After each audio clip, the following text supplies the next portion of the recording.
We'll do it live. Okay. No. We'll do it live. Fuck it. Do it live. I'll write it and we'll do it live. Thing sucks. In 5, 4, 3. That's tomorrow, and that is it for us today. I'm Bill O'Reilly. Thanks again for watching. We'll leave you with Sting and a cut off his new album. Take it away. I'm the cult of personality. The cult of personality. Added to the blacklist. I never want to hear that music again.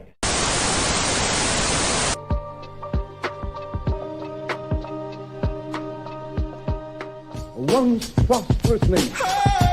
I'm the cult of personality. The cult of personality. Added to the blacklist. I never want to hear that music again.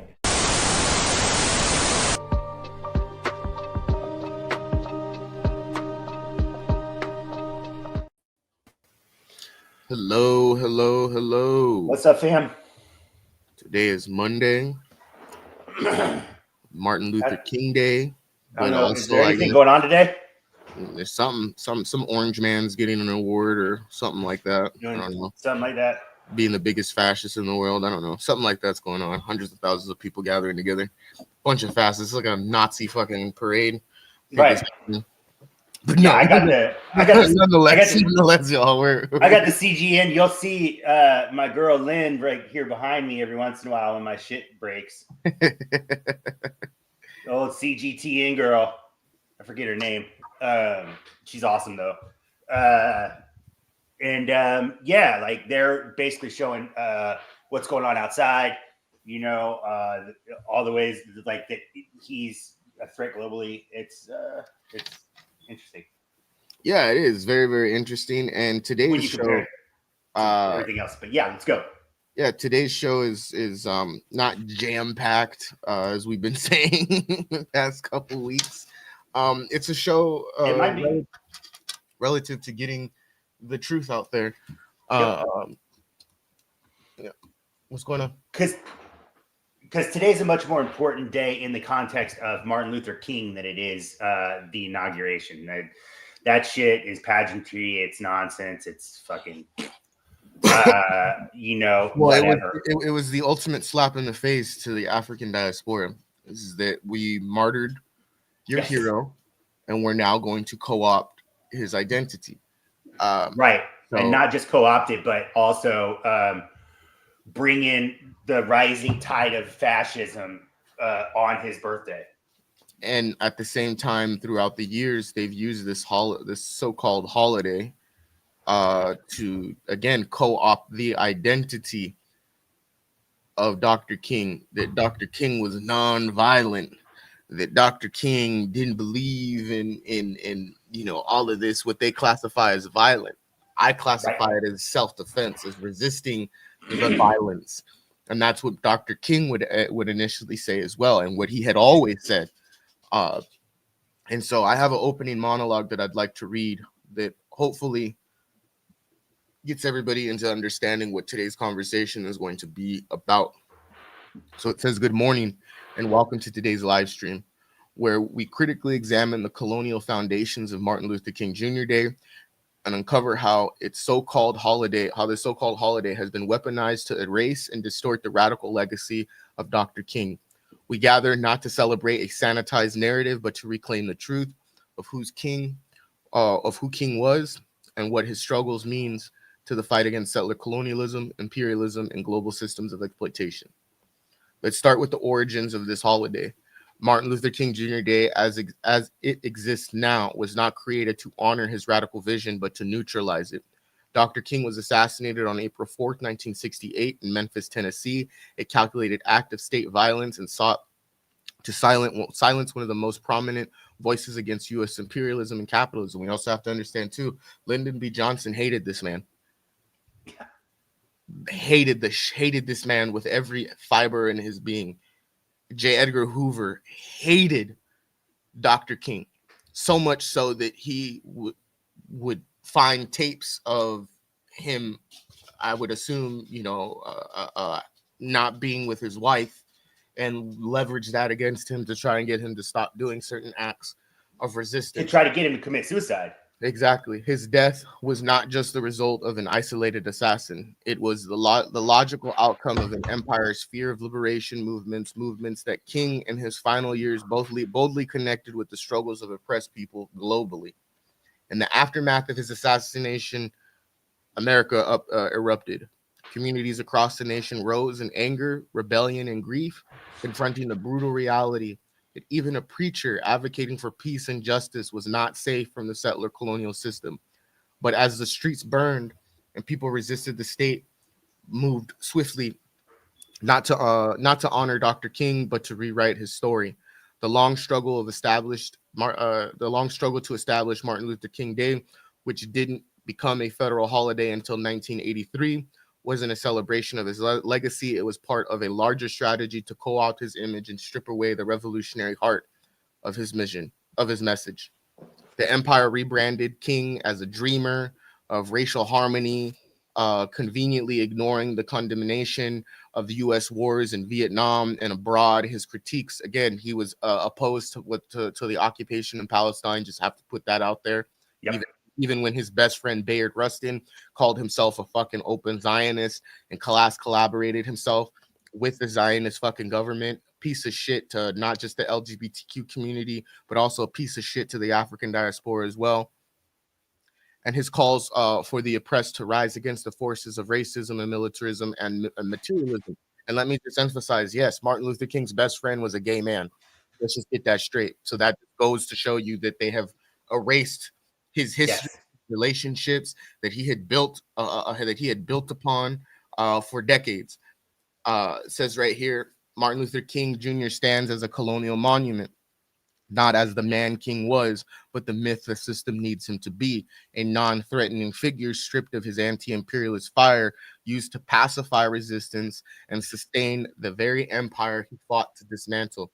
This destruction did not go unnoticed by King's contemporaries.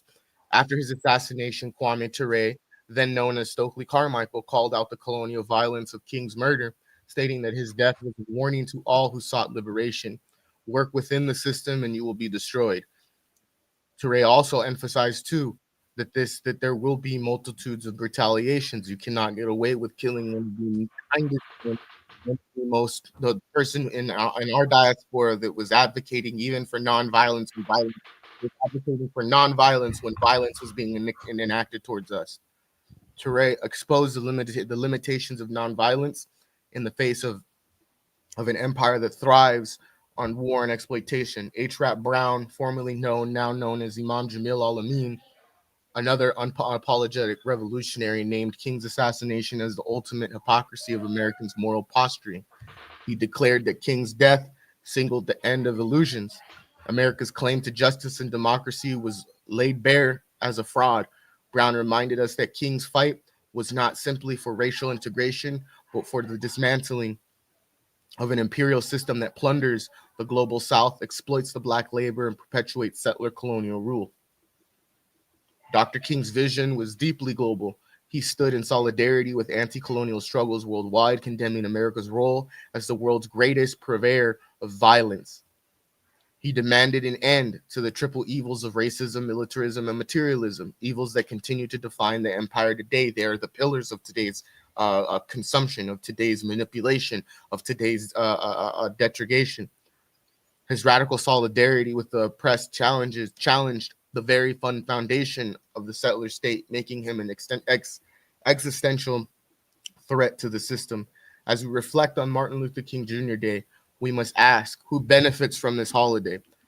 Is it not the oppressed people King fought for, but the empire itself, which has turned his radical critique into hollow celebration of unity while continuing its wars, its plunder, its exploitation of the global South?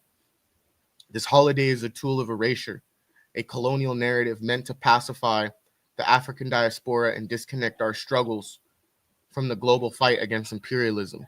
So we just seen they tried to take TikTok away from us. Now we know that in some capacity, Facebook has bought TikTok, or Meta has bought TikTok, which is why why shit just is a little weird over there right now. They tried to silence us. And this is the main focal point of what they did to Dr. King, is that they pacified his legacy, his radicalization his resistance, and then transform that into he was a dreamer. He was a, you know, he just wanted black boys and black girls to be in school. He just wanted everybody to get along. Can't we all just get along? And that's right? not the case. You know, as he once referenced, you know, we didn't get our 40 acres in a meal. Right. But white society got everything they needed to become farmers, to become sharecroppers, to become all of these things, and it undergirded the transitioning of again, it helped them. Yes. Versus the 40 acres in the meal that we get. And what did Dr. King say? He said, we're coming to get our check. And damn right we are. But our check doesn't come and go back into the hands of the capitalist system. Let me end this here by saying we reclaim King not as a dreamer of colonial propaganda, but as a revolutionary who dared to challenge America's crimes against humanity. We remember him not as a pacifist co-opted by the empire, but as a radical leader who fought to for a decolonized world.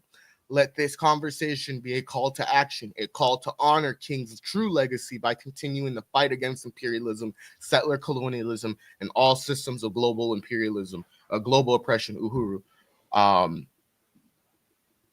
Again, this holiday is used to weaponize that dreamer like mentality that they like to put out there, which well, is to dog sanitize shit. to sanitize his revolutionary rhetoric and turn it around into a kumbaya rhetoric, right?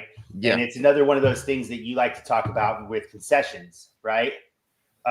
Because that's absolutely what this has become, what his birthday has become, is a concession to, you know, the few, to pacify them, you know, and keep, you know, the system itself in place, which is what all of this is working for anyway, right?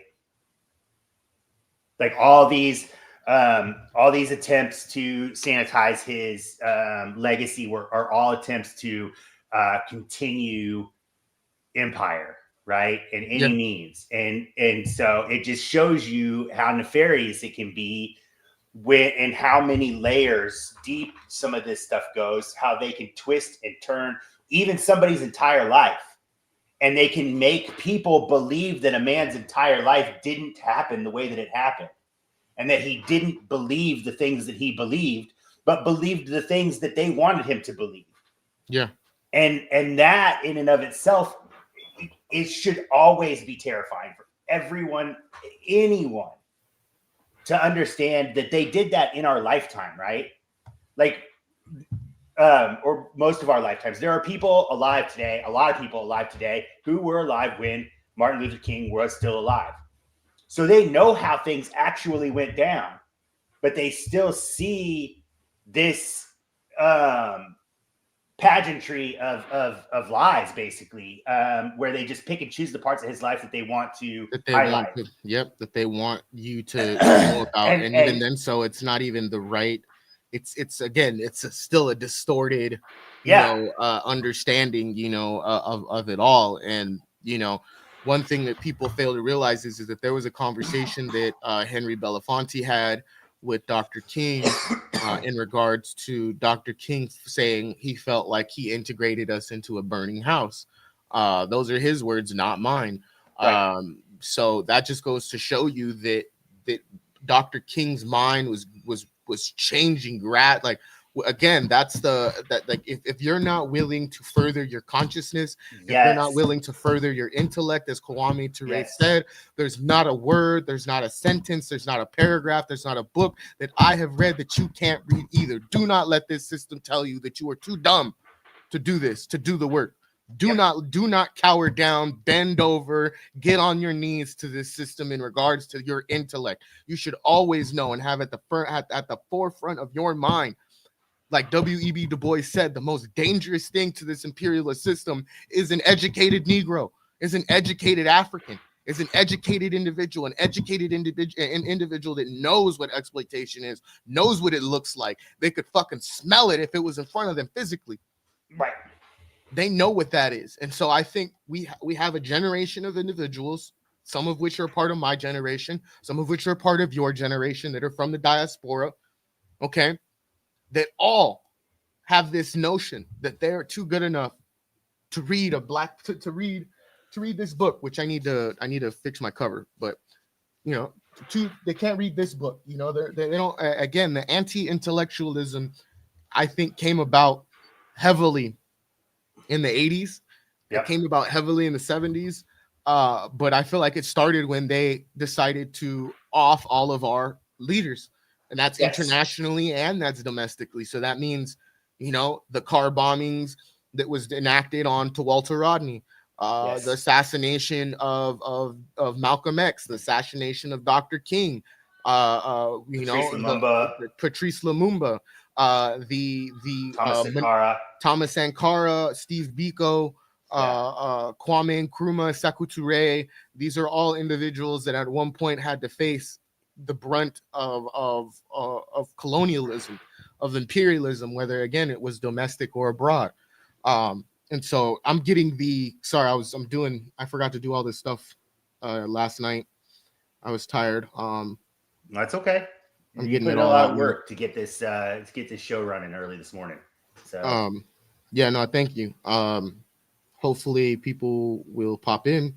Nonetheless, though, we are still going. I gotta edit this. But yeah, it's we saw, and again, I know we talk about it a lot, but that's because we really believe that it I don't think he could have timed it better if he tried it. Maybe he did try. I don't know. But Gerald Horne's book about armed struggle is so important. I'm halfway through it right now. I've been reading it like I can get in about 20 minutes now of reading. Right. Everything else is kind of like I'm just everywhere. Yeah. It's really important in this moment because he literally drew us a map of how armed struggles came to power and how they were cut off at the knees, right? And how we can avoid the same mistakes if we just pay attention to our recent history. We don't even have to go back to fucking 1917 to the Russian Revolution, to the Bolshevik Revolution. We can hit back to the 60s and 70s and find out how revolutionary movements were getting kneecapped there, and hopefully learn and bring that struggle forward. And I just can't impress enough how important I think it is that book is in this moment, because of what I just said. And I think it's really, I don't know. I think that he gave us a blueprint. If we can just follow it. And there's a thing that you talked about when you talked about anti-intellectualism, which I'd really like to get into because I think about it all the time, actually. This idea that people want to look down on other people who read, or they don't read the right books, or they this, that, or the other. When the truth is, man, is we should all be striving for collective education, right? That's what we should be striving for in this moment. We shouldn't be putting each other down. If you're reading a book, I want to know about it. Tell me about it. Like, tell me about your book. Let's go. I'll tell you about mine, but not this. Oh, who are you reading? Oh, or you read, you know what I mean? Like, because I've gotten that online before. I don't think I've ever had anybody to my face say it, but I've had people online be like, "Oh man, you fucking read, dude. You fucking aren't doing shit." And that's not true. Education is that's the most that is the most anti-intellectual thing. Yes, that I could ever hear is that me reading a book isn't doing shit. Right. That's oh my god, that's the world that we've come to. Right. This system has told people that if you read books, you're not fucking cool. That is or that if you're reading books. No, that's some high school ass fucking grade level shit. Right. And again, I cannot wait till I can muster up the energy to contact at least 50 people from when I was in high school and asked them, do you have PTSD because of being forced to graduate? Like, because we were forced to graduate. It wasn't an option. It was like, let's just keep it a butt. It wasn't an option for us to graduate the way that we wanted to graduate. And I just hear that, and it just reminds me of fucking high school, like people like making fun of me and my friends for literally taking turns reading the Motley Crue fucking book. We wanted to read Motley Crue because we wanted to know how to trash fucking hotels the same way these assholes did. Okay. Right. Like that's just what it was. But, okay. You know, I was reading the guerrilla warfare in high school, and I was reading it because someone showed me a picture of them enhancing the Molotov cocktail and making it into a grenade launcher.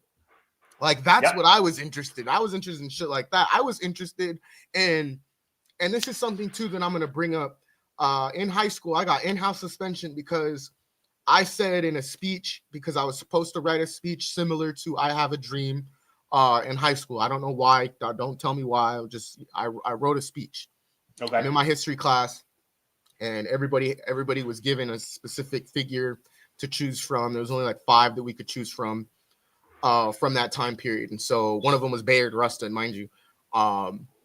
I chose Dr. King because I knew the radical history that Dr. King was. At that time when I was in high school, sophomore year, I was fucking into that shit. I was like, you can't tell me this man wasn't a radical at all. Like, at all. You can't tell me this man. It just got to the point where me and my teacher, her name was Mrs. Hockett, and she's actually a water polo assistant coach at the University of San Diego. So, you know, shout out to Mrs. Hockett. You're a fucking racist. And I hope, you know, and I hope this gets to you. You know, you made my life a living fucking hell for simply just being a black fucking a black boy, for being that little African boy, a little indigenous boy. I did this speech, and at the end, she got mad because my voice kind of changed, and I was being disrespectful at the time. I was trying to speak like Dr. King. I won't do that here. But I said at the end, and it's the last sentence that I had. I'll remember it because I got in-house suspension for it. I said, I have a dream that one day little African boys and girls could be taught African history from an actual African American. And she was like, Isaac. I was like, it's true though. I was like, you shouldn't be teaching me. I said, I was like, not after a couple months ago, you tried to say that Judaism, Christianity, and Islam were all one religion. That's super disrespectful because it means you haven't read the Torah. You have, or tried to say Buddhism too was all one. They were all one secular religion. And it's like, nah, you're fast tracking this new world order shit a little. This Project Bluebeam, I know you got somewhere in your computer, so I don't want to. let's not play that part. But yeah, I got an in-house suspension because a white woman didn't like the fact that I called her out for teaching African American history while being a white woman and propagating false narratives and lies about religion that is blasphemy in of it itself. But yeah, like Dr. King has always been someone that's gotten me in trouble. No, I'm just playing. I'm just playing.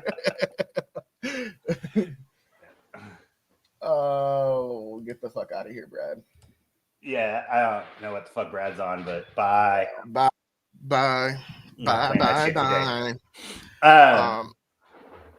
Yeah, no, I think it might be time for us to go to a little quick break. Sure. But this break is every break that you'll see will be tailored to Dr. King. So in this break, we have Kwame Ture speaking in regards to after the assassination of Dr. King and what this means for the African diaspora, but most importantly, he laid the playing fields down, and we've seen the ramifications of what happened when they martyred, you know, our elders, my ancestors, my elders, and decided that, you know what, no, we need to be fully militant. We need to be fully self-resist to self-defense, resist that by any means necessary. But at the same time, we got to educate still. And so that's what Kwame Ture did, formerly known as Stokely Carmichael, along with A-Trap Brown, now known as Imam Jamil Al-Amin, was not fucking around. they were scared shitless when A-Trap Brown used to come around because they thought the whole city was gonna fucking burn down, because that's the type of force that these individuals came with, as if they were a fuck around and find out. They were the first fuck around and find out. Let's just be real, okay? Right. And Yes. that shit carried on for a decade, and they didn't know how to fucking handle it at all. At all. They didn't know what the fuck to do. But nonetheless, we're gonna go to this quick little break, and we'll be back. See you guys in a minute.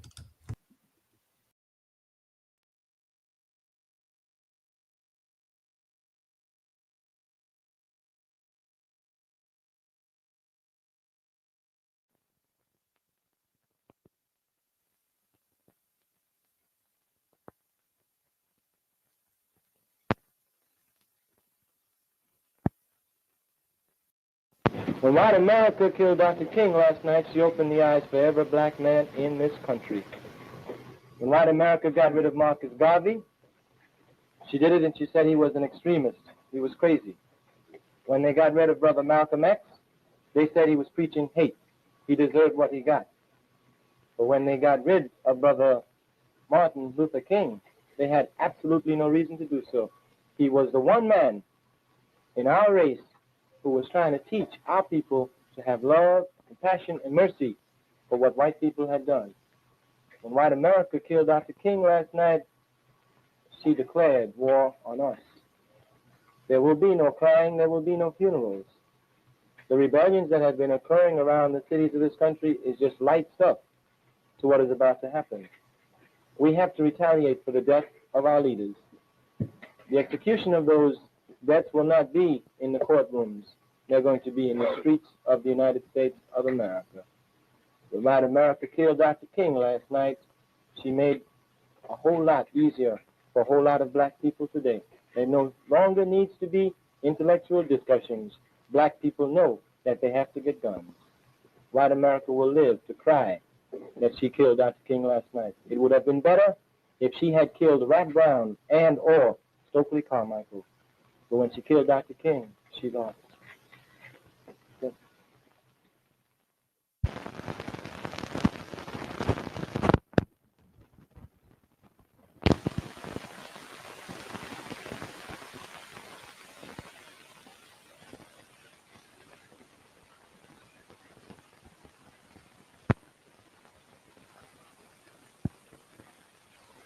When white America killed Dr. King last night, she opened the eyes for every black man in this country. When white America got rid of Marcus Garvey, she did it and she said he was an extremist.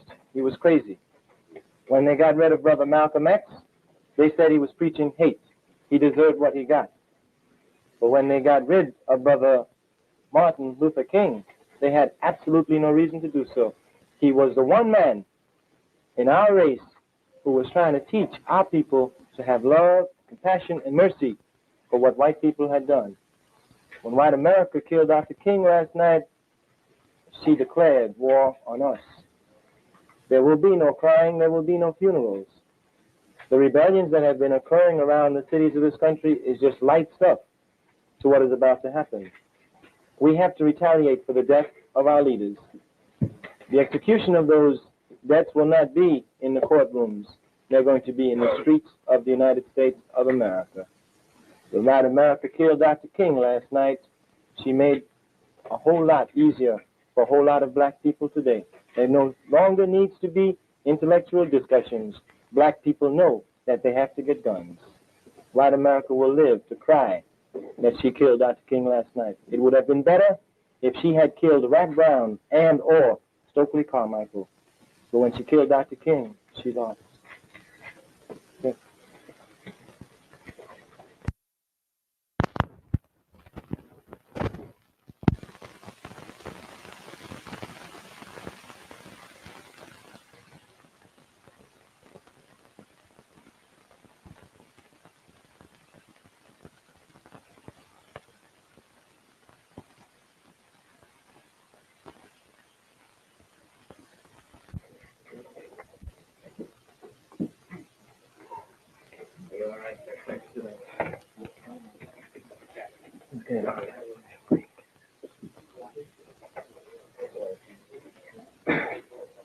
I want you people to listen clearly.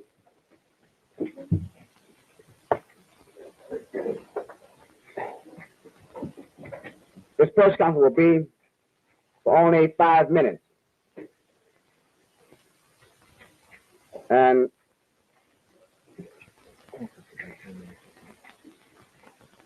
as soon as the press conference is over, you gentlemen will not leave anything in here that you didn't bring in here. Your films, your cigarette butts, you take them with you. If you're wasting the water, you have to clean it up. We have a few questions afterwards, 2 minutes questioning. To my right, extreme right, is Mr. Cleese Fellows, director of the Orangeburg, South Carolina Project SNCC. So right here, immediately right is Stoker Carmichael, who's on staff here in Washington, D.C. And to my left, Mr. Winky Hall, who is also a member of the staff of Washington. Myself, Lester McKenna, director of the Washington SNCC office. Mr. Carmichael will speak to you for 5 minutes. As you may or may not know, this press conference was called before Dr. King was murdered. We called it then to deal with Brother Rap Brown because we were very upset that Brother Rap Brown had been in jail for 41 days, and Governor Agnew of Maryland still seems to persist with his nonsensical charge, and so the brother can't get out of jail. Now, we want the brother out of jail next week when he comes for trial. Now, as to Dr. King's murder... Before any question, I want you to one statement from the organization. Read a couple of poems out of my Read it, book. remember. In the shadowed night, sometimes in the shadowed night, I become spirit. The walls, the bars, the gratings dissolve into light, and I unloosen my soul and fly through the inner darkness of my being. I become transparent, a bright shadow, a bird of dreams singing from the tree of life.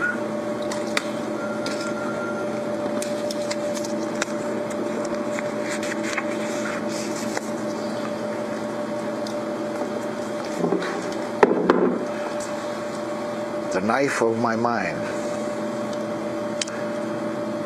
I have no presence. I have only a past, and perhaps a future. The presence has been taken from me.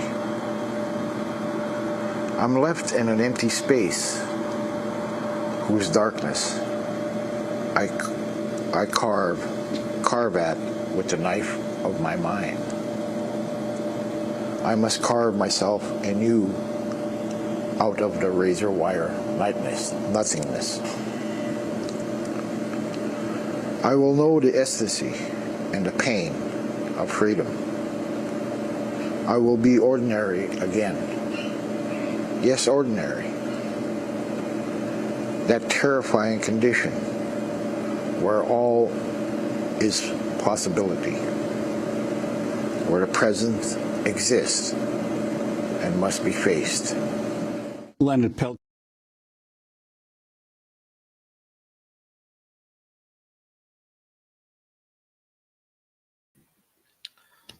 Breaking news. Sorry, I'm so emotional right now, but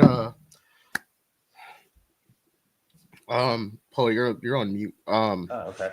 No, you're good. Be emotional, dude. This is something worthy of releasing some emotions. This is actually a big deal. This is something that Biden got right. And this is a moment to be happy. This is a moment to be joyous. Leonard's free. Yep. And he was granted clemency, right? He wasn't pardoned. He was relieved of charges or whatever, right? Like, I'm emotional because I know that I know the physical condition that this man is in. I sit on his ad hoc committee as someone who he approved me. To know that the work that we have been doing, which has been hard, is finally paying off. I just want to say fuck you to Joe Biden. I don't care. I'm not giving you a thank you. I'm emotional because I know that this man gets to see his grandchildren who he's never met.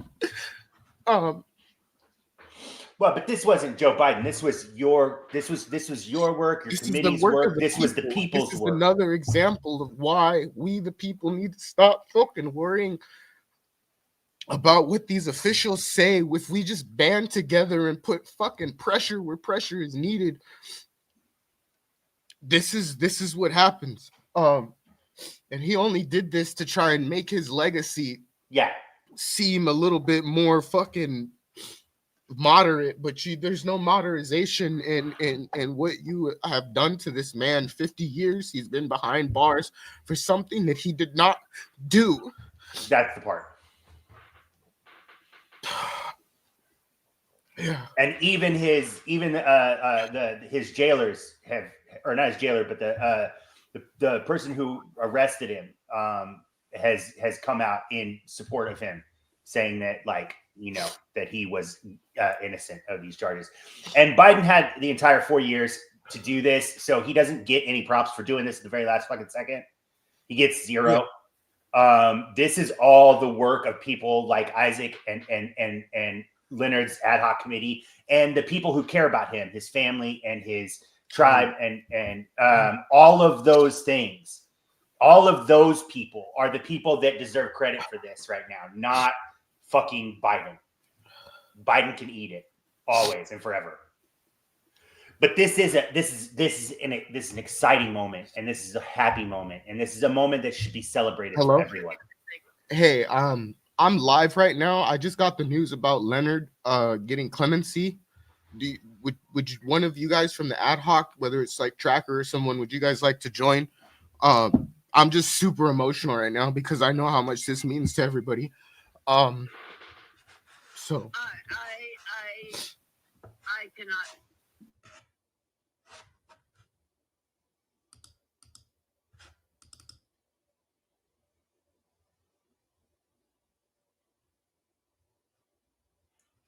Okay, he's got us on mute because he is having a conversation that needs to stay between them. But Leonard's free. Leonard was granted clemency, which means that he is found innocent. It means that he does not. It's not the same as when it's not the same as when he was throwing out pardons to people. Pardons are people that are guilty, but they still get to go free. What he got was clemency, which means that and this was what they fought for at the ad hoc committee for years, because they knew that he didn't do anything, and he wasn't going to just come out of prison until he had his complete freedom, right? Which means freedom from conviction, because he didn't do anything wrong. And that's why this is such an important moment, because this is a win for him. He did it his way. He didn't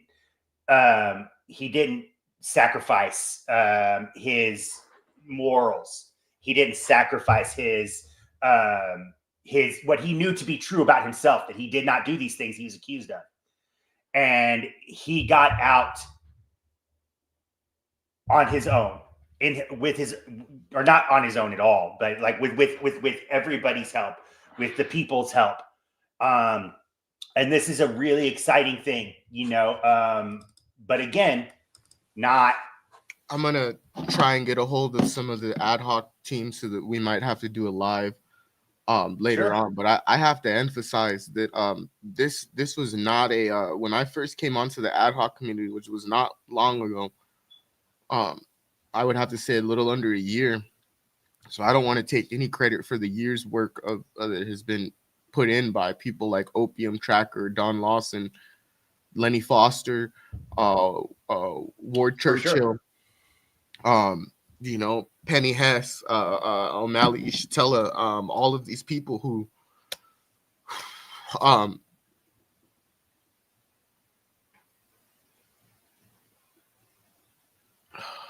at a loss for words, because this officially is like the first like legal battle I've helped someone be free. Right. You know, even when this network still is going through the financial situations that it's going through, this is the work that I was doing. I was actively working with the ad hoc committee while trying to keep this network going, trying to get the word out, trying to get the truth out. And it just all pays off, because I know that he gets to go home, and you know, Leonard, he gets to go to a doctor. Get out. Hopefully I get to have Leonard on this network if he's in good health. I'm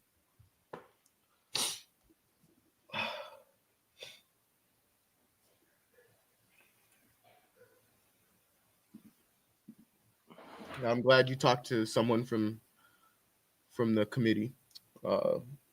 Yeah. I just got off the phone with Dawn, who's emotional as well. She just sent an email like right before I called. But yes, Don Hammonds is absolutely right, and that's what we've been saying this whole time, is that this is a victory for everyone. This is our victory. This is the people's victory. This is his victory. This is your victory. This is fucking Biden doing the bare minimum, and he should get zero credit for this. And all credit should go to everyone, and to Leonard, who has stood tall by his convictions, right? And did not give in any way. He knew he was innocent, and he fought for his innocence, and he won his innocence. That's you know, that's I can't put into words how absolutely what's the word I'm looking for? Inspiring.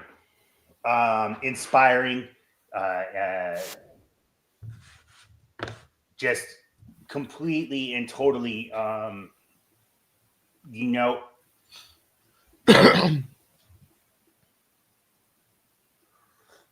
I'm at a loss for words. I'm just thinking of a lot right now. I'm thinking about his health mainly, and you know, him first needing to get to a hospital. Yes. And for them to start, you know, actively working. You know, thank you, Jessica. Thank you, Jessica, for $100. I don't know if that's because you're watching right now. I hope it is, but this is donation-based media. This would be. I'm running out of a lot of words to say because I'm trying to stop myself from crying right now. Don't stop yourself. Don't stop yourself, man. Like, this is something that's worth your tears. Like, your tear. This is a profound moment in history, and this is a profound moment in revolutionary history, and this is a profound moment. And you guys deserve. I've taken so much shit behind closed doors from other indigenous communities. You know, by propagating these white man lies on this man. Saying that I don't feel for anime aquash, all of this shit, and that's not even why he was. That's not even why he's staying in. That's not even why he was in there to begin with. It was just a compilation of Trump charges, and bureaucracy that did this, and it's disgusting. But I'm happy, and I don't know how to be happy other than to cry, because I know it. 50 years of this man's life was taken away. Like, we have to understand, like, in his mind, he's still 30 years old because of what they've done to him.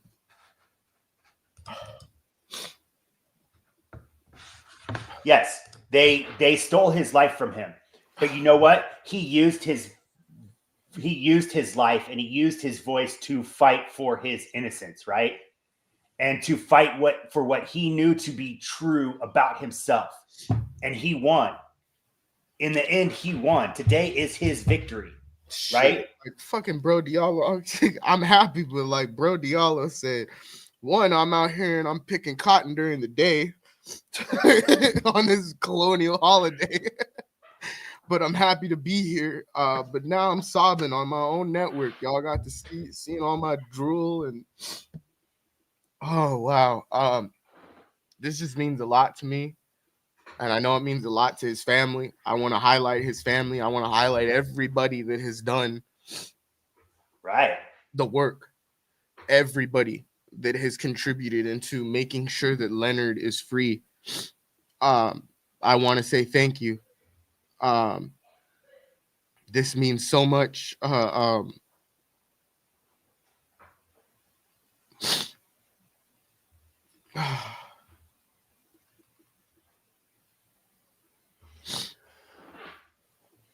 I'm getting texts right now. People asking me, is it true? Is it true? Is this bullshit? No, once he's offered him clemency, he cannot take that back. Right. Yes. Not take that back. Right. And this, Trump can't do anything to stop it. Trump can't do anything to stop it either, and I don't think that he's even wanting to. I genuinely think his eyes are set. Appeal the law that incarcerated Leonard Peltier, then sue the state. I would assume, yeah, they probably will be suing the state, especially if he was given clemency. I have to talk to Jennifer Jones, to the attorneys about that, and hopefully I can get them on as well. The last time we were all together was on Leonard's birthday. I'm just thinking of the words that I said then. Well, it feels surreal, right? Because like as much as everybody fought for this moment, I don't think any of us ever really thought that this was going to happen, even in our wildest dreams. The fact that it has. No, I was fully prepared for both outcomes, and that sucks. That like as indigenous people, we have to think that way. We have to think of halfway dead, halfway, alive, and that's not healthy. It'll never be healthy to think that. That's what capitalism puts asunder. I want to say thank you to Dawn for tuning in and commenting. It really does mean a lot. I'm actually going to make you a moderator because if I'm not mistaken, I do know exactly who you are. And so I think add you as a moderator. My treat to you. For tuning in, you can delete. Well, no, you can't. It's like standard modernization. But you can see a lot of the comments before they pop up. And if you see any whack ass shit, and I think I know exactly who you are. You've been on Bro Diallo's broadcast a couple times, a few times more than me actually. And so yeah. Enjoy the little infinity stone that I gave you, basically. But yeah, let me go to a quick break. I need to wrap my head around this. Yeah, this is something that's big, and I just want the time to be able to decompress a little bit. We're going to take a 6-minute break, a little under 7 minutes. This is Mumia Abdul Jamal talking about the meat patty line that is the pipeline to the schools, to the prisons, and how it's equivalent to, again, a meat patty line. So we'll be back. Until then, enjoy this, but just know Leonard Peltier is free. That can never be taken away. Leonard Peltier is free. This network helped Leonard Peltier be free. Okay? When all these other networks were out there asking for people from the ad hoc committee to come on and weren't doing a single fucking thing after, this network did what was needed to be done and created, I think, within a matter of a 2-month time span, we put out 10 videos just in reference to Leonard Peltier. Okay. Like these are like certain This is beautiful. And I just want the time to be able to get all my cries out, so that I'm not sobbing. You're not seeing me, do what I just did right now. I gotta go wash my fucking hands. I think it's beautiful, dude. I think healing's beautiful, and I think raw emotion is beautiful, and I think that you have every right to to get a good cry out of you. And this happened while we were on air. This wasn't a thing that was planned. Yeah, you surprised the shit out of me, and yeah. I didn't know how to react. And then I'm gonna just keep it a buck. Even my mom got emotional because this is a win for indigenous people. Yes, because he never wavered. He never asked. He didn't want to pardon, even when there was a bullshit ass organization that was trying to get him to be fucking pardoned. They was stealing money from this man when they knew that he was losing his eyesight. Okay, all of this shit was going on. Long live Anishinaabe, 3 fines, Confederacy, eternal. Yeah. But yeah, no, you're absolutely right. Right. Like, that's what I was trying to get across earlier, very ineloquently, but like he got out his way. He used his 30 years. He used his life to stand up to this system and to tell this system that it was wrong, and did not ever water that down by accepting less than full fucking clemency, right? Then accepting full on admittance from the federal government that he did not do these things they had him in prison for his entire life for doing, right? And that's incredible and absolutely worthy of everyone's emotion and everyone's tears and everyone's willingness to fight for him, because he was fighting for everyone. Just his presence in jail was fighting for everyone. And so this is a moment of celebration, and this is a moment that should be celebrated in all the ways that we can, right? But know that the work's not done too, right? No, it's not, and it never will be done. Yeah. If we look at these moments and times and think that it's a time period to stop. I'm just realizing my beanie was on wrong. I'm happy, but you might not see it on my face, but it's because I'm thinking of everything that. Well, you're in shock. This is a moment of. This is a victory. This is the first victory that this network could actually say that we helped get a political prisoner out of prison, and that we helped him stay steadfast in knowing that you were innocent, and do not let this system tell you otherwise. Yes. So this is a win for this network. If you're a moderator here, if you've been here since day one of our analysis of Leonard Peltier, even before joining the ad hoc committee, this is a win for you too. Especially if you stood on the right side of history. This is the first, I could say right now, the first political prisoner that this network has helped aided in getting out of prison.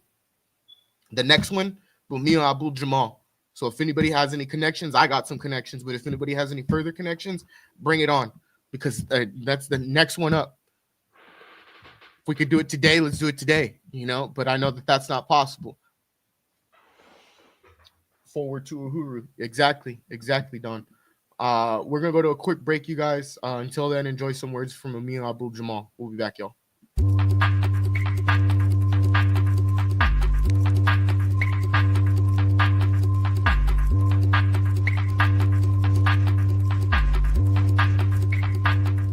How do you view the role of prisons in society today?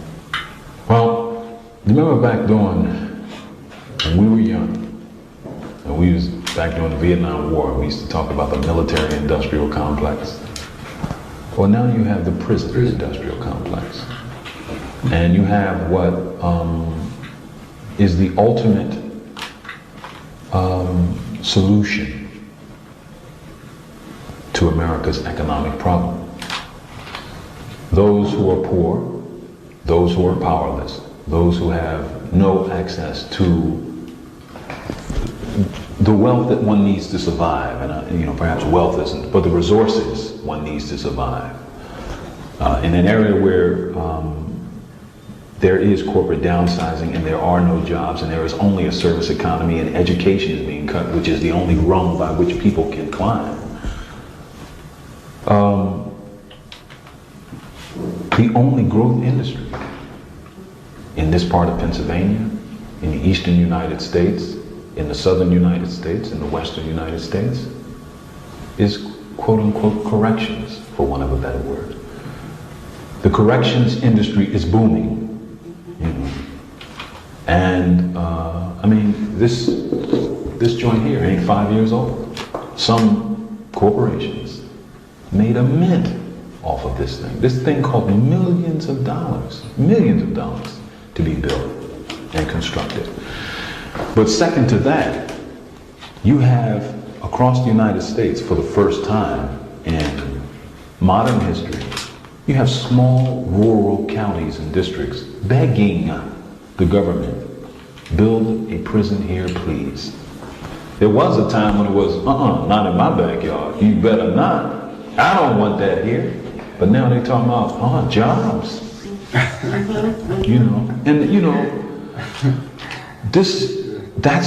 the reality. That's the reality that we're working with. And of course, blacks, Latinos, Hispanics, Mexicans in the West, and Puerto Ricans in the East, and so-called white trash, poor whites, are the raw material now. We're like the hamburgers in McDonald's. We're the raw material now. We're being fed into this.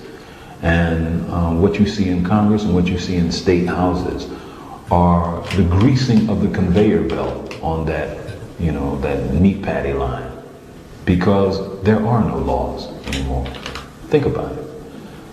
When you look at the trend of the law, and I mean, analyze the cases, read the cases, and see what they're saying, you don't hear anybody talking about, search and seizure, Fourth Amendment, or any other amendment.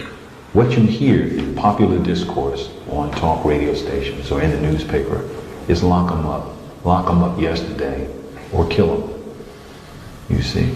And it becomes a political, again, an engine feeding an industry, the prison industrial complex, you see.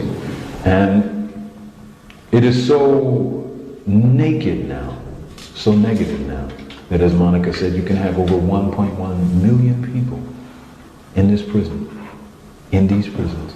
And you have people saying, well, they need to lock up more people. I mean, you have people actually saying that. Of course they don't know what they're talking about, but they're just following a script that has been laid down to them, by the media, by the politicians. When you spoke about, that, I thought about a recent article that was in the New York Times. You may have seen it, by Saul Wachtler, who used to be the presiding chief judge of the New York Court of Appeals. And I laughed when I read it. I really did. I had a belly laugh. Because here was a guy who was, for all intents and purposes, a hanging judge. And if somebody, made a claim before his court, well, you gets nothing. Shot people down like, it was fun. But in his article, he talked about the difference between reading a brief about an inmate who sued about the humiliation of strip searching and going through that experience himself, and how devastated he was by it. But every one of those 1.1 million people, and I mean, increasingly, when you look at least across the country now, you don't have to go to prison to go through that humiliation. You can go to your average police station down the block.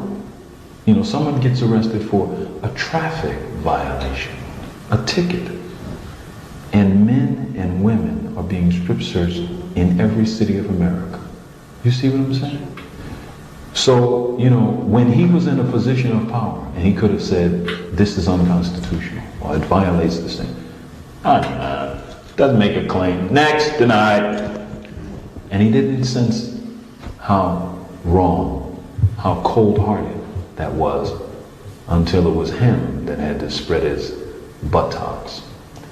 It was him who had to pull his penis back. And you understand what I'm saying? It became a whole nother reality. You know, Jamaicans have a saying, who feels it knows it. Well, now he knows it.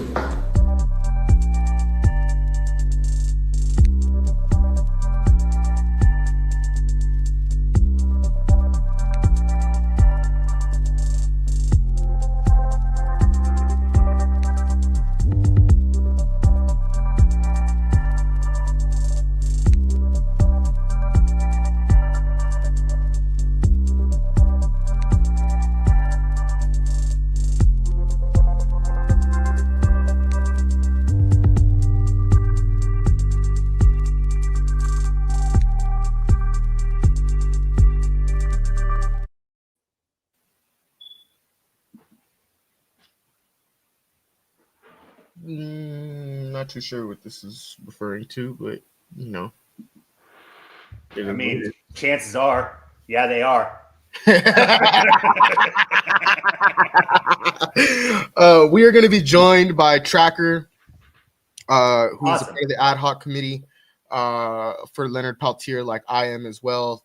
Leonard's personal ad hoc committee, which means that every single person was approved by Leonard before the committee was created. It was actually his old committee was disbanded for being fraudulent drug peddling, drug induced sellouts who were using the money that they were getting for that was supposed to be for Leonard and were traveling the world and whatnot, and specifically in the UK, and that were using that money for drugs and shit. And so completely disrespectful, co-opt, again, elder abuse at its finest.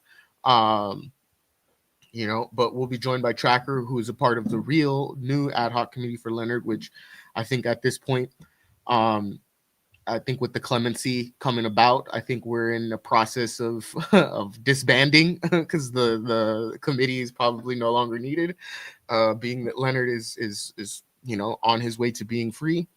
But with that being said, we will be joined again by Tracker, hopefully in a few, so that we can kind of go over the situation, the work that has been going on since the 90s, because if you guys do remember, I believe it was Clinton that gave Leonard clemency, and they never let him out. Basically, it was given and then it was taken away. And so this time it can't be taken away. And so this is again a very, very very emotional time. I'll probably continue to cry, but it's all good. It's warranted. In this It case. absolutely is warranted, man. It absolutely is warranted, and this is a safe space, man. This is a safe space for you, Isaac. Yeah, and you I have fucking feel your feelings, man, because fucking this is an important day. This is an important day for, you know, a lot of people. And I just want to see a video of O'Malley Ishatella, and mind you, it is. I'm just gonna say it is one of the hardest things to do, to come on after one of your idols. I don't want to idolize someone, but I feel like that's one of the individuals who has influenced you the most throughout your life, which is Chairman O'Malley Ishatella. To come on after him was an honor, but is arguably one of the hardest damn things we'd have to do. And so yeah, let's see right here. I got some new messages. Hold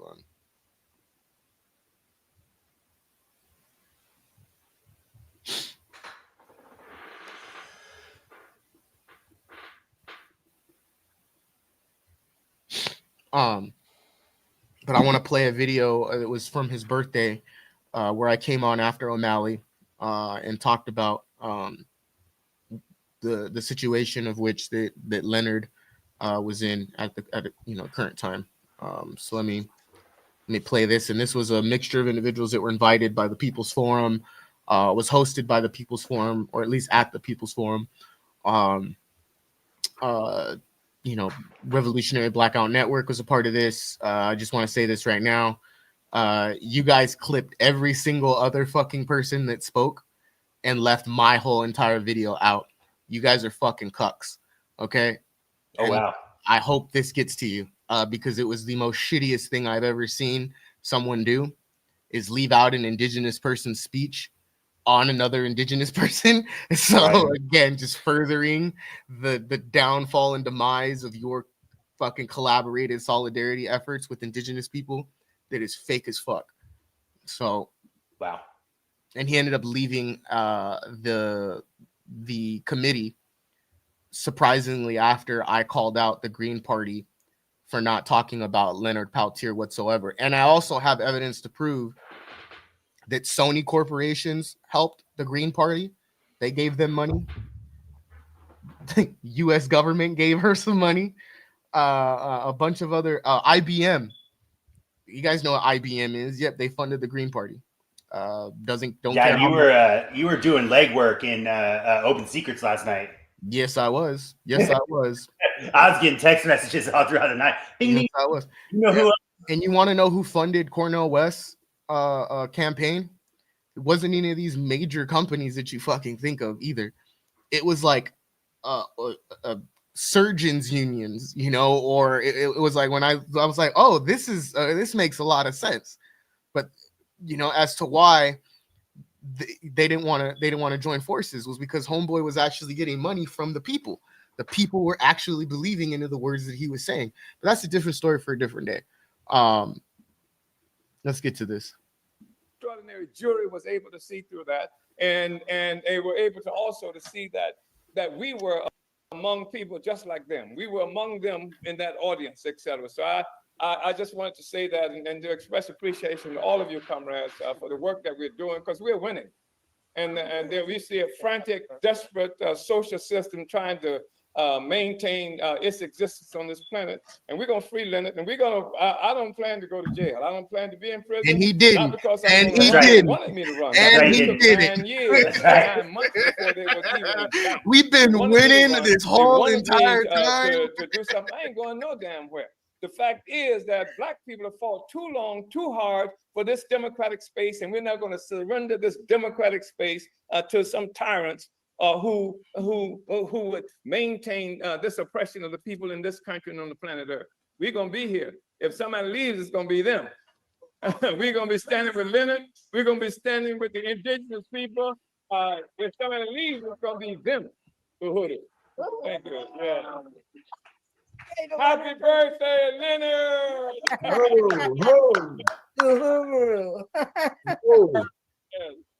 Jennifer, would you like to introduce our next speaker? Such an impact on me. Who is that going to be? Isaac. Or would you like me to introduce him? You. First, I want to thank the Guru 3, Chairman O'Malley, Chairperson Penny Hess, for joining us on this historic and most hopeful day, though it is bittersweet, because we are doing this without Leonard in any respect. But I want to thank you sincerely from the bottom of my heart for your solidarity. And so glad to see the outcome today. I know it's not over, and we're with you every step of the way. So I wanted next to go ahead and introduce Isaac Jasper. He is an Afro-Indigenous, colonialism, decolonial Marxist, and Pan-Africanist grassroots broadcast journalist. Isaac is the founder of the Indigenous Nightmare Network and a member of Black Power Media Reloaded. Thank you. It's an honor to have you here today. Thank you so much. I do apologize for the background noises. Children are coming home from school, so I do apologize. I want to say thank you to everybody who's in attendance. I see there's a lot of beautiful faces that are sitting down watching us as we speak in solidarity with not just Leonard Peltier, but also with Chairman O'Malley Yeshitela. Today is a very historic day, not just because it's Leonard Peltier's birthday, as I also, as a Pan-Africanist, need to mention and highlight that it is Amilcar Cabral's birthday as well. We also have to highlight again, as we've been talking about within this discussion, hands off Uhuru, the fact that we were the 10 years out of the 15 were able to get taken away, and I will be there in solidarity, as I have as a broadcast journalist covering whether that's through Black Power Media or the Indigenous Nightmare Network, the Uhuru 3 movement and the trial that's going enacting against them. Again, today is very historic. I was asked to speak on a specific topic on what settlers think they know about our struggles and what we've actually endured, and tie that into Leonard Peltier. And so in order for me to do this, I have to first acknowledge my indigenous roots. I have to acknowledge that as an Afro-Indigenous individual, I live under what I classify as a triple consciousness, which means that I have to walk this occupation knowing that I am indigenous to the lands that I walk, but I am also African. I also am a part of the African struggle. And I know that this system that we live under alienates, subjects, oppresses, and distracts an individual like myself from being fine-tuned to understanding what true Afro-Indigenous, what it truly means to be Afro-Indigenous. My people on both sides were subjugated to oppression like no other. On my mother's side, the history can go as far stretched back as the mission system, the Russo-Spanish period, for which we were subjugated to the most atrocious crimes. This system that we live under, America, could be classified as a third occupation. As indigenous people like myself who come from California, you know, my ancestors were subjugated to Spanish colonialism, to Mexico Rancho colonialism, and now what we classify as American with 3 Ks, imperialism. When we think of what's going on with Leonard Peltier, I go to a quote that Dhruba bin Wahad spoke to, says, which is that, you know, history doesn't repeat itself, but it sure as hell rhymes. And so the same thing that's happening to Leonard Peltier is the same thing that has happened to my people, the same thing that has happened to the African people, being subjugated to the most atrocious crimes, being barred, confined, shackled. I know livestock that gets treated far better than Leonard Peltier. That gets treated far better than Mumuya Abu Jamal. That gets treated far better than Imam Jamil Al-Amin. These are all individuals that have sacrificed their life.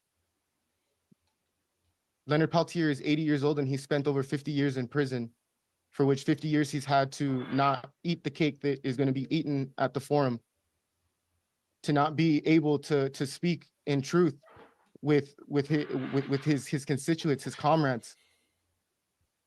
The fact that I can compare and tie this to Hands Off Uhuru, the fact that they were targeted in the same way that W.E.B. Du Bois was targeted for simply advocating for Black power, for simply advocating for the rights and self-determination of all people under one goal, under one significant goal, which is liberation for all and the end of imperialism and capitalism. We sit here today not really understanding the true history of these lands and the people that were subjugated to work these lands, that were subjugated to then, as O'Malley Ishitella, chairman, specified, these are not reservations, these are concentration camps. Again, we have lost the sense of vocabulary. We have lost the sense of what true actual history and again, what my people have endured, what all indigenous people have endured. And so when I think of Leonard Peltier and I think of what happened to my people, again, that's nothing more than a contemporary version of genocide. It's a contemporary version. Death by incarceration is nothing more than a contemporary missionary system. That's all that is. So I say free Leonard Peltier. I say free the Uhuru 3. I say free every single individual that is subjugated by Western imperialism, that's subjugated by European imperialism. We will win this fight knowing that all of us here are standing in solidarity. We all have a duty, and that duty is to never stay silent in a matter of which that we know where we should be loud and we should be proud. I'm a proud Afro-Indigenous broadcast journalist, but most importantly, I am proud to be here on Leonard Peltier's birthday. Happy birthday, Leonard Peltier. Happy birthday if to Amilcar Cabral, and congratulations to the Uhuru 3 movement. We will not persist. We will not run down. We will not step back. We are doing what needs to be done because, again, everybody that's on the screen that has spoke is not down with imperialism. And I'm pretty frank, excuse my French, but we're done with this shit. So Uhuru, thank you. Uhuru, Isaac, thank you. All right. I want to bring up Tracker. Let me get rid of this video. Again, Tracker Gina Marie, how are you doing? Hey, hi everyone. Congratulations. Yes. Each and every person here that is bringing forth the frequency to change what has happened into a positive movement. Okay, so I just want to say thank you to each and every person and to all the people who aren't here, and to Dawn, the ad hoc committee, and special regards to the relentless legal team of Jennifer Jones. Thank you. Yes, yes. And it looks like we lost your camera. I don't know, maybe if that might have been. Oh.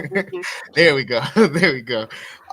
If you first could start off, Tracker, by just kind of introducing yourself, how you've been a part of this movement long before I even joined. You've been a part of this and have, really been one of the generals, I would have to say, that has put this movement, has put Leonard and the ad hoc committee, on your back, essentially, and you've done far more than I was able to do in the short amount of time that I've been a part of this committee. And so if you could just give a brief understanding of who you are and the importance the important sacrifices that you've made for this committee. Well, thank you for that. And yes, and I speak for a lot of people as well. And so, I remember in the early 90s, 1990, when we first started that petition that we didn't go through amnesty, but we did change a lot of things that happened for prisoners. However, it's been a long road that we've been on to present day. And one of the things that I'd like to say about that is Leonard has persevered, and all the tears that have fallen, all the letters that have been written, all the signatures that have been signed on petitions. We still have many signatures that are coming in. Yeah. And I'd like to say this is that Leonard's character and integrity has held steadfast on being able to say, yes, I'm innocent, and was granted clemency because of that. And I want to send a strong message to everyone that to know that all those people who didn't believe in Leonard, they first of all, they didn't do the research, because as we moved along over the last 30 years that I've been aware, everything has been signed and dotted of everything that has been happening with his case. So a lot of people were able to research and find the true answers of what has happened. Mhm. And so I just want to say that those people who believed in Leonard know that he didn't go for pardon because he has the integrity and he was innocent, and they wouldn't have. I know this, they wouldn't have released him on clemency if he wasn't innocent. So that's a strong message that they're sending. Yes, yes, and I want to highlight that as well. Is that we've had one, and we will speak mildly on it just because to evade from, just to evade the drama. But the ad hoc committee that we see now is completely different from the ad hoc committee that was, say, a couple years ago, in regards to his personal ad hoc committee. And what I've seen is individuals like yourself, individuals like Opium, individuals like Dawn, that have really taken a hold of what the true mission is, and that we all stayed steadfast in that. I remember we had a meeting where we literally said, if you hear anybody talking about a pardoning for Leonard, denounce that shit. Excuse my French, but denounce it, because it's not true, and it's not something that even Leonard was wanting. That and you bring up, it shows that there was truthfulness in that, which is why they granted the clemency. They had no other choice. They couldn't pardon. He wasn't going to ask for pardoning, and the clemency was going to go through simply because we knew that the evidence showed that this man was innocent, and that he's been innocent for 50 years. And so I'd like to speak on, a lot of people, might see this and might think, oh, they'll see an image or a video of Leonard walking out. Leonard's medical condition is arguably one of the roughest that I've ever seen. If you could speak to that, just what you know, what we kind of know the same thing in regards to what's going on, but how this is going to be a long journey of rehabilitation. And again, for those who don't know, Leonard hasn't seen even some of his grandchildren. So this is a very big moment for the Peltiers, for his family, is that they finally can sit down and have that bondage back and try and rekindle 50 years of that was stripped away from him. But if you could just speak to, you know, the medical condition and how this is a long road to healing that Leonard will be on. Yes, and you know, we talked many times about a psyop and the strategies of them and what they do. And one of the things in deprivation is to not only make that prisoner, well, of course, you know, they have their different maneuvers, things they do to make prisoners feel that they have to suffer. And one of the things is that they use that to get to the American Indian movement and all the indigenous peoples, the First Nations.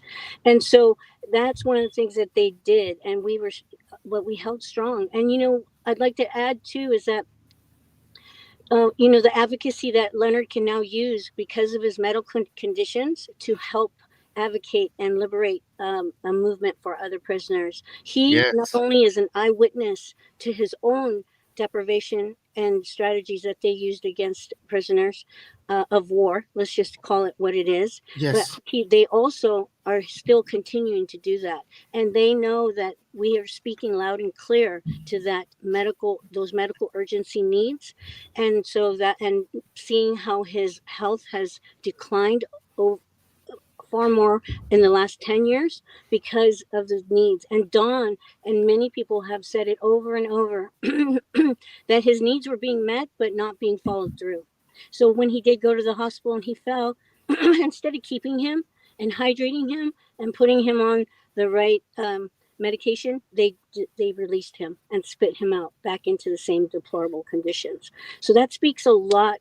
And I know that the medical field, I'm also somebody who has been medically trained, you know, as a medical assistant. And I know for sure that the medical is going to speak loud and clear to this, how inhumane it is to create a condition for people who are already serving time and then have to pay a double sentence by being medically deprived of their urgent needs. And you speak wonders to that, and how this will open the playing field for Mumia Abu Jamal, for Imam Jamil Al-Amin, who's battling cancer right now. This will highlight the atrocities that are being brought onto them, but it also highlights the death by incarceration that, you know, we talked about, or I talked about in that video, but that we all have a common understanding, is that these are just contemporary versions of the settler colonial behavior that was enacted onto First Nations here in the occupied territories of Turtle Island. And so, you know, you left no stone unturned for me, sis. I will say, you know, to those that, you know, I'd like to, I feel like this conversation is best had like when everybody is here, and I hate that like we're all in this moment of shock. And I'm happy, but I'm also, you know, thinking of a lot of things, you know, like him being able to see his family. First off, him getting adequate medical attention, like how you said, instead of just releasing him off. There's a time of healing here that I think my mind is getting wrapped around right now. Is that as much as this is a beautiful moment, you know, because we won. We beat the colonial system. We made them bend their knees down. We made them bend over, in essence. I just know that this is a time of healing. I'd like to, if we can, like, you know, what do you see, you know, as far as, you know, one, Leonard being free? Do you see this being a domino effect, being that, you know, Mumia Abu Jamal now, I think at this point, is the longest standing political prisoner since Leonard is no longer in jail or a prisoner of war anymore.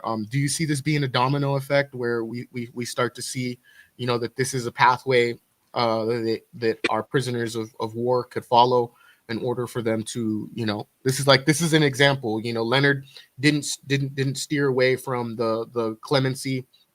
He was steadfast in getting people to understand that he is innocent in all accounts. Do you see this as being like a domino effect? Yes, I do. And one of the things that was really focused on was the Red Road campaign by Jennifer, legal team, and the ad hoc committee. And I want to add to that is that right there is clear that we have a not only right, but a first a constitutional right, but also that those people who are in prison now, all the people that we're speaking of, Leonard Peltier will be that person who sets that curve of what he did. You're right. We are not only in shock, but we're also waiting for that divine intervention to happen, because we don't. You stole you said what I could not come to muster because of the emotions that I'm feeling right now. So thanks. Sorry for interrupting, but yeah. That's okay, because whenever something like this happens, First Nations, we have our ceremonies, we have our traditions, we have all our ways that we do these, which is our cultural heritage. And I know that Leonard he is a very prayerful man, and I know that he is going to be silenced by meditation and divine intervention. I know that he's waiting patiently now that, how many hours and hours that he waited. I can't imagine, but we know that just waiting for that answer, and he got it. And so, as being an advocate for medical people who are in medical urgent need, not only is it against the constitutional rights, but it is a deprivation. But now the Red Road campaign that has been created can be a template for all, and it could be. And I'd like to see that be further worked on with us and the people, and that would be the most important at this time. Yeah, I had to light some sage just to to help me wrap my head around this. I'm just gonna be honest. I'm still at a loss for words, because I know how important the work was being done in the last, I would have to say even the last couple months was being done, and to see this as what it should be labeled as a victory. I want us to speak. Should we give thanks to an imperial maestro like Biden, or do you think he's not worthy of this, and this was just an act to try and mitigate his legacy of genocide?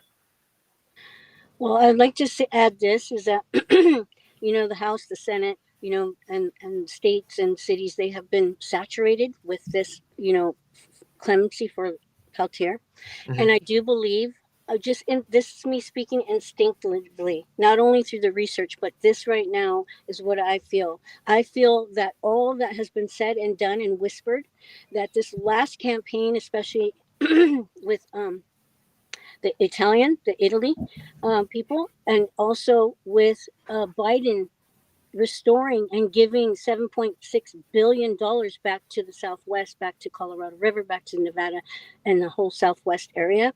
I believe all of this, the things that he had done, and the list that he had for clemency, is all part of this being able to bring unity back. And I know that people are going to, say, well, how do you think that can be? It's not written anywhere. It's not. But we do know that the moves that they're making right now with the water rights, with the land rights, with the sacred sites, especially with the First Nation people and tribal people, he just had Biden just had a gathering with Deb Haaland, and that speaks loudly, because a lot of the First Nation people went. I was going to go, but however, the point is they met with President Biden, and we even had them whisper in the ear of release Leonard. And so I think that I think this is something that put pressure, and I know your work and the advocacy of the ad hoc committee and all the journal work that has been done does put pressure, because one of the things that speaks loudly is the oral word. You can read something, or you can have a contract or a shake of a hand, but the First Nation people and your people, all people we don't go by the shake of a hand or that part. We're more of an action-based people. Yeah. We always have been an action-based people. So, and we're not from the paper tribe. We have to exactly. Yeah, exactly. We use paper, and we have to utilize signatures and handshakes. But what's powerful in the court of law is an oral witness, and Leonard is that. He's the advocate, and now he is an eyewitness. And they had to release him. they had to, not only because he was innocent, but only because they would not allow that stain to be on them. I know it's a strategic movement they used to release him because they wanted to be, that's one more now they don't have a stain, you know, because the alphabet, FBI, CIA, BLM, we're going, right, we're going through the BLM and the BIA right now trying to absolve them because of land rights, and they're trying to do fraudulent encroachment. So all of this together is they had to release Leonard, and I believe they didn't release him earlier, years ago, when he was young and stronger, because they knew it would have started a revolution. Yeah, he would have inevitably been side by side with O'Malley, Yeshitela, and the rest of the movement that has been persistent against colonialism. And you make a valid point there, and I brung up earlier, there's a reason why they didn't let him out. And you just alluded to that, is that they knew back in the 90s that he still had that strength. He still had that fire. He was still well connected. The individuals who were part of the first, council for AIM, that were the first members, the OGs, essentially is what young individuals like myself like to classify them as, were still, some of them were still active. They were waiting for commanding orders. What are we going to do? How are we going to do this? And so I would even say now, what they have done is, in the last 50 years, is they have created a silent giant. They have created a silent monster. Because if you think that because we see that Leonard Peltier is free, that we're gonna, come kumbaya, we're gonna be dancing around, our fires. That's gonna happen, yeah, but it's gonna be a short form. It's gonna be traditional. It's gonna be ceremonial. But right when we're done after that, if you think that our ancestors are not gonna tell us in our mind that this is only the beginning. This is only the beginning. What they have done is they have agitated, they have encroached, they have manipulated the masses of indigenous people into believing certain aspects of their life isn't fucking warranted, isn't wanted. They have treated us like animals. And so this is an example now of, okay, he stayed in jail for 50 years and didn't let up. We now have a blueprint we can follow. You want to do this to us? We know at least we have 50 years for which we can't say a word and that we have to give if we're going to be put behind bars like that. But I think right now we're in a moment of time where indigenous people, our people, are highly intellectual, so much so that we put ourselves in a position to where we're very proactive now than we were ever. Instead of being reactive to situations, we were proactive to them.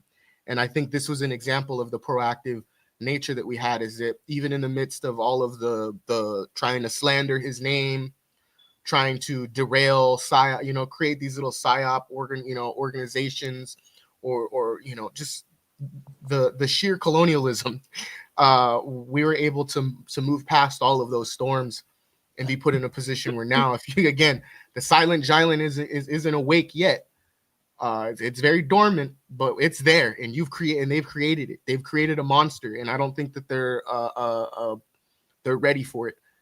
Yes, exactly. And you said some of the things that I wanted to say, so thank you very much. Yes, and one of the things I know is that they used military strategies, and they were put between a vice. What were they going to do? Were they going to let him move on in the south, where he's at? And that would have been a huge stain on there. But now that they did, you're right, the silent giant. You know why? Because the next thing they're going to do is they think that we're going to just forget about what happened, but actually it makes us stronger in the advocacy for them absolving the parole board. Yeah, and that's and let's actually speak on that, because a lot of people don't know that parole board should have been disbanded like over 20 years ago. Yes. For not following its own rules, even. But if you could speak to that, because I believe you know a lot more than I do in regards to the board of prisons, but how that was the main focal point that was keeping Leonard behind bars for as long as he was. Yes. Yeah, and I would like to say that, just like all of them, like we said, the alphabets, the BIA, BLM, FBI, CIA, all those were still working on the BLM and BIA trying to be absolved and of no use. And I know that the parole board is made up of course, aristocrats, right, with a lot of money. And that's one of Dawn's, I love the quote she always says about that. And so that is something that we're going to have to look at, and under a microscope, okay? Because see, they're trying to sneak, like you said, they're trying to sneak away now. Okay, we did this, like we threw them, Leonard. We're at war, okay? This is exactly. This is an exchange. This was essentially yes. an exchange. You gave us back someone who was innocent, and now we're in the ceasefire moment of yes. I call it fuck around, find out. It's what not to do economics over here on this network. Exactly. And if you notice, this war is being simultaneously, the psyops are everywhere, and it's like it's not our war, but we have to pick a battle. And usually, First Nation, for myself, the way that battle comes is through the ancestors, like you said. We connect with what we need to do through a spiritual connection of who we are and where we stand, and that's where we stand, and that's how we connect ourselves to what the next thing is we're supposed to do. And I do believe that's what's going to happen now strongly, is especially with Leonard. We haven't even spoken to Leonard. Wow, amazing. Yeah, I was going to ask, I'm hoping that we do have a meeting coming up soon so that we can all figure out what, the next goal is in mind. But like how you said, we haven't even spoke to Leonard yet, and that's the main. I'm the first thing that came to my mind was I hope he's speaking to his family. I hope that he's en route, hopefully, in the process of all of this happening. I don't know exactly how long the clemency will take to be in effect. I think it's effective immediately, correct? As soon as the president says it, it's effective immediately. So he might be in the process of being transitioned out, which means that he's going to get the medical attention that's needed. And that's the first thing that comes to my mind, is that a lot of the ailments that he has are reversible, meaning that if with the strength of our people, the strength of his people, the strength of what we now know is, prime medical attention that he can get, adequate medical attention that doesn't drift away, that doesn't say, oh, you only have a 42-hour time span here, 48 hours, and then we got to put you back into your little concrete cave.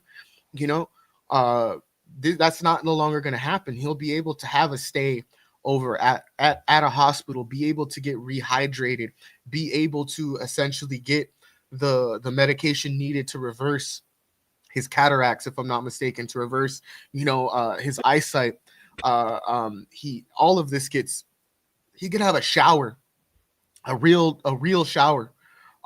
He could wash his hair. He could do these things. He could use a fucking CPAP machine, which he's needed for over 20 years.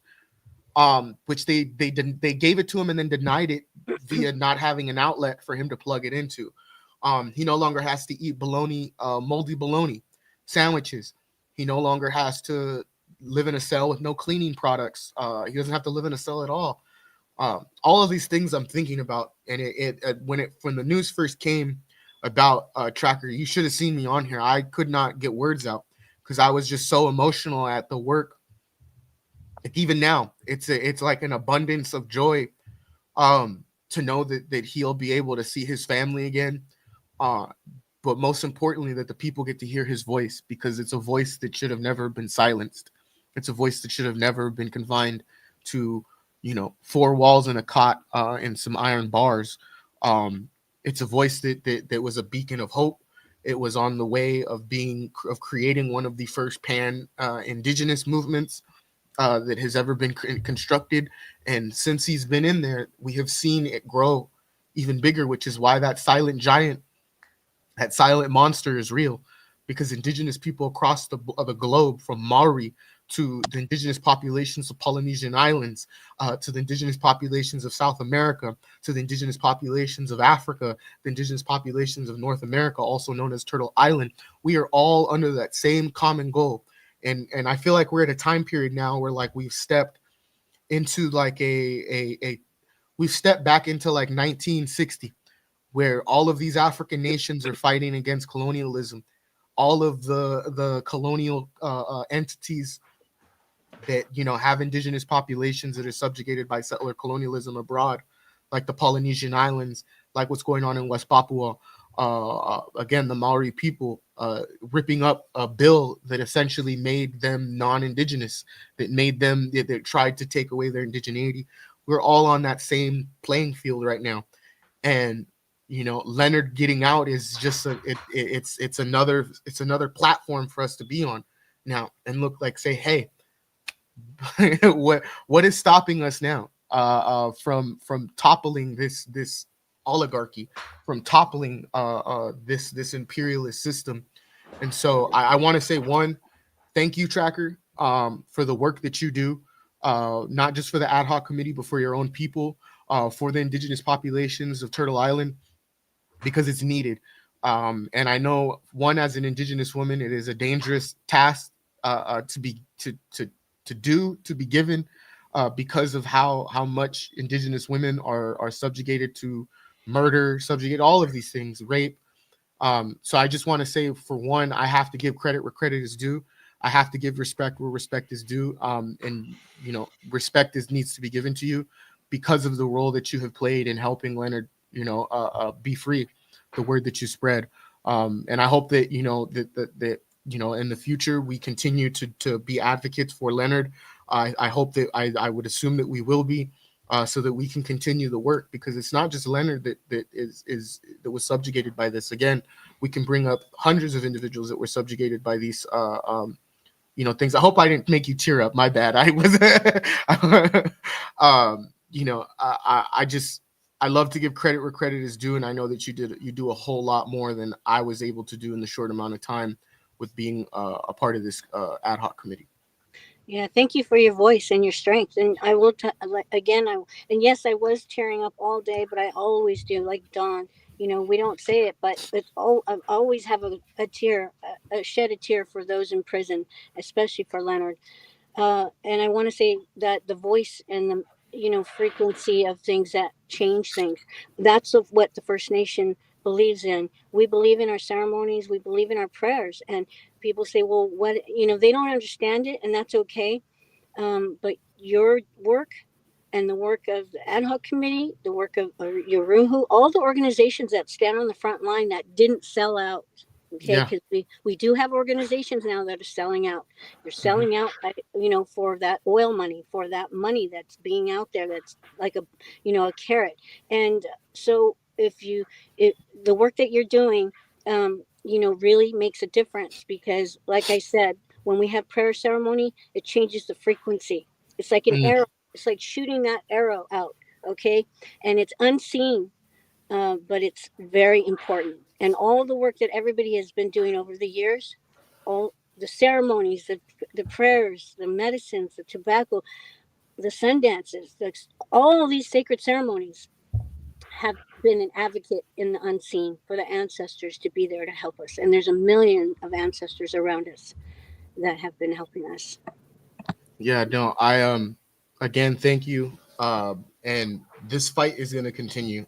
This is not, this is a battle. We have not won the war yet.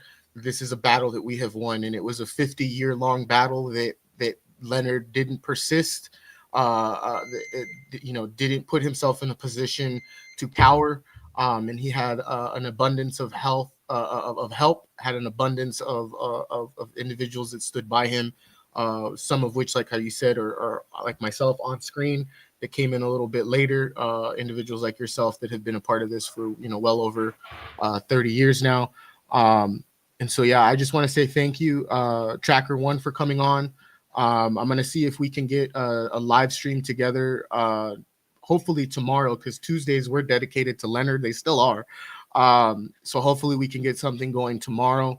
If you have the time, I will speak to the ad hoc committee, see if Jennifer could give us a little bit of an in-depth understanding of how this breaks down, because, you know, I think that, you know, for people also, huge shout out to Jennifer Jones, doing this one on a pro bono level, essentially doing this type of work just goes to show you she has stepped into the footsteps of the likes of Paul Robeson, the likes of those who said, you know what, I don't care if I don't make, I'm not here to make money off of this. I'm here to help someone be free. She embodies the true identity of what a lawyer looks like. A lawyer that isn't money hungry, a lawyer that doesn't want to, let me get $5,000 and then I can represent you, even though they know that it's right from wrong in regards to it. Well, I know that what's going on is wrong, but I still need $5,000. That's not Jennifer. Jennifer stood by Leonard's side, took the initiative, made sure that this was going to happen, and said it every single time she was on air. Leonard Peltier will be free, and I will be right there with him when it happens. So I just want to say, one, thank you to Jennifer. Thank you to her legal team. Thank you to everybody that was a part of this. Thank you, Tracker. Thank you, Dawn. Thank you, Opium. Thank you, Penny Hess. Thank you to the Uhuru movement. Thank you to Lenny Foster. Thank you to Ward Churchill. Thank you to Suzanne. Thank you to every single buddy that is a part of the ad hoc committee. And if I missed somebody, I apologize. We all did our part here. Speaking on the networks and whatnot, that again talked about Leonard. You talked about Leonard and you got monetized off of it. You got thousands of dollars off of talking about Leonard Peltier. This network doesn't do that. No. This network never was like, you know what, give me $5 and I'll talk about Leonard. That's never been the type of notion that's been here. This is donation-based media, and only reason we're able to talk about Leonard is because I put myself as an indigenous person going to broadcast journalism school and understanding the assignment, which is, do you want to talk about sports or do you want to talk about the injustices that your families have been through, that your indigenous populations have been through? I chose the right side of history, and I'm glad that I did, because this network gets to say that they helped Leonard Peltier get free as an indigenous co-founded network. So with that being said, Tracker, again, thank you for coming on. Hopefully we can have you on tomorrow. We can get a little bit more in depth with it. I'm going to be actually right now, I'm probably going to send a message or an email. I'm going to reply to the email to see who's going to be available. But again, thank you for coming on. This is a beautiful day for us, of an emotional day, but it's an emotional in a positive way, because we know that the work is going to continue. This was a battle that was won, but the war is still to be fought. Yes. So, thank you. No problem, Tracker. I'll see you. Thank you. All right. So that was Tracker. Again, very emotional day. Not because, the president has been inaugurated, but in spite of that, actually, right? Like 100% in spite of everything that white supremacy is doing, right? And the settler colonial state. Come on, Don. Why are you picking cotton during the day right now? Come on. I don't even know what to say. No, it's a term that Diallo uses, which I think is funny. He thinks we should be working on these days. That's really what it is. That's why I'm laughing, because this shit's hilarious to me. Nonetheless, we're gonna take a quick break. I know I really didn't leave no room for you to ask any questions, so I apologize. It wasn't that wasn't my space, and so like I wanted you two to have that moment together, because it was really important that you guys had that moment, because you guys shared in the struggle together, and so it's really important for you to have that moment together. So like, don't worry about me. I'm fine. I'm good. Yeah. He said, I'm working. Yes, you're working on one of the holidays we should be working. No, let's go to a quick break, you guys. We'll be back. Until then, enjoy some words from Daruba bin Wahad talking about cops. We'll be back. Empire, and the social construct of white supremacy. Law enforcement today in the United States has its roots in this history. When we see time after time on the internet and on our cell phones, African men and women being murdered, brutally killed by law enforcement, we ask ourselves, well, how is this possible? Why does this continue? And the answer is very simple. Law enforcement in the United States today has its auspices and its origins in the slave trade, in the appropriation of black bodies for the benefit of the ruling elite and the owners of property. You know, some of you may have heard about the Constitution of the United States. Purportedly, it's the greatest document ever penned by human beings. Let white folks tell it. And it's on par with the Magna Carta. Well, we know what happened in Europe after the Magna Carta, now don't we? How the bourgeoisie and the business class rose to power, and we have what we have today.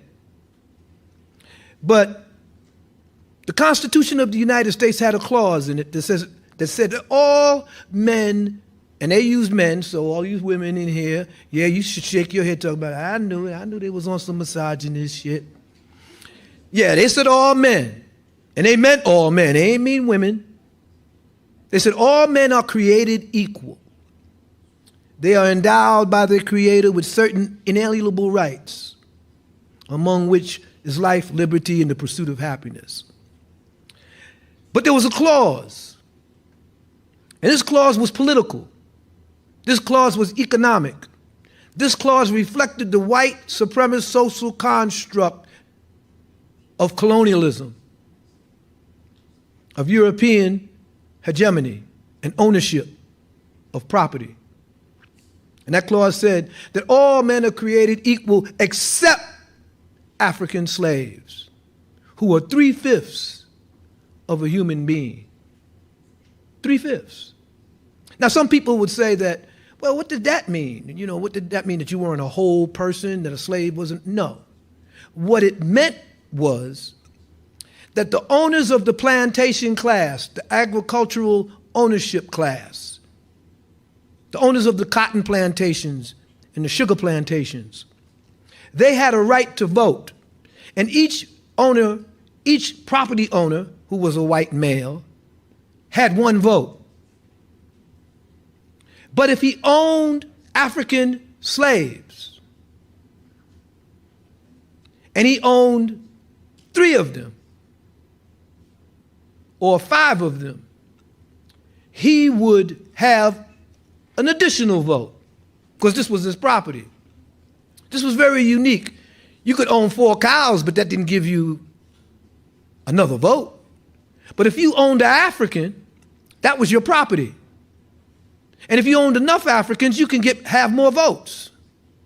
So that meant that the large plantation owners in the South could wield their power even though they were small in number. Because there was a point in the development of the plantation system in which African chattel slaves outnumbered their owners. This is important to understand, because when we listen today to the cry, Black Lives Matter, we have to understand the roots of that cry, of that slogan. White people owned black bodies, and they had the right to do with those bodies whatever they wanted to. That ownership of an African reflected the wealth of the owner, reflected the political power of the owner. And law enforcement that arose out of this system had its first organization around the slave patrols. You know, the slave patrols were such that if an African was found off of the property, off of the plantation at certain hours of the day, any white person could stop this African and demand some identification or an explanation as to why they were there. Why weren't they home on their plantation? And who did they belong to? This is the mentality that led to the kneeling in the neck of George Floyd. These crackers still think they own us. These crackers still think our bodies belong to them. And so when organizations come along that demand that black people defend themselves against this atrocious dehumanization,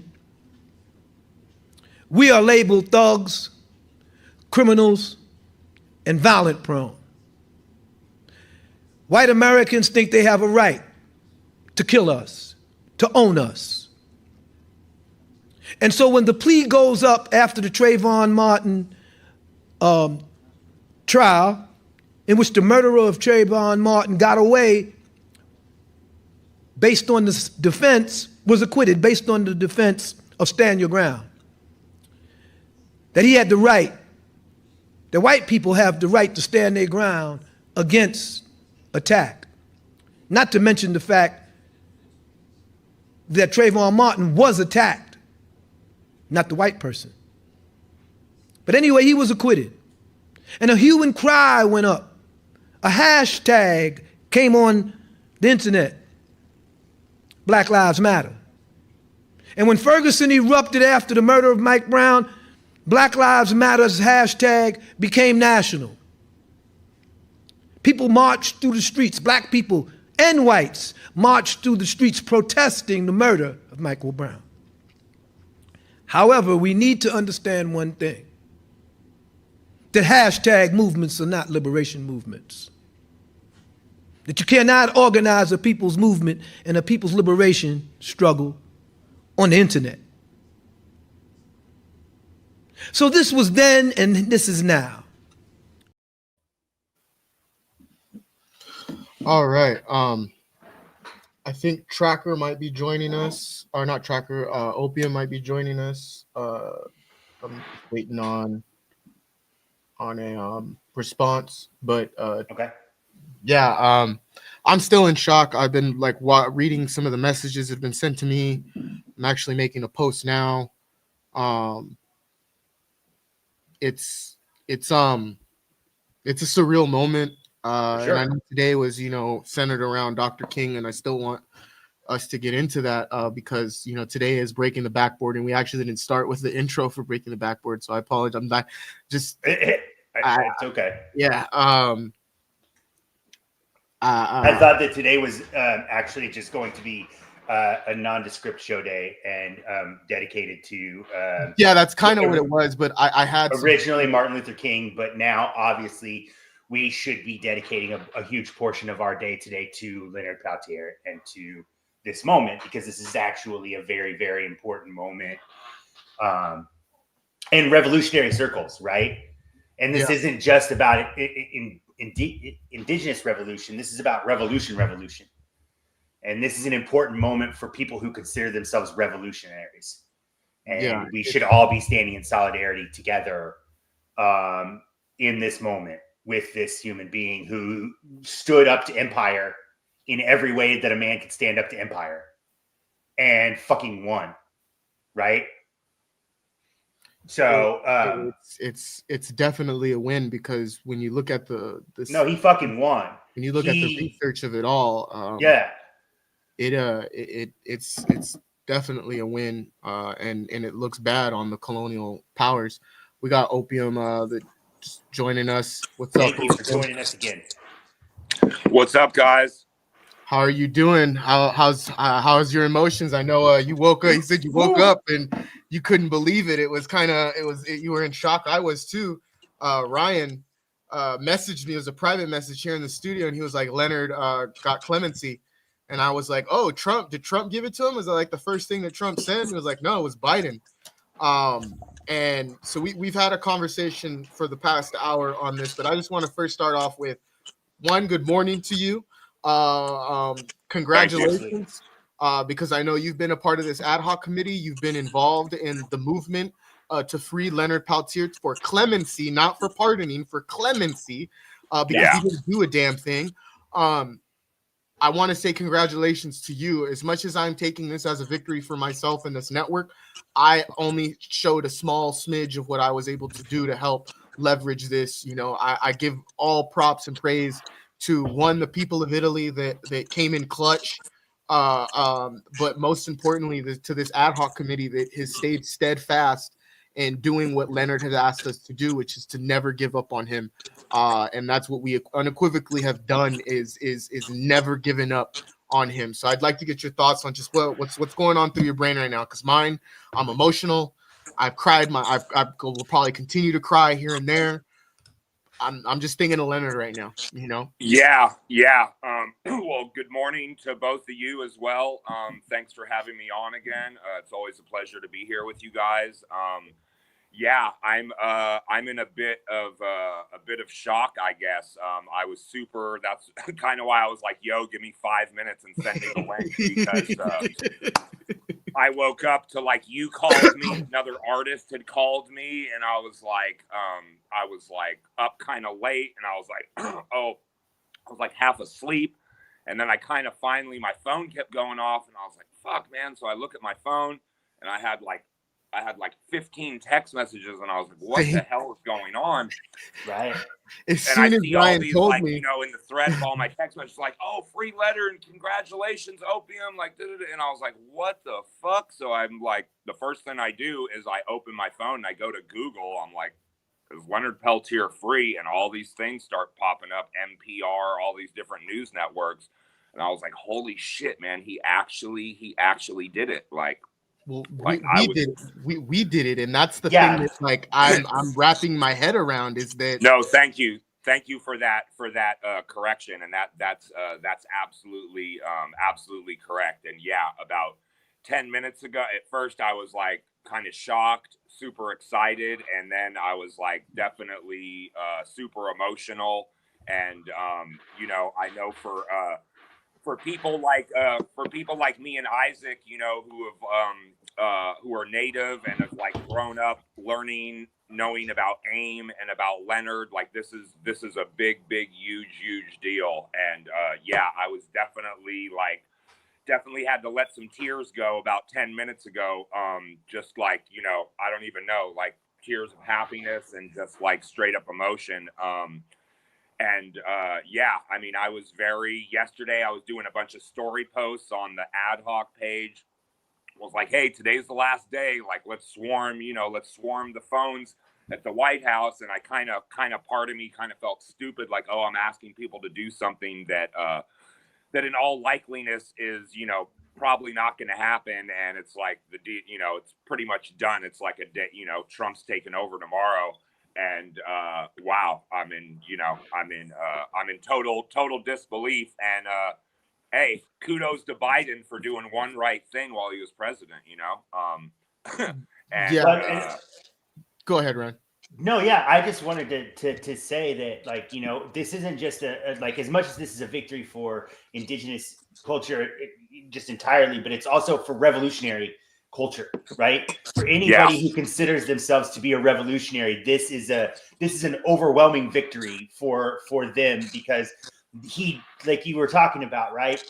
He didn't compromise and he didn't settle, and he maintained his innocence the entire time and came out the other side vindicated, completely vindicated, right? He stood and he stared the empire straight in the eye and said, I didn't do that shit, and won. Yeah, and this not just this network, but the committee worked.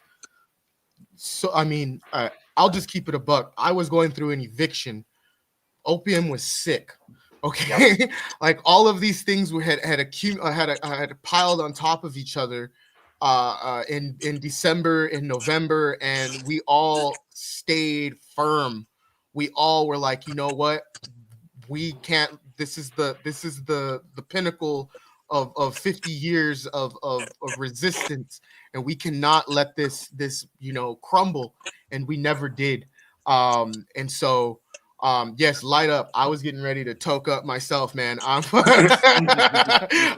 nervous right now. My emotions are just off the charts, but you know, I want to emphasize, you know, mildly that, you know, I was brung to this ad hoc committee by, you know, one by reference of Kalanji.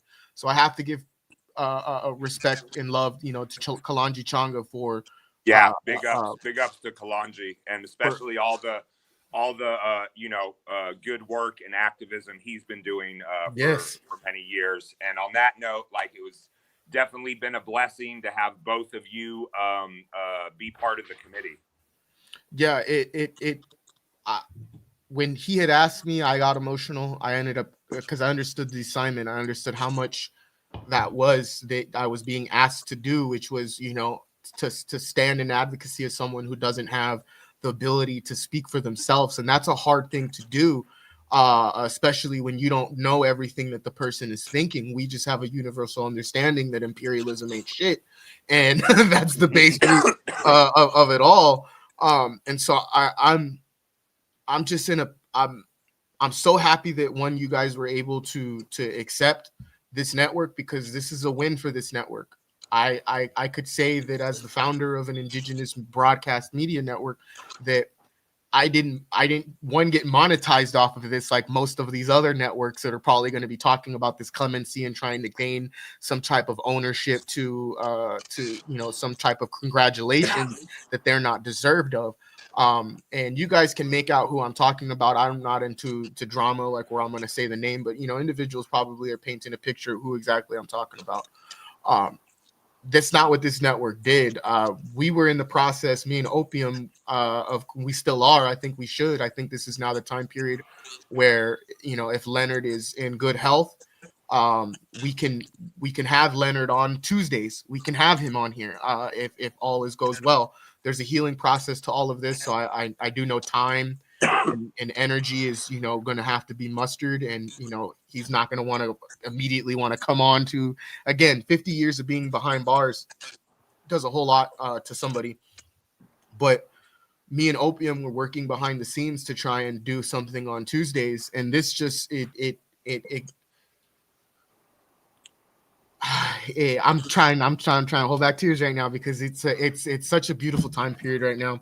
I don't know how else other to like I've describe been it. saying this whole time, Isaac, don't, man. If you got tears, let them flow, man. There's nothing wrong. This is a moment for that. That's exactly what this moment is for, right? It's for us to collectively, let the breath out, right?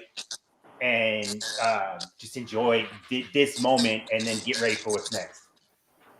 Definitely. And it's definitely it's definitely the better of the two potential outcomes, you know what I mean? Because as working with Jericho and with the ad hoc committee, too many times I've seen our elders and our political prisoners, the medical needs get worse and worse and worse, and then maybe they get freed, and they're on the outs, and they get to see their family for a few months, and they end up passing away from a terminal illness or something like that. So like I'm very very thankful and very glad that he's going to be able to get some of these health issues figured out and go and be on his land and be with his family and do all the things that he's thought and dreamed about for the past 50 years. Yes, and me and Tracker talked about how this is essentially a blueprint for individuals like Mumia Abu-Jamal, Imam Jamil Al-Amin, that they can follow. But if he's also a victim, but also he could be an account. He could be used as an advocate for these individuals to say, hey, what you're doing to them is death by incarceration. It is exactly what was done to me, and this is inhumane. With the condition that Mumia is inhumane. The condition that Imam Jamil Al-Amin is inhumane. Prison in of it itself is inhumane. So let's just get that, flushed down the toilet as well. This,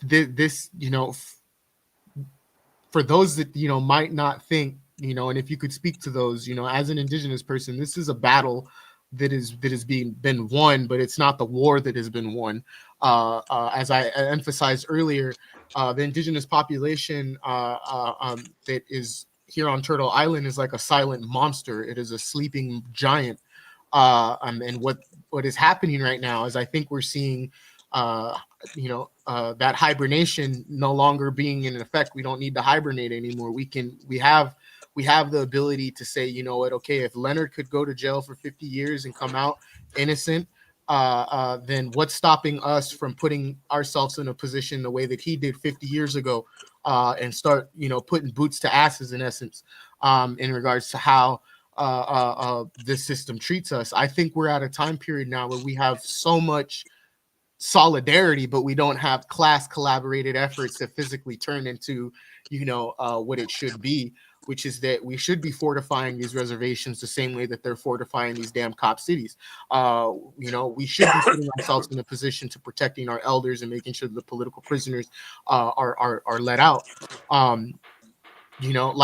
Like Tracker said, this is a war, and the alphabet organizations are going to work tandem, in any way that they possibly can to make sure that they try and co-opt that. They're going to try and co-opt this moment. They're going to try and make it seem like Biden's legacy all culminated to this one point. Again, I wouldn't be surprised if this ends up being a Nobel Peace Prize type of thing. If you know about the Nobel Peace Prize, you know that the same person who invented dynamite. So, but he specifically invented the Peace Prize because he didn't want his legacy to be dynamite, right? And to be this homage to war and to death and destruction. Exactly. But opium, do you see this as a domino effect that could help get Imam and Mumia out sooner rather than later? Yeah, I mean, definitely. I mean, as you said, this could definitely be a blueprint, for activists and for pushing for these other political prisoners to get out. However, I'm a bit skeptical, just being, who is now taken office and who is now taken over, And as you kind of briefly mentioned earlier, and this is something that we've discussed and that I've discussed with many people, is that I think the main drawback or the thing that's not happening is the unity of all activists coming together under one umbrella. No matter if we're Native or we're African American or we're Arab or we're Latino. I see a lot of these activism groups kind of staying in their different lanes and kind of not coming together and fighting for all of them as a whole, and I know this is something that has been very very important to Leonard for many years, is the solidarity amongst him and other political prisoners, and the same for Mumia, the same for a lot of these guys. The Mumia camp was pushing for the clemency and telling people to call Biden and everything too, which I loved to see, because I don't feel like there's enough of that happening. And in my opinion, that's what the powers that be, that's what the government really fears, and that's what they've worked so hard to condition us to not be unified. And that's what really scares them, is they want us to kind of all be in our own little circle, and the natives just deal with the natives, and the blacks just deal with the blacks, and the Arabs just deal with the Arabs. But when we all come together and you have a group, this multicultural group of all different backgrounds of people standing up and saying hey, this isn't right. We're not going to stand for this shit. You need to let these guys out. These, whatever the case may be, these laws need to.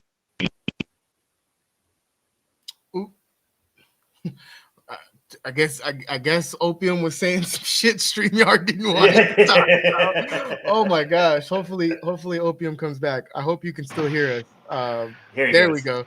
Yeah, that happened with Tracker earlier, but I also find it hilarious.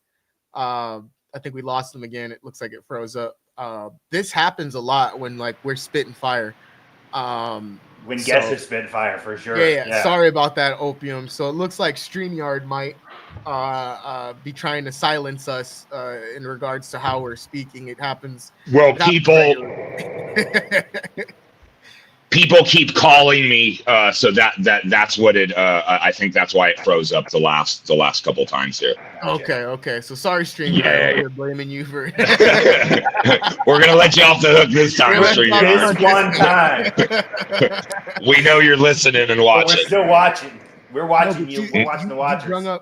You brung up such a valid point. Is that I think with this happening, we need to now really, and again, this just goes to kind of like these New Year's resolution type things. I think from a decolonial perspective, how I do New Year's resolutions is I look back at the last year from a radical perspective and look at it. So what are some things that not just myself, but as a collective, from an African diasporic, perspective, from an indigenous perspective of Turtle Island, what are some things that we did in 2024 that we definitely can change and radicalize in 2025? It'll be as easy as this, easy as clicking your heels, but the system or a group of people make it harder for us to get to that understanding. Is that's how fast it should be. For example, I've always said this, that the encampments should have been centered around athletic departments. They should have, instead of asking for people to donate to a Venmo for them to get thousands of dollars, what they should have been doing is utilizing the fact that they put thousands of dollars into a school, and that there is equipment, there is hockey pucks, there's a whole stadium that they could have taken over. All of these things could have happened, but what it was a class effort of solidarity, but under a false guise, meaning that they understood the assignment of the genocide was going on abroad, and they wanted people to understand it. But what they didn't do is that they didn't defend that notion of, okay, if you're going to support a genocide abroad, then you're not going to have football. You're not going to have baseball. You're not going to have any of these institutions that we have put millions of dollars, billions of dollars into, for you then to put into the hands of genocidal maniacs, Armageddonists, as Laith Maroof classifies them as. That's what wasn't done. And I feel like when you brought up, the unity part, I hear, or just to like wrap it around, is that I just genuinely feel like we have had example after example to justify how we need to further the radicalization. We need to be more militant. We need to be more involved on an armed struggle level. As Gerald Horne's book, I'm reading his book right now, so a lot of what I'm thinking about is from Gerald Horne's book, is that there was a lot of these class collaborated efforts to topple capitalism back then, and they all in very forms collaborated with the same system that they were that they were opposed to, and again, concession after concession, as H. Rap Brown or Jamil Al-Amin would classify. Would you agree in regards to that one, this could be used as an example to prove hey, Leonard spent 50 years doing something, being an innocent man, doing fighting, and the reason why he was held down for 50 years was because of his sheer strength. Tracker said earlier in the live stream that one of the reasons why she feels they didn't let him out sooner was because he would have sparked a revolution. It would have reignited the AIM flame that was the pan-indigenous movement that was being created, that inevitably made its way into Maori territory. It made its way across international waters in those 50 years. Like, would you agree to that? Is it like, we're not doing, if he did this, if they did Wounding Knee then, what's stopping us from doing that now? Yeah, I 100% agree, and my my father's family is from North Africa. We're Algerians. Famous artist, by the way. Famous artist, by the way. I have to highlight. Yeah, no, and actually I'm glad you brought that up, because that made me very happy on the last time that we were on here. On the YouTube live, in the comments, someone was like, "Oh my God, this is amazing! Chevy Saba's son is working to free Leonard Peltier," and I was like, "Oh wow!" That made me feel really good that there were some supporters and followers of my father. And for those of you who don't know who Chevy Saba is, definitely look into him. He started the world music scene in the Bay Area and abroad, and that'll kind of give you some insight into me and my background, because I very much grew up around, you know, like anarchist artists, and those of you who know about the Living Theater from New York, they traveled around Europe. They did very guerrilla style, like no permits. They would just go set up in like Firenze Square in Italy and do these very politically and revolutionary charged theater pieces, kind of without anyone's permission or consent. So that's where my parents met. So I very much come from that whole aesthetic of like, you know, activism through the arts and all that stuff. And so the majority, my father's family moved to Paris during the Algerian War. And I gotta say, like, you know, Europe and Paris, like when some shit goes down, they hold court in the streets. They come out in full force and they fucking fight the cops. You know, my dad told me stories about like going out to protest with hammers and chisels and like chiseling out the cobblestones in the streets in Paris so that they could throw the cobblestones like at the police. And we're not even on that level here, motherfucker. No. We're not even willing to stay out past 7. But let's just be real. Exactly. and years ago, when like one of the first, you know, times that the Giants. Got another phone call coming in. See, again, it's a busy day for us as far as the committee. My phone has been going off the whole entire time. Yeah, no, same here. But my point to that was that, you know, me and my father were watching all these news clips of, you know, people like lighting fires in the middle of the streets and jumping on buses and graffitiing them because the Giants won the World Series. And my dad was very much like in shock by that. And he said, you know, why don't they do this shit when, you know, when a young black kid is killed by the police? Why don't they do this shit when, you know, more natives' land is being took for resources to get raped and for the government to, you know, make more money to inevitably, you know, displace us and to, you know, further push us down? And, you know, growing up as a, you know, Algerian Native American in America, I never really looked at it or thought about it in that way.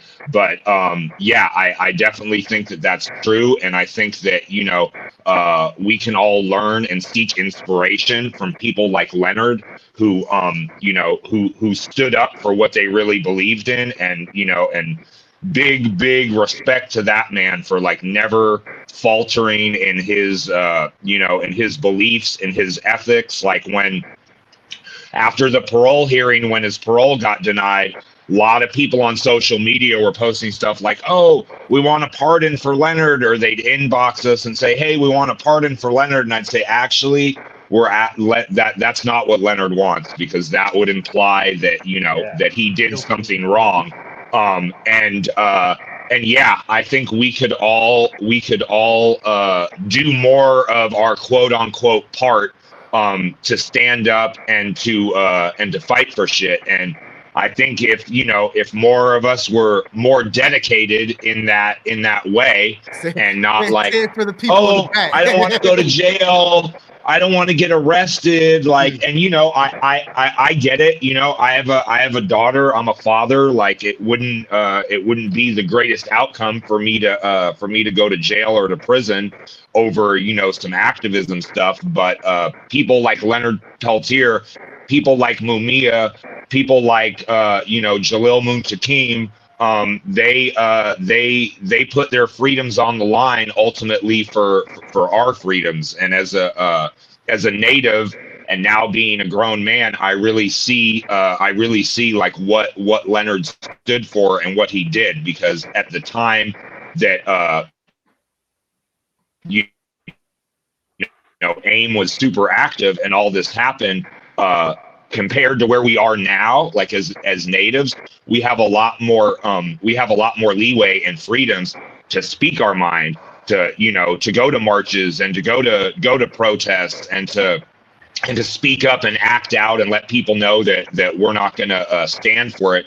or go for it. And I feel like if we were more diligent about that and in the streets more and really in their face more, that would seriously worry and concern them. And again, that unity would be more in place and more cohesive. So yeah, I feel like we can definitely all learn from this. And and all of this is a learning process and a learning curve, Yeah. So yeah.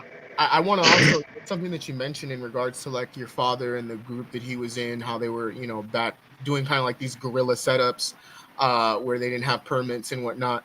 There's been like a co-optation of that I've seen with like Jimmy Fallon doing stuff like that, where like they have co-opted this revolutionary radical approach to to artistry, to getting the word out by any means necessary, as Malcolm would classify it, are now using it for like you see like isn't that what flash mobs are? Right? Yeah, It's like co-optation. Yeah, like it Like- falls under the same category of like that co-optation of like real guerrilla aesthetics that were used to help people understand the tragedies that imperialism brings about. And the perfect example that I can give is just recently, as much as like everybody should be proud of Bad Bunny for calling out the colonialism that's happened in Puerto Rico, he also works with colonial constructs like Jimmy Fallon that are buddy with the Resnicks that steal water from Californians. They own majority of the water, over 80%, I think now. And did like this little subway thing where like they took over the subway. Now imagine if like a group of indigenous people like ourselves did that right now, like in New York subway, we'd get the shit beat out of us. Either that or one of us would have been killed. We would have been martyred for simply just wanting to play the music. I mean, we've seen it on numerous times before. Jimmy Fallon gets to garner 200 plus people for that event, but there was an African individual that was playing his music in the subway, did it for years, and the police harassed him, destroyed his equipment, all of that stuff. And it just goes, I'm having that you're not your dad's voice, but just your voice in of what your dad said is like, why aren't they, if you guys could burn trash cans and throw grocery carts at police cars and squads and whatnot, like why aren't you rowdy when it comes to the injustices and atrocities that get inflicted onto the indigenous populations, whether you're indigenous to Turtle Island or you're indigenous elsewhere? And it's a glaring example of, again, the co-optation of these things. And so I wanted to highlight that because I don't know if you've ever made that like connection. Is like, okay, well, the things that like Jimmy Fallon does is like a spitting image of without the revolutionary aesthetics of like what your father and his groups used to do, which is just set up at any given moment in time and then just do whatever they needed to do to get the word out. They're now using that to get mainstream to get streams and stuff like that to monetize individuals under a capitalist mode. So I just wanted to highlight that. I wanted to, if we can, because I know there's really not a whole lot that we can say about Leonard that hasn't already been spoken today.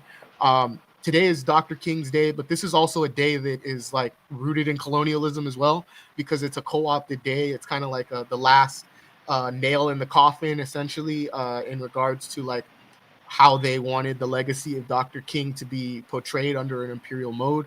In my monologue, I talk about how that this is not a holiday to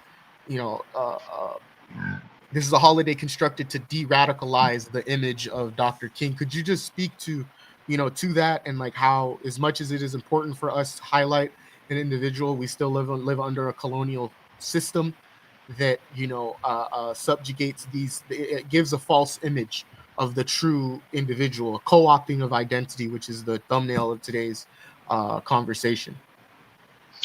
Yeah, definitely. I mean, I think it also speaks to how as with Leonard, they don't this country and the government, they do not like or want I was going to say people of color, or any people for that matter, to to stand up and speak their voice, especially when it's going to influence the masses, and I think that was a very important point you just made. as this was kind of the final nail in the coffin, especially at a time when civil rights was really building. You had Dr. King doing doing the peaceful protest kind of approach to things and rallying the masses. You also had the Nation of Islam and Malcolm kind of taking their more radical approach to civil rights, and it's ultimately we see what happened, right? Both of them were assassinated and murdered, and although years ago, I always kind of asked my daughter, I'm like, hey, what'd you learn in school today? And she was pretty young, and she was like, oh, MLK Day is next week, and we learned about him, and they actually they taught them a lot of what about him being assassinated and killed and all that. But they're, in my eyes, they're still not being taught the real and right story. However, they are being at least taught more than was said or spoken to me when I was that age or when I was in school. But again, this goes back to the reason of why Leonard was in prison for over 50 years, because especially with the history of, this government and of Native Americans and resistance, they do not want, because Native Americans kind of like since the beginning of time is like, oh, these were the first group of people to be like, hell no, this is our land. We're not going to walk away. We're going to fight you. And we're, it's not going to go down like that. And in my eyes, that's why it's taken so long for Leonard to be freed, because they do not want anybody speaking up and rallying the masses in that way, let alone a Native American activist, Yeah, and you've highlighted without even probably you saying it, but it's something I talk about, and I'll take the heat for it. But we had a lot of people, again, as I've highlighted, the Julian Assange, and I think you did something. It's like, since it was a native man, no one really cared for so long. But I find it ironic. I find it very I wouldn't even say apropos. I just find it very goofy. I'll use that as simplest terms. Very goofy of individuals that are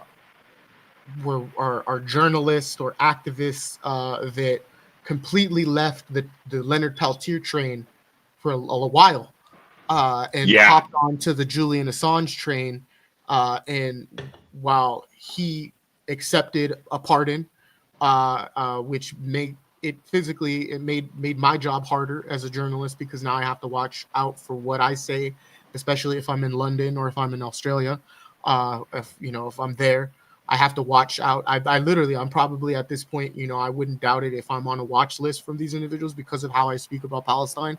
I just have to have that fermented into my brain firmly. Yeah.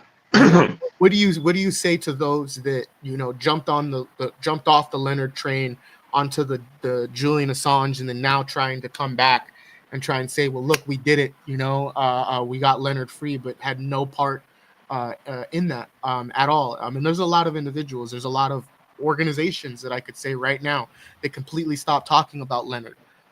They completely refuse to even put them in a sentence in regards to their presidential candidacy submission. And yes, I'm speaking about the Green Party. Yes, I'm speaking about PSL. I'm speaking about these organizations because, again, they stayed very silent when we needed them to be very loud and out and about. And they stayed silent about this. And I have evidence to prove, and I'll on the back burner, I'll give it to you. But I have evidence to show all this as well, which is disgusting. But like, what do you say to those that jumped off the train of Leonard and then jumped on the Julian and are now trying to come back and stake claim to, to some congratulations? Yeah, I mean, first of all, I would say shame on y'all for your your motivations, and within activism and movement work, we see a lot, there are those of us who are in it because that's what we feel in our heart, or, that's how we were raised, is to speak up and use our voice and resist against these things. But I also see a lot of, bandwagon activists, if you will. And, nobody was hollering Black Lives Matter before George Floyd, right? And then it was like, it became very trendy and in, especially on social media, to be like, oh yeah, like that's horrible what happened to George Floyd, Black Lives Matter. And if you really want to dig deeper and think about it, that's when you started seeing all these people hanging like Black Lives Matter flags in their windows, because it was like, I've been working with Jericho for a long time, and it was like after the George Floyd thing, all of a sudden it was like you start seeing all these Black Lives Matter flags like hanging in people's windows, or stickers on like some like suburban white family's car, like, oh, Black Lives Matter, this, that. And it's like, I don't think 5-10 years ago they were, were they concerned about Mario Woods? Were they concerned about, Oscar Grant?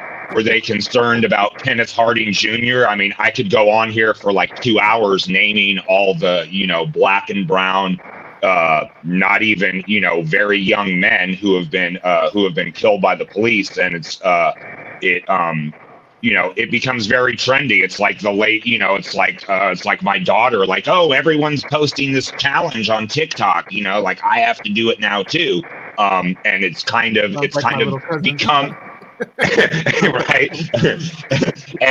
and it's kind of become that kind of thing, and I think for some of these, which goes back to my point, a lot of these bandwagon activists, it's like whatever's in or popular or whatever they see everyone else kind of speaking about or posting about, they're like, oh, everyone else is doing that, I have to talk about George Floyd, or I have to talk about this, or I have to talk about that. And, for people like us, like we've never stopped thinking or fighting for Leonard and for many other political prisoners. And, a lot of people, they either do it because their heart's in the right place and because they feel like that's something they should be speaking up and standing up for, or they're doing it because they want to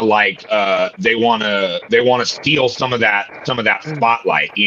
They maybe somewhere inside they say, oh yeah, Leonard was wrongfully accused and whatever, but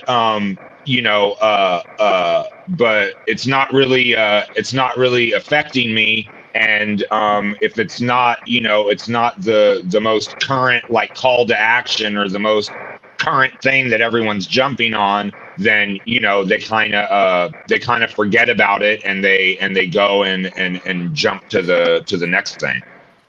Yeah, and that's exactly what I had seen for, I mean, like I said, for years I have made this connection, is that if we had the energy to help, or to highlight the atrocities that were what happened to Julian Assange, where are these same individuals in regards to Leonard, who've been behind bars for 50 years?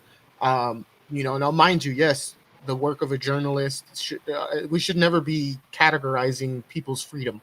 And I think that's what happened, is that people were like, oh, he's a journalist that exposed, a bunch of things. Well, Leonard exposed imperialism via death by incarceration, in regards to being held for 50 years behind bars for something that he didn't do, being made into a physical example that this is what happens when you defy us. This is what happens when you go against the grain. So I think which one is more, if we're basing things on, a rank system, I think the person who's been in behind bars for no reason other than the fact that he is a pillar of strength and resistance against an imperial system for millions of people, versus someone who just exposed the fact that exposed everything that everybody already knew. And I don't want to be disrespectful in that regard, but I just feel like we have. Can I jump in real quick? Go ahead. No, because I just wanted to say, like, isn't this like? He's no, like, I'm tired. I'm tired. Stop it. No, I just want to point out that like this is kind of an aesthetic of colonialism in general, right? Is that they individualize these moments instead of collectivizing these moments. And this is exactly instead of like what should be a moment where like we are all happy that this not only that this man's getting free, but also that this man stood up to the prison industrial complex, and also that like all of these activists came together to get him freed or to help get him freed. Instead, like we're having discussion about individual people and the different individuals, right? Instead of the collective, which is where I think that like most of us that are activists would like to see the conversation steer towards more.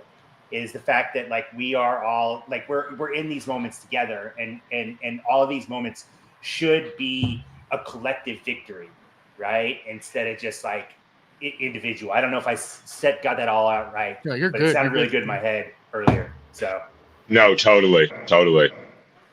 And I'm sorry, you guys, I am going to have to get going because my phone's getting pretty low and people keep hitting me up. But, let's definitely like keep this conversation and this momentum going. And I'm assuming that by next Tuesday, we're going to have a lot more information on, on what's on Leonard and what's to come and what kind of the process or whatever is going to be. So, I would love to let's definitely talk after this and before next week, Isaac. And I would love to, get this going again maybe next week and, give the people like some real updates as to what's going on, a week after the fact.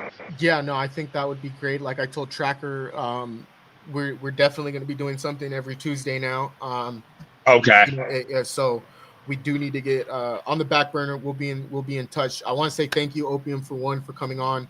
Thank you, and congratulations to the committee, one of which that I'm a part of, but just as a whole. I know the work that you do with the Jericho Foundation was a big part of this. The work that you do covering his IG, Leonard's personal IG page, all of that, encompassed into one. You got to give yourself credit. I just might be I don't know if you're an emotional person, but get those cries out. You did the work, we did the work, and the war is not done yet. But we will be persistent through it all. Definitely. Thank you, and big ups to you too, comrade, for all the work that you do and for being part of the committee. And big shout out to everyone on the Leonard Peltier ad hoc committee. As you know, there have been a lot of, politics and this and that, if you will. And, there's been a lot of theft. There's been a lot of theft. The odds and a whole lot of other shit. We all came together and stood up for Leonard. And, this is the result. And that, that brings us back to this unity factor. We have a very multi-ethnic and cultural group of people on the ad hoc committee. We definitely have Native representation on there, which is super important to me. But, we all came together under the umbrella of, what's right and standing up for Leonard. And this is the end result. So, keep speaking out, keep fighting, and keep standing up. Yes. We will see you next Tuesday, comrade. Again, thank you. I'll be in touch with you behind the scenes. Again, that was Opium Sabah, who thank you again, is a comrade. I can say at this point, member of 10 Media Network via coming on Tuesdays. So yeah, I'm deeply I'm emotional still. I'm still trying to wrap my head around the work that it was very awesome of him to take time to come and in the middle of all this, take the time to come and share with us, his feelings on it. That's powerful stuff. Yes, so and really one network that I'm getting ready to someone who I'd like to get on here is Comrade Sigmontu to talk about this in the near future. So shout out to the Chunkaluda network. Very, very, very great work that is being done. So I just want to highlight Sigmontu and the Chunkaluda network as a whole. Yeah, we're gonna go to a quick break. I think it's needed. If I'm not mistaken, dude, I think this video that we played for for O'Malley's Black Power, I think is the one where he talks about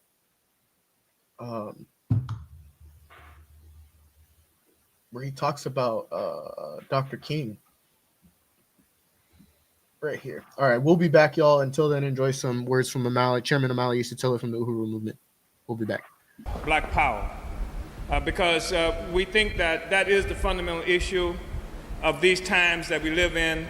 But in fact, it's been the fundamental issue for African people for a very long time now. First of all, what I would like to do is just briefly say some things about the African People's Socialist Party, which is the organization that I chair. We are a revolutionary organization. And by that, I want to say that we are convinced that this country, this system, do not have the ability to do justice by African people. That if we are to ever know justice, freedom, and democracy, we are going to have a revolution. It's that simple. And I know that that's a difficult issue for a lot of folk. And the fact that it is obviously a difficult issue for a lot of folk is reflected in the number of people who are in this room right now. But it is nevertheless the truth. And it's important to talk about that because we can continue to have discussions that make us feel good, but won't take us anywhere. We can continue to have discussions where people come before us and make rhymes like up with hope and down with dope, and perhaps we'll feel better, but they don't take us anyplace. And what we have to do is come up with some kind of analysis of the reality that we are confronted with as a people, and then be able to use that analysis to change our circumstances so that they are not the kind of circumstances we find ourselves confronted with today, but what we want for ourselves and for our children in the future. So we are a revolutionary organization.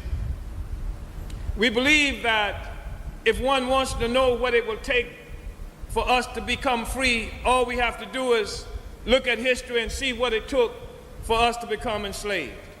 And if we find any place in our history that we voted ourselves into slavery, then I say let's go and get together and vote ourselves the hell out of slavery. And if we can find any place in history where we sang our way into it, then let's sing our way out of it. But the reality, that is not the case, sisters and brothers. The reality is that we are going to have to cut, shoot, and bomb our way out of the circumstances that we find ourselves confronted with. And I know that's not something that everybody wants to hear, and it's not something that a lot of folk want to hear. But it's the truth nevertheless. This is not a suggestion at this meeting that once you're on your way out, we're going to be handing out AK-47s for people to go out and do your thing. The reality is I'd be extremely afraid to pass out AK-47s in the community because I'd be afraid that I'd probably become one of the first victims of the AK-47. In other words, there's a lot of work that we have to do in the interim. But having said that there's a lot of work we have to do, we have to also remember that our objective is total, absolute liberation for our people. And you can't have it any other way. There's no way that you can talk about sharing the power over your lives with somebody else and then feeling like you got a right to complain about what somebody does to you. Either you want the power or you don't. And some people are afraid of the power, and some people are not afraid of the power. In fact, actually understand and believe that we need the power, but just don't believe we're going to ever be able to get the power. And so what they will do is find themselves compromising forever with a system that has never been able to bring anything but genocide and oppression to African people, as opposed to struggling to find some way to end our relationship with this North American hell that we've been confronted with for something like 500 years today. So we're a revolutionary organization. We're a revolutionary organization that was founded in 1972 at the back of the attack on and defeat of the Black Revolution of the 60s. The Black Revolution of the 60s was one of the most consequential things that has ever occurred in this country, and it's something that we have to struggle to understand. All of us need to struggle to understand. And we need to understand it because subsequent to the defeat of the Black Revolution of the 60s, there's been a lot of historical revisionism that's been occurring in this country. And what we find is today people tell us that the 60s was not about revolution, but it was about the flower children in Haight-Ashbury in San Francisco making love and not war. They tell us it was about hippies. Or if they if they find themselves talking about African people in this country, what they suggest is that perhaps it has something to do with a generational thing, that a few young people were caught up by these mysterious times and got involved, and they even sometimes suggested maybe somebody put something in the water and all of us went a little crazy. But the reality is that the 60s was a period that was characterized by the Chinese as an era within which there was great disorder under the heavens. And the reality is that revolution was the main trend in the entire world in the 60s, not just in Philadelphia. But everywhere in the world, oppressed people had risen up and were fighting for their freedom. And they were fighting all over Latin America. In fact, the 60s were opened with the great revolution in Cuba in 1959 that overthrew a U.S. puppet government under Batista, where the U.S. held Cuba as a whorehouse for white people and a gambling den for wealthy white people and gangsters and what have you. It was Cuba that opened up the 60s. It was, we saw the 60s. Where Cuba was a whorehouse for.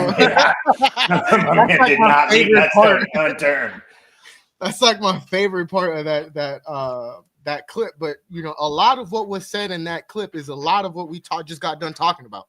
Yep. Is that the political revisionism is not just a new thing. It is something that has always been prevalent. So I want to emphasize too, this is donation-based media. I want to say thank you to Jessica who sent $100 earlier. Yeah, thank you so much. It really does mean a lot. If you like what you see, you like what you hear, below are ways to help out, to keep this media going, to keep this afloat. Really, again, means a lot. We got a Patreon as well that's scrolling below that you can go to, free to subscribe to as well. Or if you want, I always say, man, you know, I'm not just I'm not just co-host. I am a subscriber. Exactly. I give monthly to the cause as well, and the cause is Isaac, and I think he's a worthy one. So, and this network is a worthy cause and a worthy voice, and something that, you know, we need to keep. We need to keep. Period. Yeah, and so I think I don't want to give any lip service to this inauguration, but I feel like we have to at least talk about it a little bit. Like, I feel like we need to get into the videos that I sent you on TikTok about all of these Supreme Court justices holding stocks in Meta. And sure. That sounds way more interesting to me than anything that's going on in the inauguration. Like, honestly, and because let's be clear, like what's happening now in American politics and U.S. politics is just it's a straight up cash grab across the board. These people see the end of the road, and there are probably some true believers that think that they can that they're going to be able to fascist their way through this. But I think most of these people understand what's happening and are 100% this is just a blind money grab. And as we'll talk about with the Meta stuff, it becomes pretty clear pretty fast. I mean, we've been seeing it with Congress's ability to just straight up gamble on stocks that they themselves have influence over, right? Mm-hmm. For almost a decade now, it's been blindly evident to anyone that just wanted to see it. I fucking hate fucking this new TikTok shit, dude. There it is. Fucking A. All right, continue, man. I was trying to get it's just it's just this. We're on a speed run to the collapse of this system, right? Well, this is accelerated imperialism. It's like you talk about all the time, accelerated imperialism, and they know it, and they're out here just hoarding as much as they can, right? And it's coming from every direction, and it's gotten to the point now. You'll see with this gentleman that it's just, I mean, it's so naked across the board that it's what it is, that it really it almost makes me well, for one, I have gotten to the point where if somebody wants to talk to me in terms of Democrat, Republican, capitalist, left, right isms, I will just walk away. I don't have any interest in having those discussions. I don't have any intention. We are scientific socialists. We believe in decolonial Marxism. So yes. Yeah. I will not engage in Democrat versus Republican conversations at all. I will talk about how terrible Trump is. I will talk about how terrible Biden is.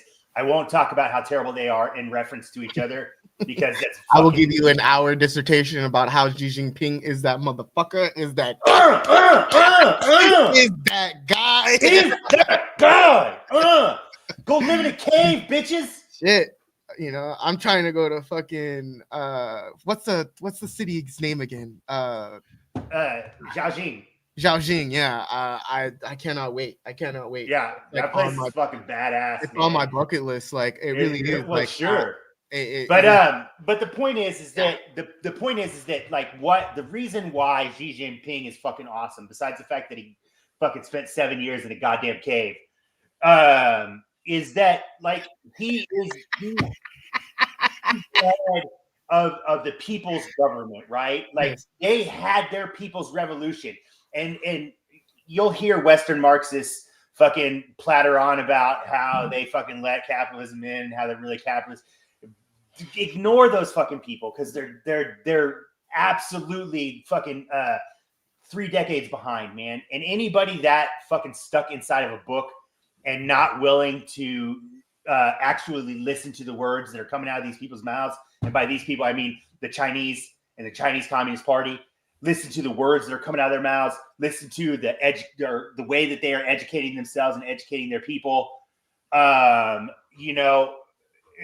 just living in their own little Eurocentric head, and they need to be ignored with the same speed that you ignore Democrats and Republicans, or at least for me.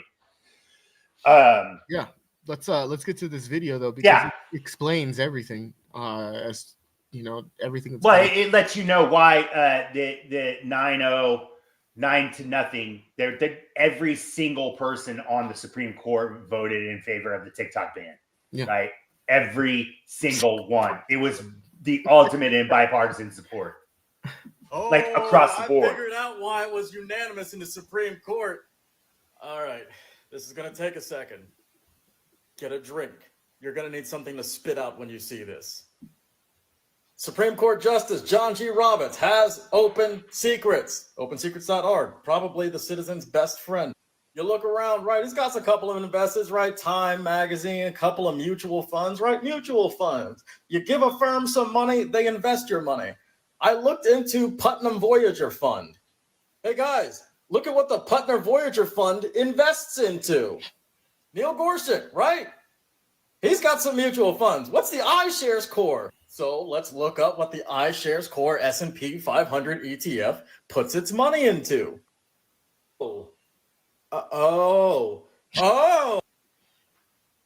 Clarence, Clarence. I think you guys can see where this is going already. I hear Clarence has got a real good got a lot of money with Vanguard. Yeah, no, I've seen it. Vanguard has a lot of money. I've seen a tour of it as well. with It's awesome. Meta. But hold on. And it's more than just a. Why would I give you such an easy to reach answer? Vanguard, let's see. Clarence has got about 100 grand, or at least, I don't know, maybe it's cut off, into the Vanguard 500 index fund. What is in this fund? I didn't even have to scroll for it. I didn't even have to scroll for it. That is 3 Supreme Court justices that have direct financial ties to Meta. Do we need to go over the rest of the list, or has the picture been painted sufficiently for you? All right, let's do one more. This is actually kind of... Let's see. Hey, listen, there's nothing wrong with municipal bonds. I will never disparage a public official for directly investing in American cities and counties. This is a good thing. You're helping fund schools and roads and whatnot. But iShares, Core, MSCI, EAFE, ETF. Let's see what's in that one. Oh, wait, by the way, if you actually clicked on it in Open Secrets, it'll actually tell you, who's invested in these specific funds. Guys, if any organization deserves our donations, it's opensecrets.org. Maybe not iShares. Hold on, don't worry. She's got more in that portfolio of hers. There's bound to be some dirt somewhere. I found it. It was in the Russell 1000 Growth ETF that she's got a hold of. There we go. We found her meta contribution. There we go.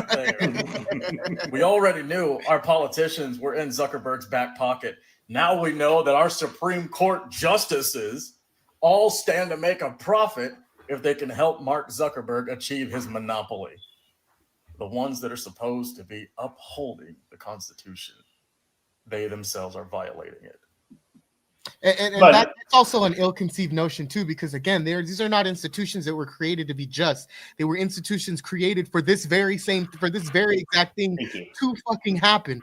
To happen, like this is, it's not a matter of just because they say they're the Supreme Court and they're supposed to uphold justice. No, it's justice with the ability to be able to do injustice. That's what that is. Right. By all means. Well, they were built. The Supreme Court was an institution that was built on the back of slavery and genocide, and so that always needs to be like all of these systems. Every system that America exceptionalism and bullshit that it has built up was built on those pillars. So it can never be a place for us to get justice. Right? It can never be a place for the people to get justice because that wasn't how it was built. And sometimes we'll get these ray of lights, we'll get these fucking Clemency for Leonard Peltier moments, right? And we'll have this bright light shine for a second and go, fuck, all this work, it worked. But then you got to flip it around a little bit and go, okay, but look at what we had to do to get that man free and to get him his clemency, right? And that was just one thing, one tiny concession from the empire, right? And instead of us collectivizing that energy to putting down the empire. Exactly. And sorry, my back is tensing up, but I can still go. Let me see. I lost my train of thought for a sec. There's a portion of the video where he's like, building schools and stuff like that is, that's a good thing. No, it's not. Right. Yeah, no, it's not. But see, that's part of it, right? Is that's part of people's continual push, like that, as we're going to find out. And this is why we try to talk about like the left-right divide is a nonsense fucking thing that we shouldn't even put ourselves in, because we are at the bottom, right? And we are with the bottom. And that's where our fight is, man. I don't give a fuck about your fight of left versus right. I don't give a fuck. I really don't. Yeah. I get that there's... I want to highlight something. Sure. Because I brought it up earlier. And I just want you guys to understand who the top contributors were to the Green Party and how much money they made, how much money they spent, how much money is left over. And if that's going to go, how that's going to be allocated to me. Yeah. Well, I know I haven't fucking seen or heard from either one of those motherfuckers. Can you guys see that? Yep. Contributor, U.S. government, about a little under 15,000, 15,000. Portsmouth Naval Shipyard gave her about a little under 15,000. Microsoft Corp, 14,000. Let's go Apple Inc., 7,000. Sony Corp, 6,000. Indigo Technologies, 6,000. IBM, about 5,000. Okay. These are all campaign contributors. Then you look at the summary. Okay. Got about 2.7 million running for president. Spent about 2.23. Okay, so there's like a little over a half a mil left over from this campaign. Funds raised over 2.7. Funds spent. Cash in hand 47. Debts 0. So that's all profit, y'all. That's all fucking profit. Now, just to be fair, let's go to presidential elections. Let's go to 2024. Let's go to Cornell West.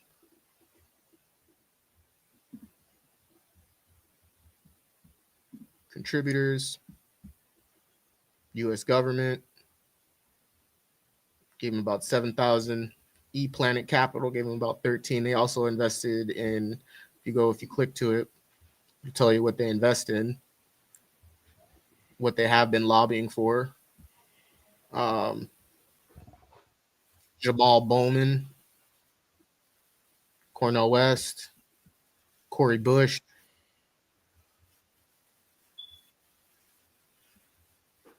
Again, these are numbers that people, they can't hide behind no more. Like they can't. Yeah. I'm just for everybody. Inland Empire Extra Care. That's actually a good contribution. I'm from the Inland Empire, and I know that they do good work. But what was glaring for me is the Jill Stein. Sure. Because this is a campaign that was backed off of, not standing against those that were affected, and the contributors to her campaign were active participants in genocide. Sony Corp, exploitation of African minors. Apple, the exploitation of African minors. U.S. government, the exploitation of the fucking globe. Yeah. Like, I just want people to really understand, like, this is a legit website. All of it is factual, and all of it proves that, again, the electoral system is bullshit. Yep. This is how they leverage people to stop talking about certain things, how to not talk about certain things. And I might be losing some people. I don't care. If I'm being honest, I think I'm gaining some because I'm talking about this shit. So tell me why we need to put ourselves in a position to uphold electoral politics anymore, when we have seen that it has done nothing but, one, keep a man behind bars for 50 years, when he has exploited, gentrified our communities, domestic and abroad, has enacted settler colonial violence, domestic and abroad, neo-colonial aesthetics, domestic and abroad. The list goes on. Yep. So again, for those that probably are looking at, like, looking at Green Party, as a legit party, no, not when you accept money from the U.S. government. Don't care if it is for campaigning. Don't care if that's a handout, and you accepted it. Sony, Apple, you accepted those contributions. That's disgusting. And I know people that were actively boycotting against Apple. They told people to vote for green, which was, oh my gosh, that's the world that we live in, man. Yep. But O'Malley Shatella said, right? Like Jim said, if show me a place where we voted our way in to slavery, and I'll be the first to sign up to vote our way out, right? Or whatever he said.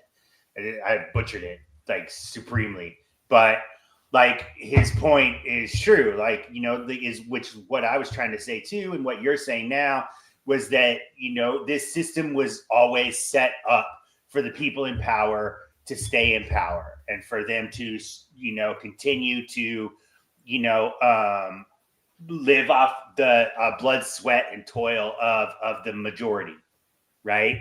Mm-hmm. And this is the way that it's going to stay until we rise up and stop it. Like, we're not going to be able to, like Kwame Ture says, like it's reform or revolution, not reform and revolution. What is this? I'm still kind of confused over this.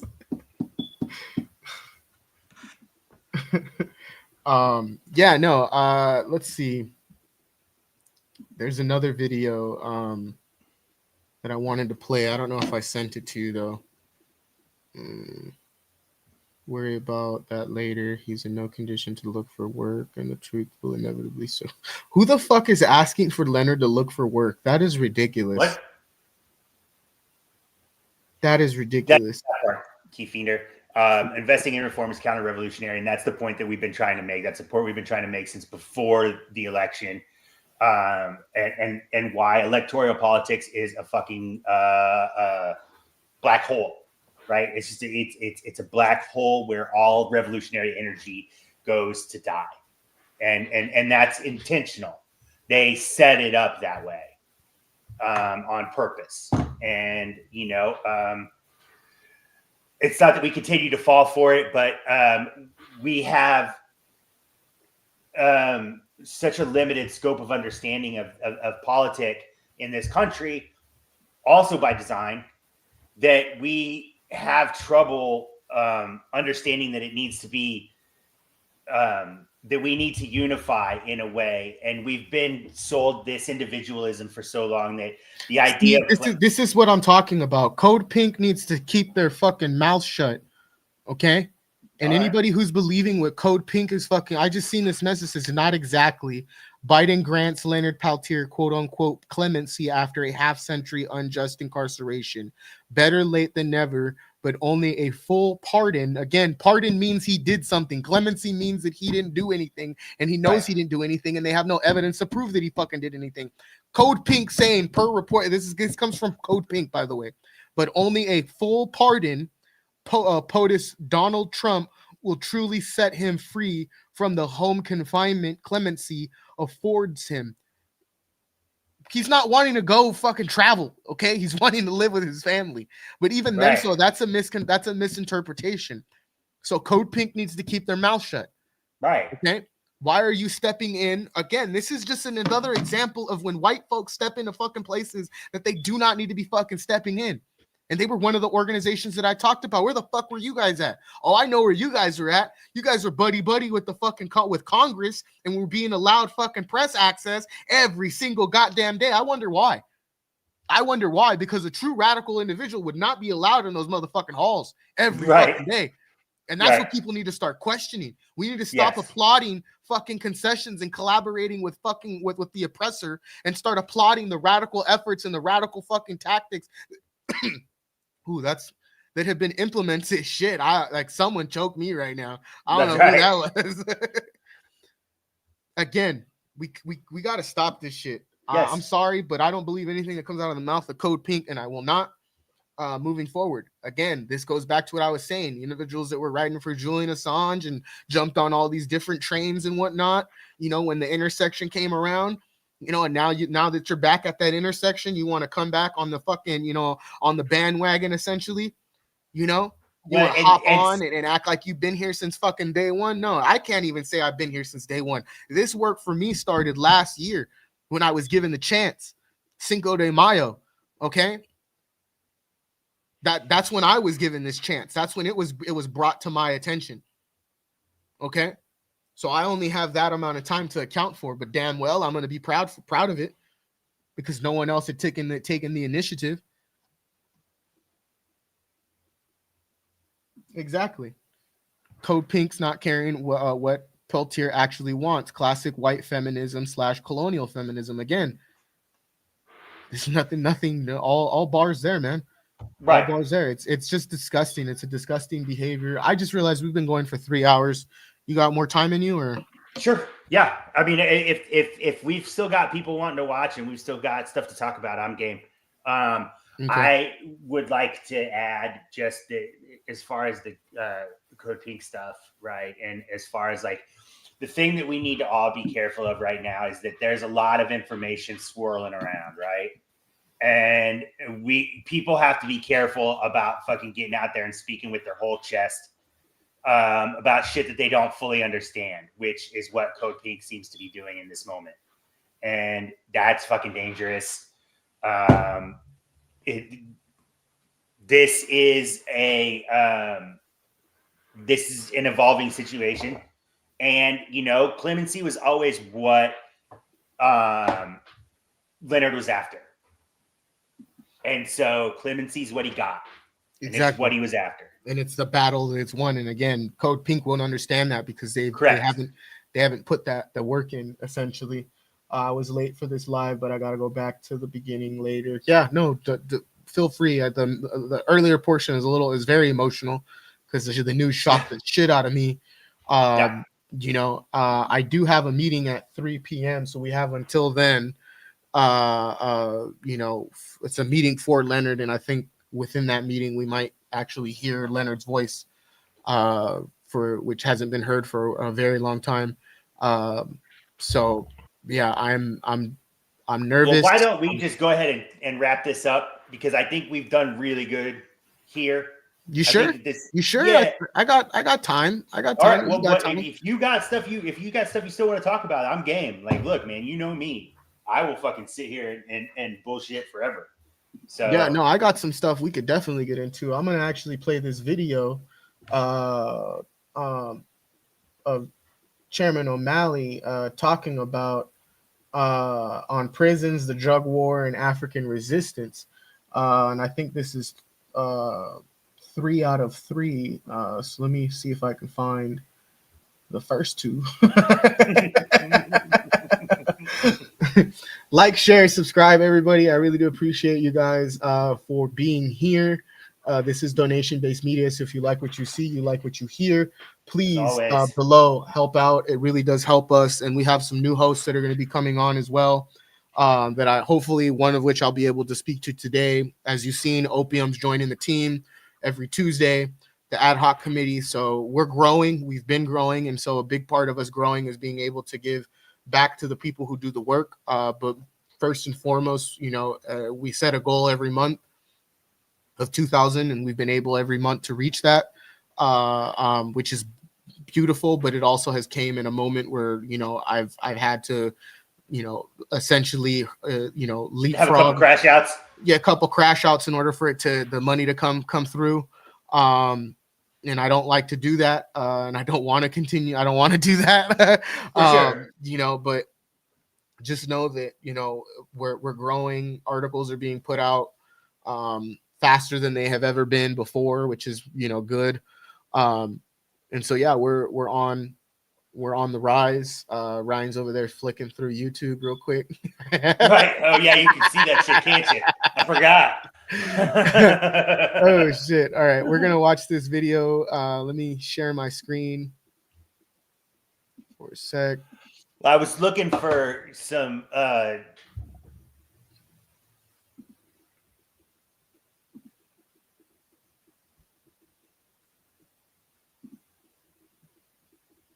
digging the grave of it.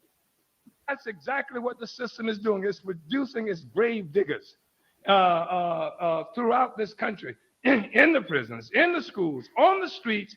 You got people who don't even know exactly what they're doing, but they are practicing digging the grave of imperialism. And we want to really begin to start passing out shovels to facilitate this process. And that's what this whole resistance has to be about. So let's come to the convention. And I want to mention one other thing, because that's what I am trying to do, is to make resistance the norm. and conscious resistance the norm and recognized as for what it is, resistance. So even in March 26, just a couple of months from now, the Black is Back Coalition will be conducting a national conference in DC, a national conference on the other wars. That's how we characterize it, a national conference on the other wars.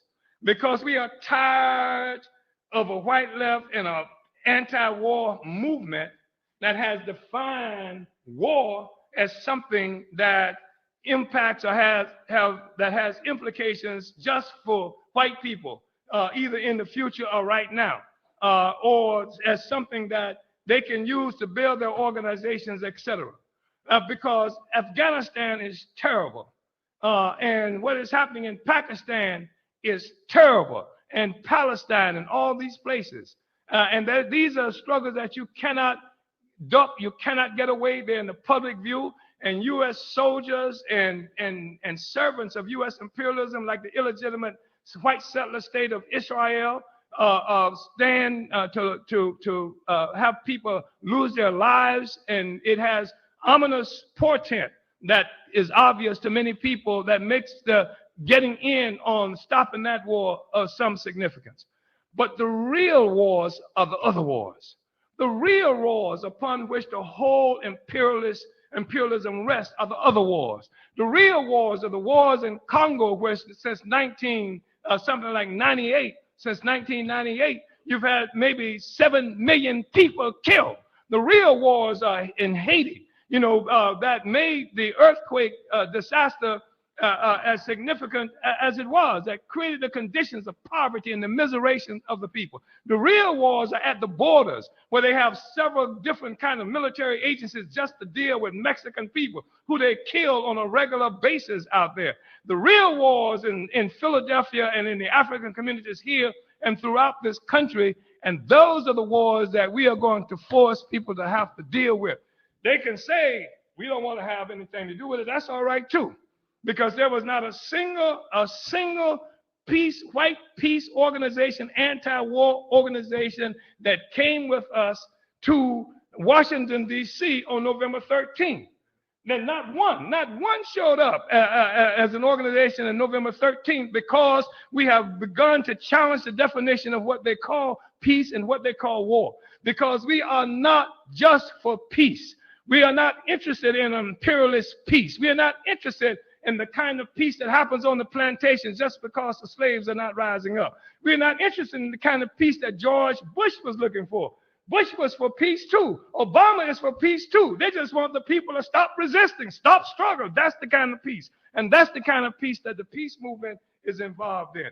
We say that if to talk about peace in the world, the way the world is constructed today, is to talk about victory for the struggles of the oppressed peoples. It's not just talking about some abstract kind of peace. So we are creating a situation on March 26th where we're inviting people to come. We're having somebody to come to talk about the wars that's happening in Africa that U.S. imperialism is involved in. To talk about what's happening at the Mexican borders, where U.S. imperialism is involved. To talk about what's happening in Haiti and the historical and ongoing role of the U.S. involved in that situation. These are the kinds of things that we're going to put on the table.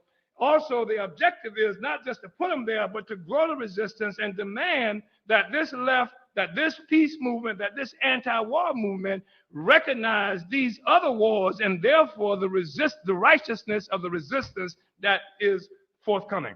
Uhuru.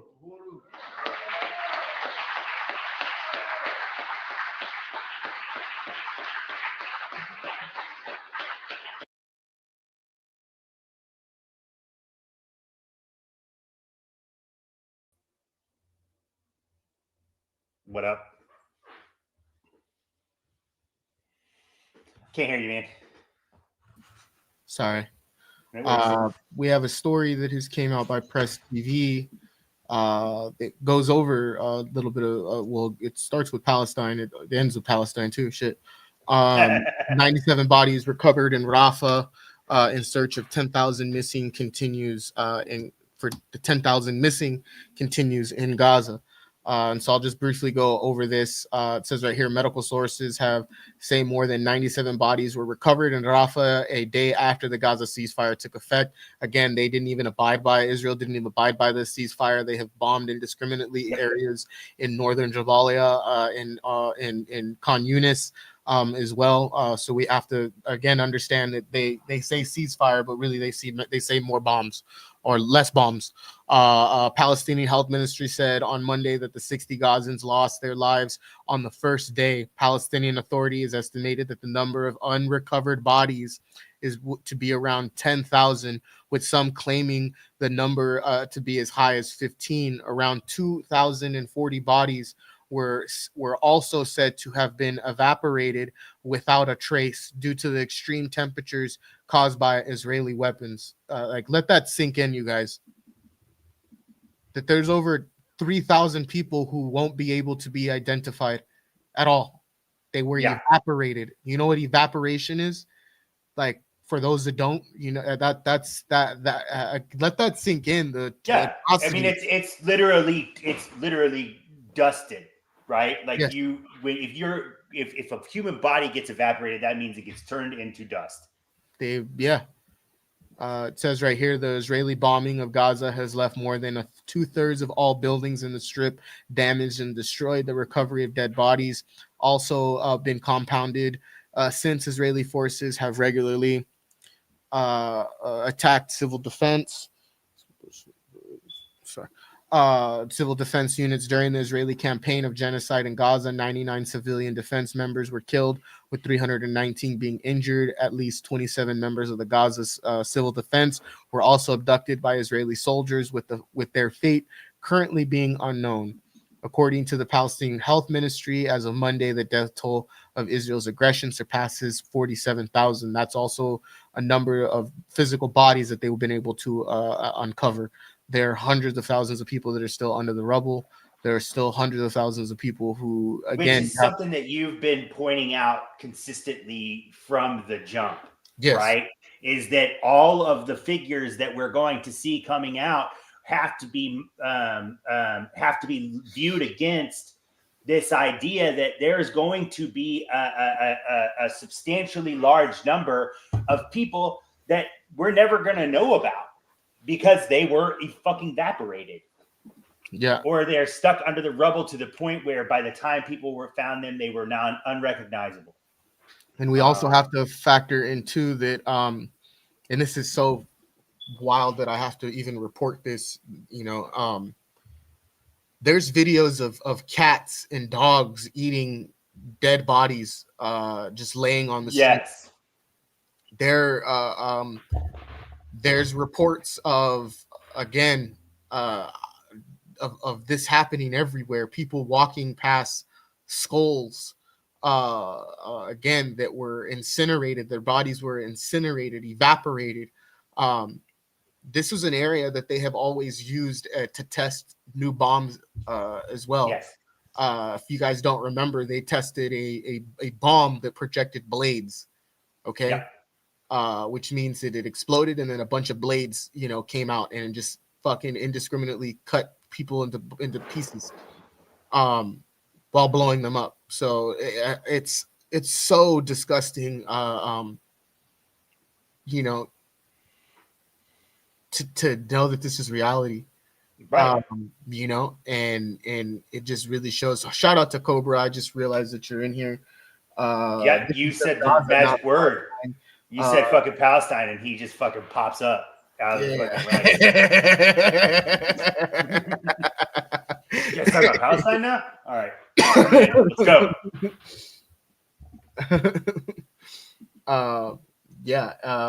That was something that I seen as well. I didn't have enough time to get another article, but I can look. If you could speak to this though, while I look up some. Yeah, I mean, look, you have been on this from the jump. This idea that and this isn't new to this. This is a part of genocidal warfare in the modern age, right? Is that we are whatever the numbers end up being, we will never know the true number death and devastation that has occurred in these moments because of things like evaporation and the work to find out the true number of the devastation will never end, right? And that is devastating and heartbreaking and something that I think we're starting to see with this cultural exchange that's happening with Little Red Book and culture exchange that's happening, that we're starting to see that this doesn't have to be the way that it is, that there are other paths we can take as a civilization and as a community, as a global community even, that there are other paths we can take, that this path of destruction and death isn't the only one. And so, not to bring it back to China, but I always bring it back to China. There's another way, and we're starting to see that now with the fact that BRICS is over 55% of the global population now, right? 52% to be exact, if I'm not mistaken. I think it's 55 is what I read, but I think that was on the number over 50. Yeah, it's over for fucking 50. It's over 50%. Just know that BRICS is winning, and they've been winning for quite some time now. And the U.S., the West has tried to deny it. They've tried to backpedal and make it seem. But also, we have to understand too, like Laith Maroof talked about in regards to Egypt, is that we have to watch out that these might be potential Trojan horses within BRICS, as we know that Egypt has worked in reciprocity with imperialism, so much so that evidence has came out that individuals' names were being given to the FBI from Operation Olive Branch, which was an Egyptian organization that was helping people get out of Rafah into Egypt. And so we know the history that Egypt plays in not joining fully the resistance and allowing for Zionism to fester on its borders, and for settler colonialism and imperialism to fester in its judicial halls. I want to talk about this because we talk about the death by incarceration that is here in the occupied territories of Turtle Island, but this is a model and a mode that is used and has been used on the globe since in time immemorable. I'm gonna teach you how to say it. I'm gonna teach you because we both have time, and it's a word that I can't seem to have gotten in the past, but no, I got it now. There you go. We have a Palestinian inmate dies in Israeli jail due to the deliberate medical negligence, advocacy says. Well, so can we juxtapose this to the Israeli hostages? When the Israeli hostages were released, they were released with fucking goodie bags. They gave them like a goodbye bag full of fucking trinkets and shit. And this is what's happening on the other side. And this is a glaring image of what prisons do, and this tactic they use during the hostage exchange. They released. Let me see here. I'm trying to get to the right here.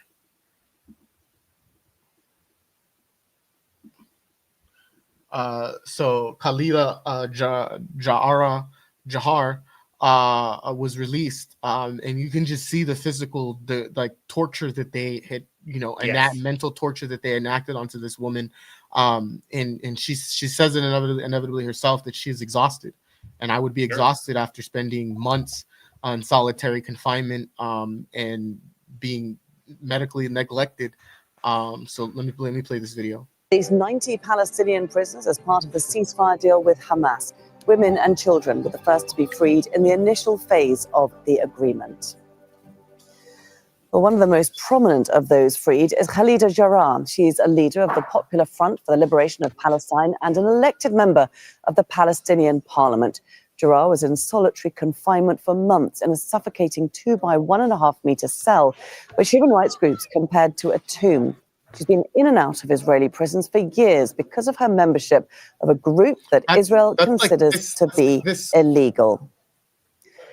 Al Jazeera's correspondent Nida Ibrahim was in the occupied West Bank covering a similar Palestinian prisoner release during the November 2023 ceasefire. She joins us here in the studio. Nida, let's start with Khalida Jarrah there. Many people were shocked by her appearance compared to what she looked like when she went into detention. What did you think? Yes, it wasn't shocking for us to see her looking like that because we've been hearing from her lawyers about difficult stories about her situation inside Israeli jails, as she was put, as you say, there in solitary confinement. She could not reach out to the outer world. And this is part and parcel of what many, if not the vast majority of Palestinian prisoners were going through after the war. All of these extra measures that were taken by the Israeli forces against Palestinian prisoners were compared to collective punishment by Palestinians. We've seen the Israeli forces rounding up every day during Israeli raids to the occupied West Bank, dozens, if not hundreds of Palestinians every day, sometimes releasing them after and sometimes keeping them under what's known administrative detention.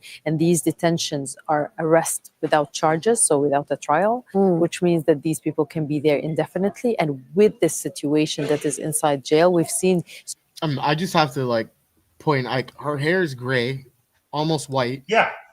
The life has been sucked out of her. Right. And I was, while it was playing, I was trying to give an example of the 2 meter, but she was in a cell that was like less than this wide and less than probably longer. Probably it's longer not even big enough for a bed. Yeah, not even big enough for a bed, and so, it is. But this speaks to exactly the same thing that we were talking about before when we were talking about Leonard, right? Is that this is what colonialism does? This is what this is the colonialist punitive mindset, right? Is they are going to beat. They are going to torture. They are going to harangue and harass. And then they're going to yell at you for not being civil in how you respond to that.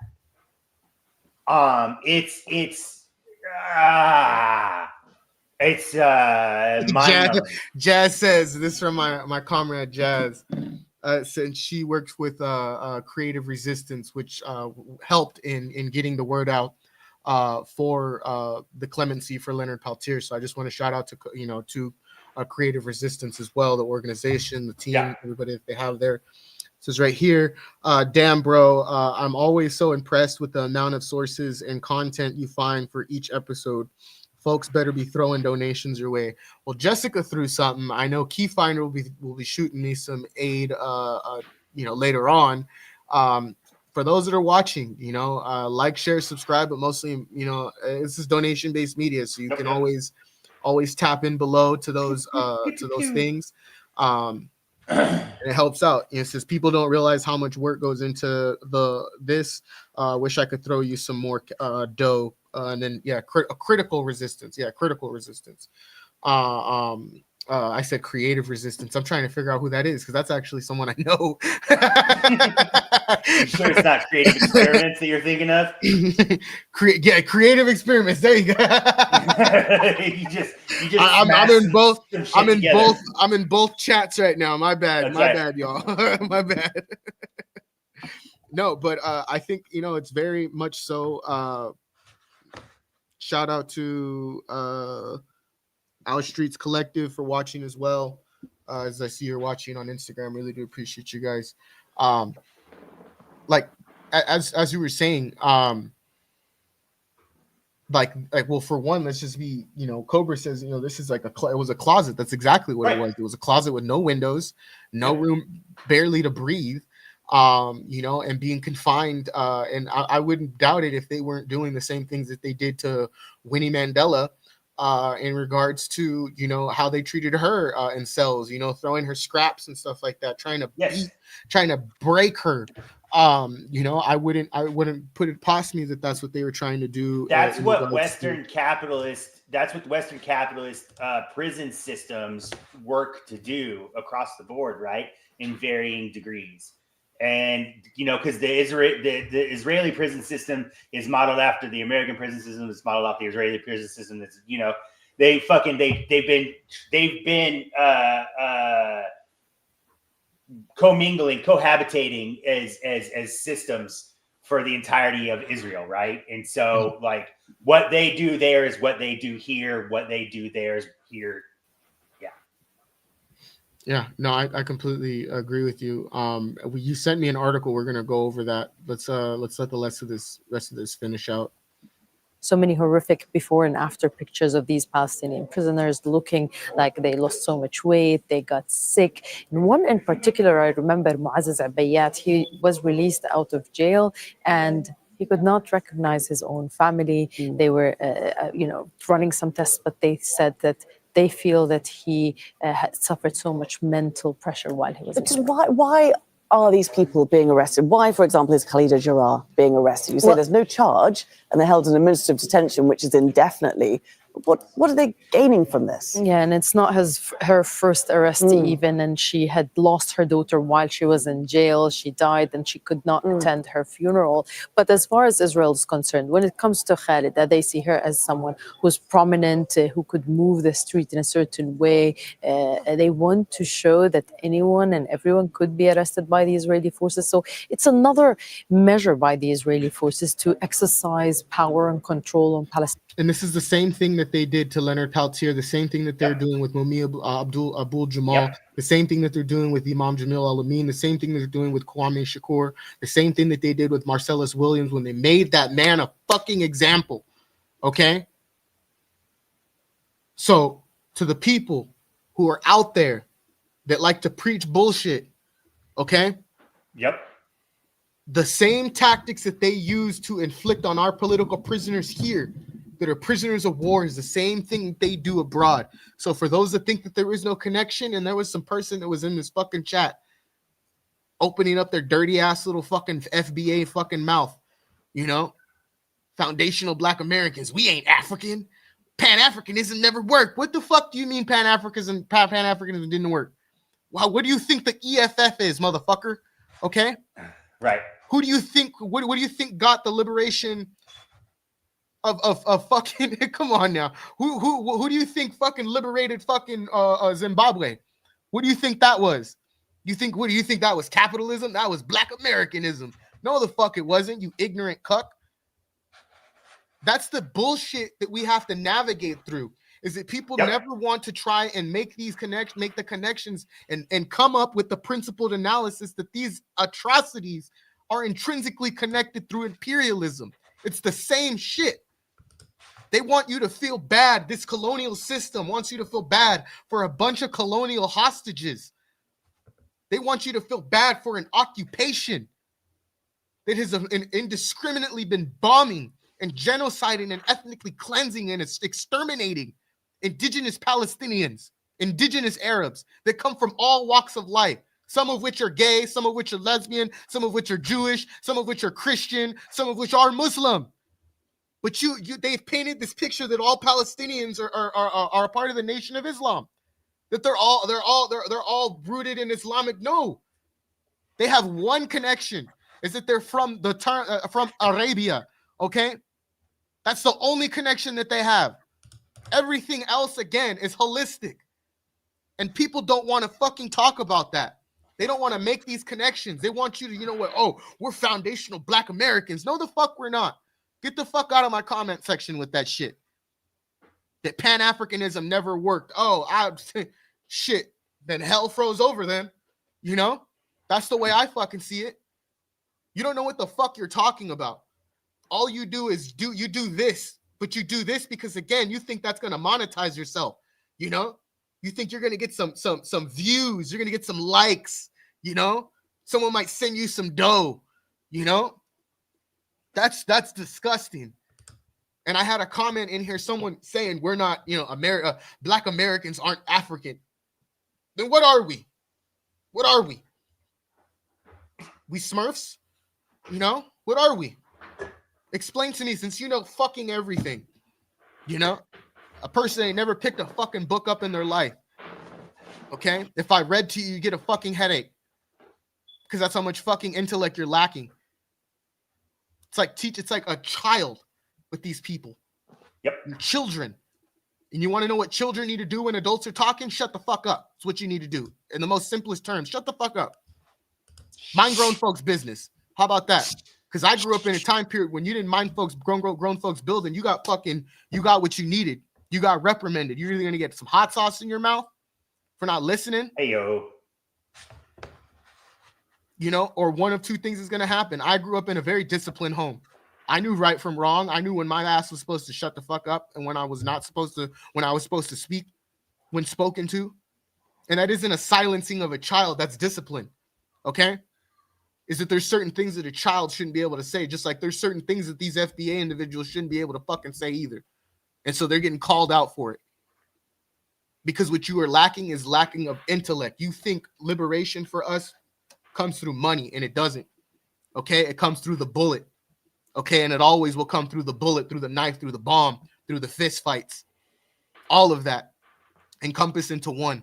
That's called resistance, which you fucking lack like a motherfucker. You know, so sorry I went on that tangent, but I had to comment on that because people don't make these connections, and they always want to try and make these little micro fucking cosms and say, well, we're like this because guess what? We built America and we never got anything for it. But do you think getting a check under a capitalist mode is going to free us? No. That's equivalent to what I've always said it's equivalent to, and what Pen and the Paper has said it to as well. That's a fucking stimulus check. I just expanded on the shit. I gave a physical example that a figurative example that you can follow in your head. Visualization is what they call it. Okay? That's a 30 lashes. Okay? And getting paid for those 30 lashes, and then you giving that money back to the same person who lashed you. Okay? That's what it is. So anybody saying that we need reparations under a capitalist mode is literally asking for money so that they can spend that through capital consumption. Is that's how we get ourselves out of this? No, it's not. Get the fuck out of here with that shit. You know, and it pisses me off because I know people like this are disproportionately affected by the negative ass behavior that gets exhibited here in the West by people who don't try and make the connections and don't want to do the work in regards to understanding that yes, these connections are these atrocities are intrinsically connected, and they always be, because the root base is imperialism that has infected every place of the fucking globe. You know, I'll give them some slack. They're there every half a year in Antarctica, so you know they haven't really done. I'll give them that. You know, but nonetheless, they're still fucking exploited. They're still genocidal. You know, we have a mixture of revisionism, as O'Malley classified it, political revisionism. We got people quoting Kwame Ture, but telling them to vote under electoral time. If this man was here, I can only imagine what his thoughts were for people like that want to use his words and manipulate the masses into believing, and then bringing up Black Wall Streets. Come on now, shame on you, shame on you. You know. Because you're the type of individuals, too, that propagate these myths and these lies. That decolonization ain't real, you know, or that we can't decolonize. All of these things are intrinsically connected to the problem. Right. Yes. You know? And so to get back to it, yes, what happens abroad happens here, too. So we have to make that connection that the ill treatment, the medical neglect that Leonard went through for 50 years, Palestinians go through right now. Everybody wants to talk about the settler hostages, but no one wants to talk about the hundreds of thousands of individuals in the West Bank that are picked up on a daily just for being Palestinian, so that they can, again, encroach the West Bank.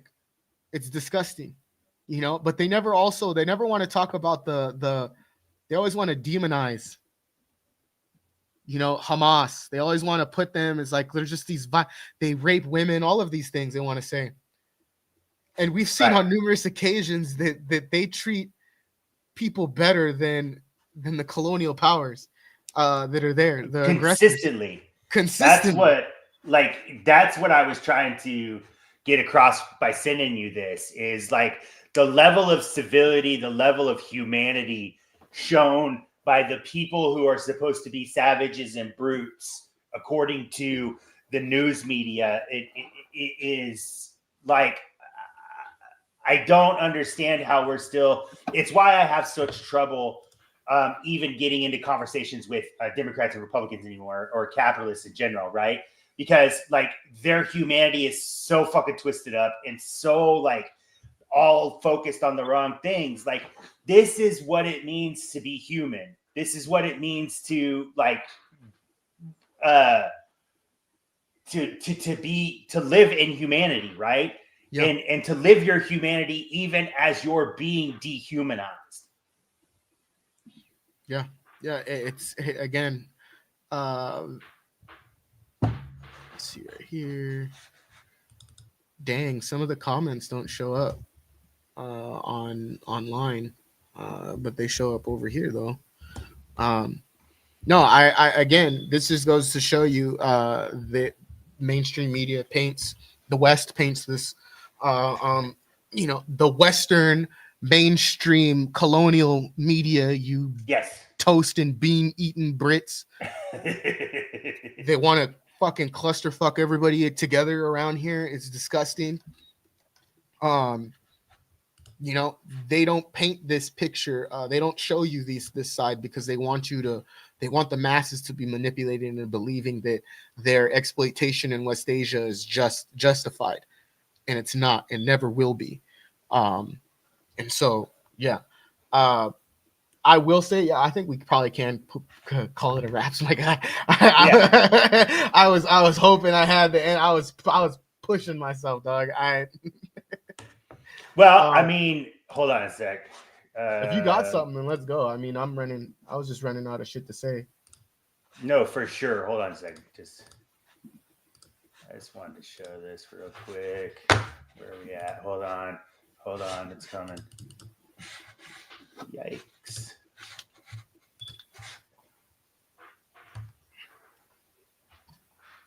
Never change, Fox News. What does that say? TikTok. they fucking misspelled it on their fucking TikTok. Never change, Fox News. Never fucking change, man. Shit. Oh, someone got fired today. Yeah. Oh snap. I think I want to go. I want to continue. There's some things I didn't get to highlight.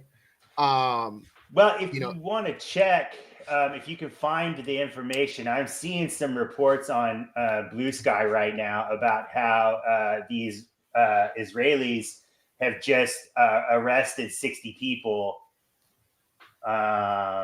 in Palestine. Yeah, I was actually on press. That's all. I seen that on press TV. Yeah. If you want to fucking get into that, because like, what?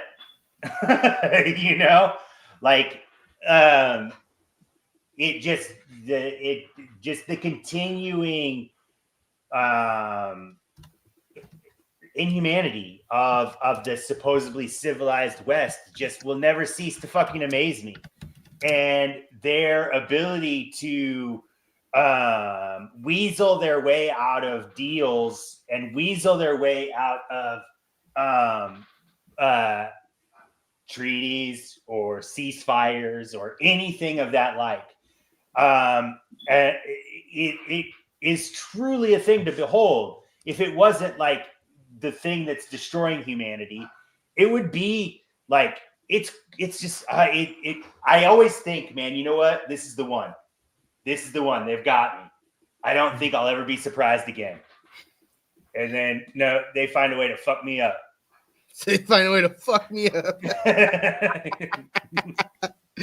Oh snap! We're gonna go to a quick break. I thought, damn it didn't even load. My bad.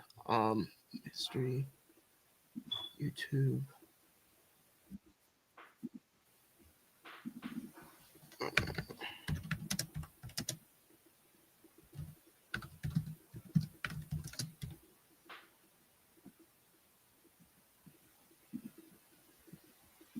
All right. We're going to go to a quick break. Let me put this up on screen. This is Kwame Ture talking about mobilization and organization and the difference between the two, and using examples like Malcolm and Dr. King. Like I said, it would be Dr. King oriented today. Just tell the truth about certain things. And Ture never steered away from telling the truth in regards to his friendship, his mentorship with Dr. King, and the legacy that he helped carry on, which is the Black radical tradition. So we'll be back, y'all.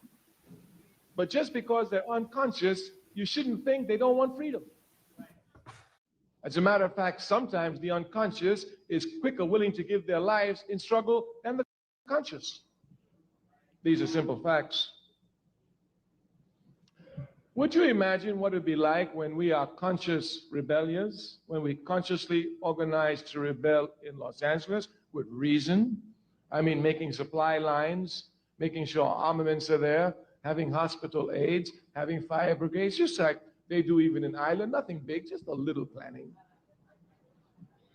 Just a little planning. This is what we want to speak to you about this evening. Making the unconscious conscious.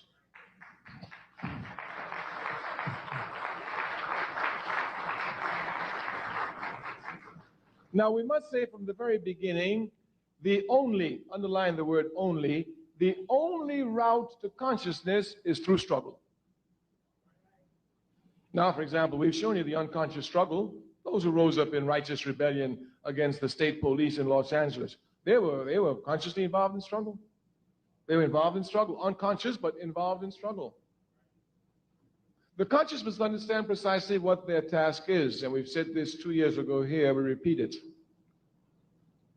Ours is not to teach the people to be conscious, but to make them conscious of their unconscious behavior. Our task is not to teach the unconscious to be conscious, but to make them conscious of their unconscious behavior. Because unconsciously, instinctively, they seek freedom. What we must do is make them conscious. Look, you want freedom anyway. Let's be serious. Let's sit down. Let's plan it. Let's wage protracted war, and let's tear down the system and walk on to liberation. It's as simple as that.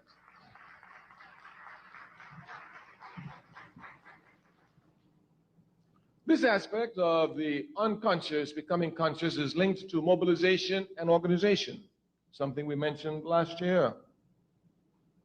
We must make clear distinctions between mobilizers and organizers. To be an organizer, you must be a mobilizer. But being a mobilizer doesn't make you an organizer. Much confusion is to be found here. Malcolm X was a great mobilizer. He was a great organizer. Martin Luther King was a great mobilizer. He was not a great organizer. These facts can be easily seen from King and Malcolm. When Malcolm went to a place, he left a mosque. When King went to demonstrations, he broke down desegregation and he moved on. As a matter of fact, King was not concerned with organization to the point that even though he was the most popular Baptist preacher in America, without the shadow of a doubt, and probably, beyond the shadow of a doubt, the most loved, he could not become president of the National Baptist Convention. Yeah, so many of them. The National Baptist Convention. As a matter of fact, if my memory serves me correctly now, and I remember it was Muhammad Speaks that carried the article on the front page in 1964, when King tried to become president of the National Baptist Convention. There was so much confusion there that a minister was actually pushed off the stage and died in the struggle. Yeah. And of course, King lost. The man who won was a reactionary man by the name of Jackson. He never did nothing for the people, never cared about the people, just was a pork chop minister who used their money to put gas in his big Cadillac. But he was organized. We say that we must come to know the difference between mobilization and organization because the enemy will use mobilization to demobilize us. Mobilization is very easy, very, very easy. Because since we're people who are instinctively ready to respond against acts of injustice, Anytime there's one little act of injustice, we can blow it up and we'll find people who come and make some mass demonstration around it. Miss Sally lost a job. Let's rally. She will get her job back. People will come and rally. So-and-so got kicked out of school because the teacher's unjust. The people will come and rally. They will come to rally at issues. And this is what mobilization does. It mobilizes people around issues. Those of us who are revolutionary are not concerned with issues. We're concerned with the system. The difference must be properly understood. The difference must be properly understood. Mobilization usually leads to reform action, not to revolutionary action. If we would look scientifically at the October 16th million and more march, we would see clearly that this was a mobilized event, not an organized event. We must know clearly the difference between mobilization and organization. One of the characteristics of mobilization is that it is temporary. Organization is permanent and eternal. Clear differences must be made because the unconscious can usually be captured easily around one-issue items, around mobilization items, but it's hard to catch them around organization. But these unconscious must be brought to organization. We must transform mobilization to organization. We say the enemy will come and use mobilization to demobilize us. Many brothers and sisters who've been to the million and more march will say to you, I was there. Well, what are you doing today, my sister? I was there. There weren't too many sisters out there, but you know, with a million brothers together, you know where I had to be. I was there. Yes. And then, of course, you find brothers, yeah, I was there. I helped you. What are you doing today, brother? If we're not careful, we allow mobilization to become events. The struggle is never an event. It's a process, a continual, eternal process.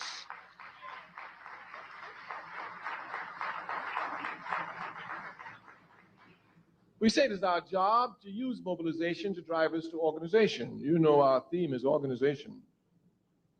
We want power. We don't want money. We don't want fame. We don't want fortune. We don't want popularity. We want power. Power. And power comes only from the organized masses.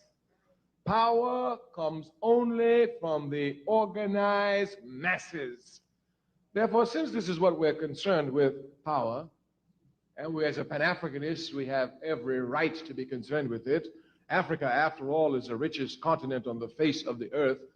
Properly organized, should be the most powerful continent on the face of the earth. Therefore, our drive towards power is clear. We want power.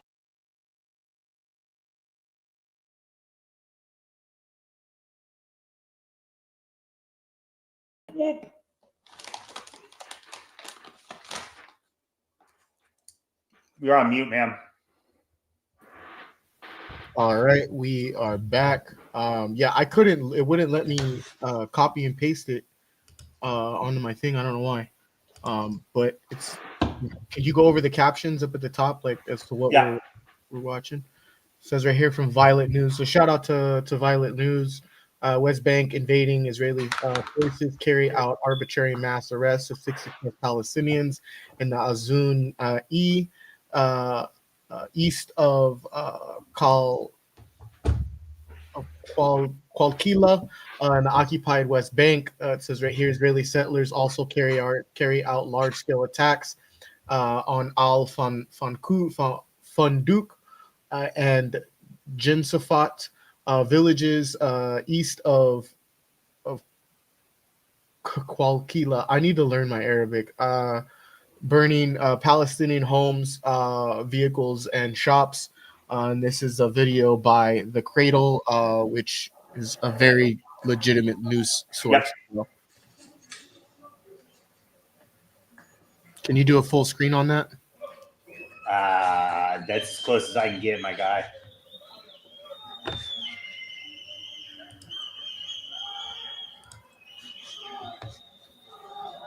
This is as tech savvy as I get, my bro.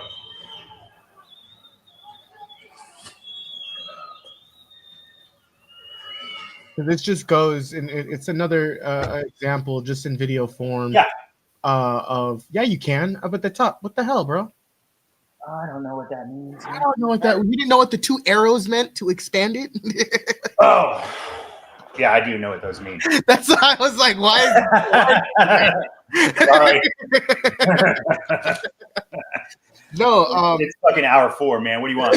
Right? I gotta give you some credit. Thank you for hopping on for this long. We talked about this, the Jabalia death queues in northern Jabalia, how they round up certain individuals, blindfold them, make them stand and attend. Like we covered all this. Yep. So this is just another example of that. This is we're a legitimate news source. We've been a legitimate news source since day one. And we're just seeing things play out. I've seen this earlier. That this is going to continue regardless of a ceasefire or not. We have to understand that there's a concentration camp within the concentration camp in Jabalia. Right. They're creating fucking settlements in northern fucking Gaza. They put up fucking flyers for beachfront property in northern fucking Gaza. So again, they might say there's a ceasefire, but what they're gearing up is they're filling up their tankers in Cyprus. They're filling up their tankers, in fucking, in the occupied territories that they in Tel Aviv. They're gearing up so they can, and they're doing it now. They've bombed over 100 fucking people. We have lost. They haven't stopped since the ceasefire, right? Like, no, they haven't. Go ahead. No, you're good. No, that's all I just was adding in. They haven't at all, which is disgusting because people believe that the ceasefire, yes, it's a time period where yes, people get to go back to their homes, whatever's left of them. But as we just demonstrated, they're just trading out people, right? Yes. So they gave back 90 prisoners, and then they arrested 60 people to put in those places. It's disgusting. I wanted to talk about Agent Orange saying that we're in the golden age of America, and I don't think I think that was hilarious. I just want to say this is the first, and this shit looks like this shit looks like it should be in black and white, and there should be Nazis draped everywhere in that fucking room, but the Nazi flags represent the pictures in the back represent the fucking colonialism, because you have to understand that Hitler got his ideas of exploitation and fucking ethnic cleansing of the Jewish populations in Europe. He got that from what was done to my indigenous people. John Muir's book used to sit on Hitler. It used to be one of Hitler's Bibles, essentially, is what it was classified. And John Muir, who's also buddy with Theodore Roosevelt, who's also the individual who enacted war onto Cuba, the Bay of Pigs, enacted war in all of the Samoan territories, all of the Polynesian territories. This scene right here looks like a scene out of a fucking Nazi movie. But like they all have, if you really go back and think about it, right? Yeah, and that's kind of the point. No, you're right. I just think that this right here is the most glaring. Yes, this is the most outright in they're all. This is bipartisanship. This is bipartisanship at its finest right here. This is bipartisanship at its finest. Is that they all are coming together to make sure that this dude, oh my God, the writing's on the wall. It's in the fucking paintings behind them. Like, right. But they,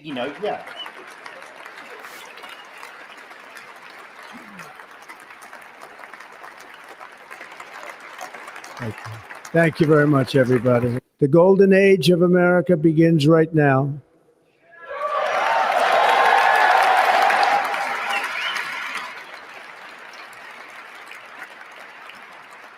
From this day forward, our country will flourish and be respected again all over the world. We will be the envy of every nation, and we will not allow ourselves to be taken advantage of any longer. During every single day of the Trump administration, I will very simply put America first.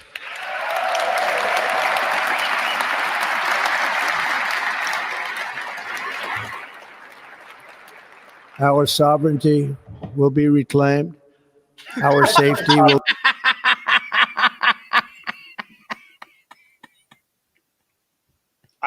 How dare you even fucking utter that? How dare you co-opt that fucking word, you asshole? Right. Like our sovereignty would be like when he means sovereignty, he means our exploitation will remain as such.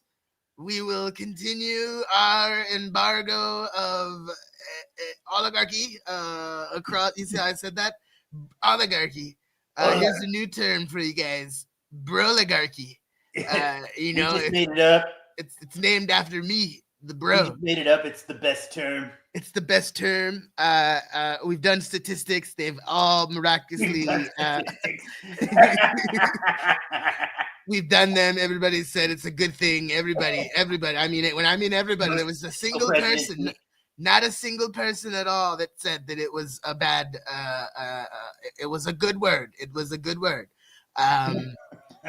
You know, the fucking gall of this guy though, right. Like, you know, the golden age of America starts right now. No, I think what they've done is they've handed you the keys to a burning fucking castle, dog. And 100%. You don't. And you guys are gonna play face like a motherfucker, and that's what makes that movie Civil War so much funnier to me, because the person who ends up becoming the fucking president, or is the president that gets toppled, looks just like JD Vance. Like, looks just like fucking JD Vance. It's Ron Swanson. It's Brian. Yeah. But no, like, yeah, this is the burning building, right? But this is the part of the burning building where the fucking studs and everything is on fire. Yeah. So what he's going to do is oversee the final looting, right? And that's what we're going to witness right here. Yes, this is the end. This is the end of these parasites sucking every last dollar they possibly can out of this system before they choke it to death. Exactly. With their own hubris and greed. Exactly. And we're seeing it happen for our very eyes. Yep. You know, we're seeing again African countries completely de-dollarize, African countries completely get Franco colonialism, out of Africa. We're seeing it across the board. We have examples like Cuba, Vietnam.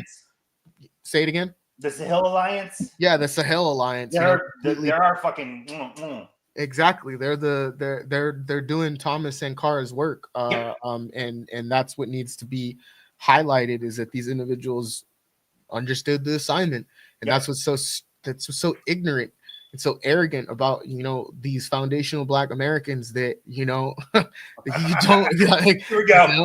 you don't get it, and you never will, because of how you have festered into this ideology that we're not from Africa, which is again another tactic that has been implemented against our people, against the African diaspora, so that they can further exploit Africa via the means of resource extraction for corporate capitalism.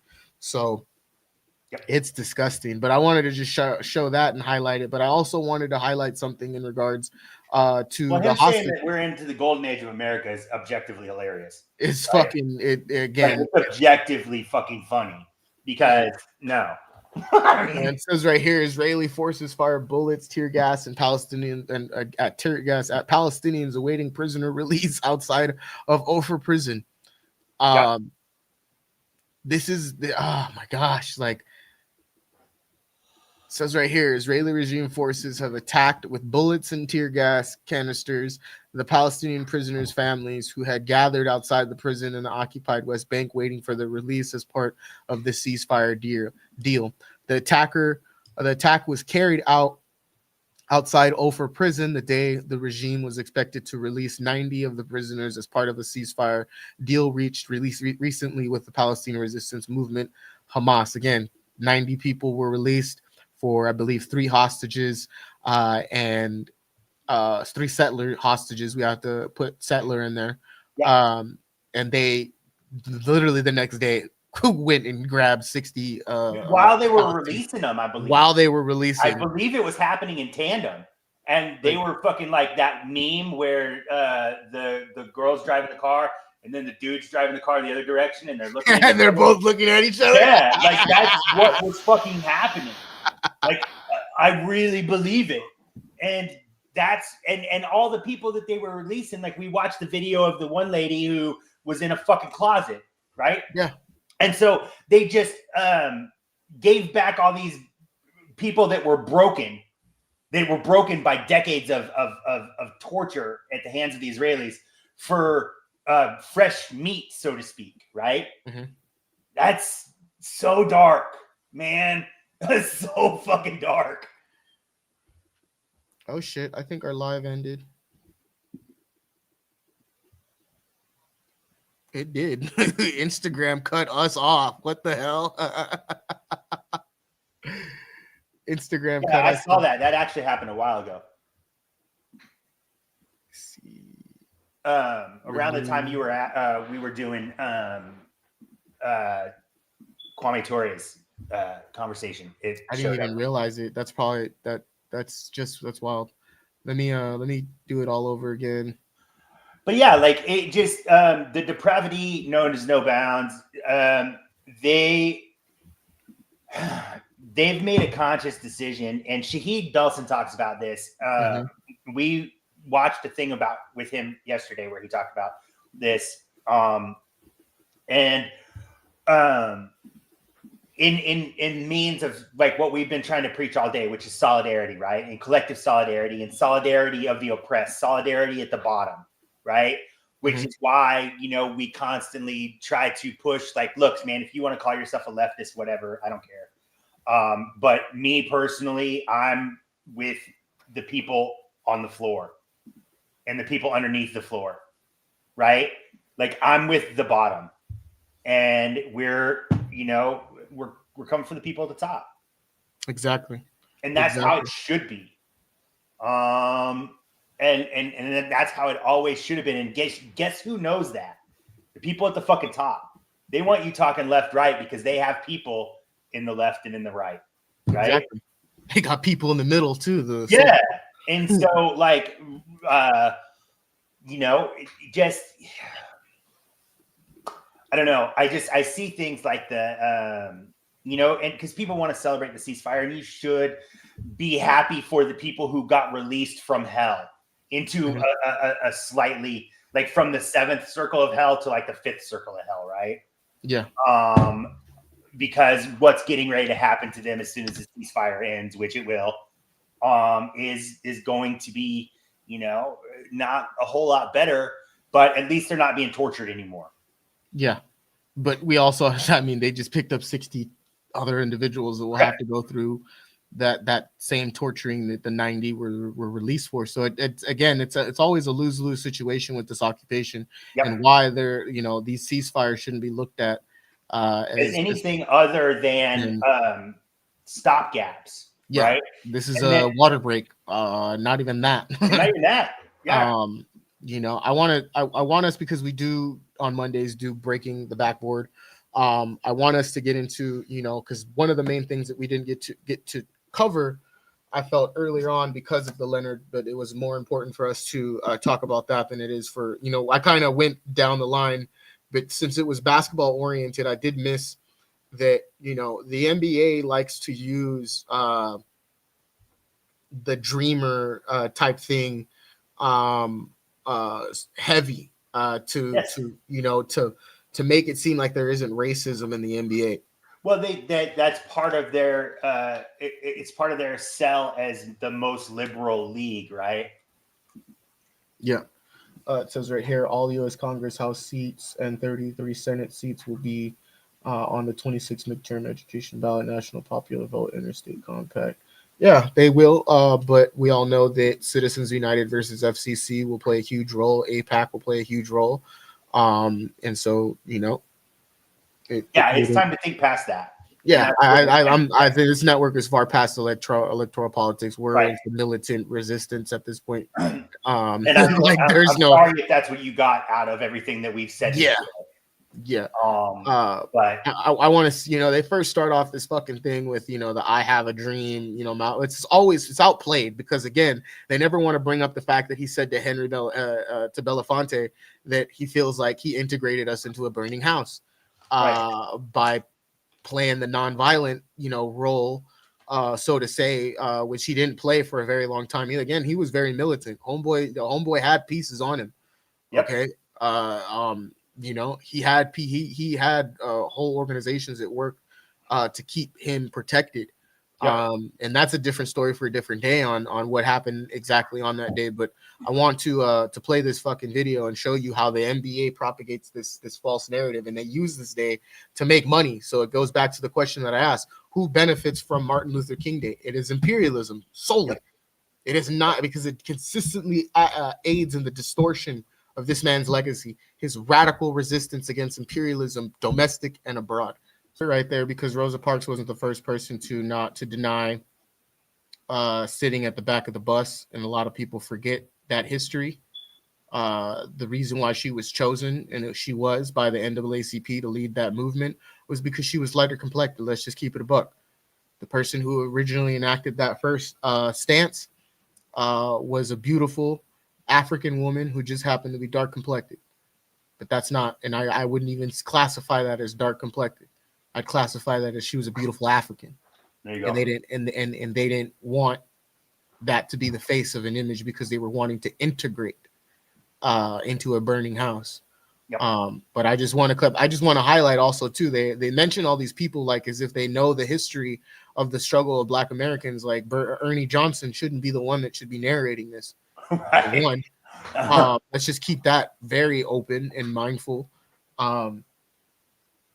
Boycott the lottery in sports. We highlight that here, and Yep. we are ourselves very much in agreement. Yeah. Can I show you something real quick? Yeah, go ahead. Okay. Take control. Like, share, and subscribe, everybody.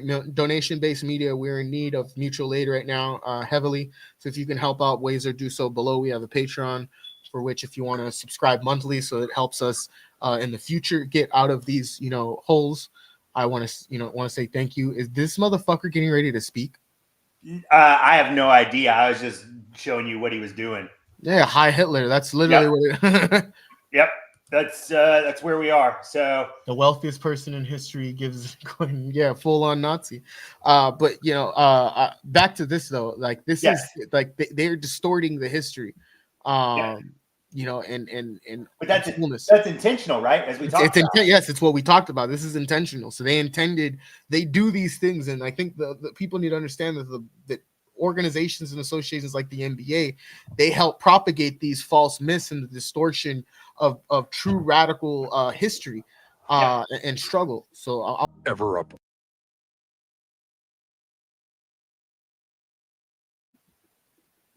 So we heard him talk about the Million Man March, bring it up, and then he says that he can't articulate what he felt there. You can't articulate it, so you shouldn't be fucking talking about it. Right. You can't articulate it, so you shouldn't be bringing it up. Goes back to what we said. Ernie Johnson shouldn't be dictating this, but again, what they're trying to do is they're trying to paint this picture of peace. And there is a picture of peace there, because Dr. King, yes, was a very peaceful man, but he understood the assignment very well. So much so that he left us tutelage behind. He left us video logs behind for us to carry on, but not to hold on to, not to get stuck in. Yes. Because we know that we have to, what he was saying then might not all the way match what we see now, but it does equate. So how do we not make the same mistakes? How do we not do certain things in the same way that propels us down a road of concessions? Yep. I want to get to, and I haven't read this, I haven't seen this, but I want to hear what they have to fucking say, because I can't hear enough of Ernie Johnson trying to narrate Black history, which is fucking blasphemy.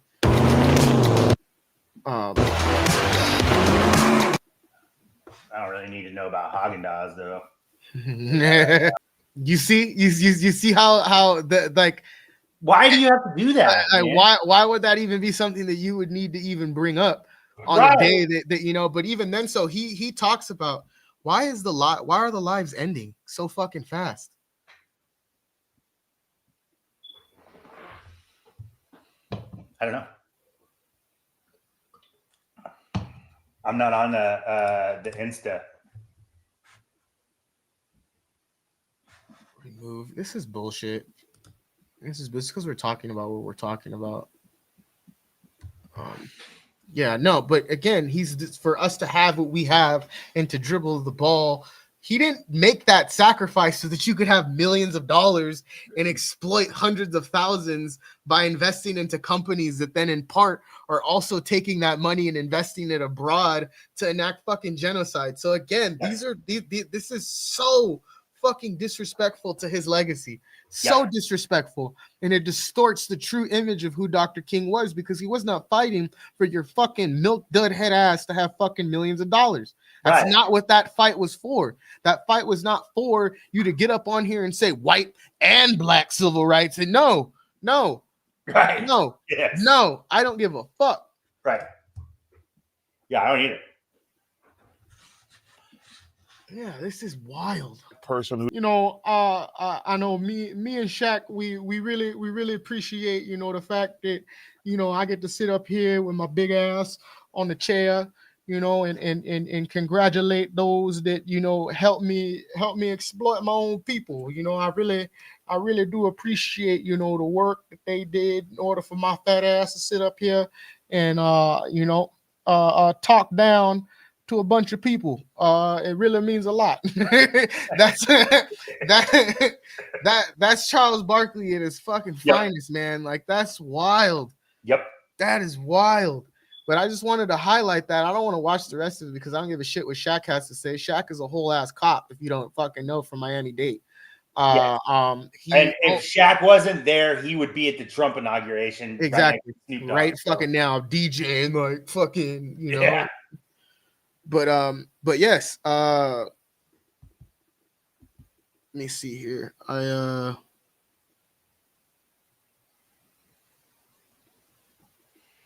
Sorry, more news is coming in about Leonard. My phone can't stop. Well, absolutely. But that's the thing too, that we need to make sure that we put out there for people to remember, is that this is a fluid situation with Leonard, right? Yes. Yes. We're learning all this in real time together. So, we've had 2 people from the ad hoc committee on here with us. Three.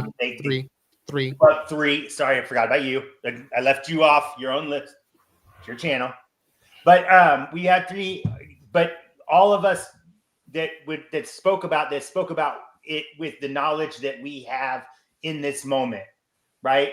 And that and knowing that this stuff is still fluid and still happening, and people are, new information still coming in,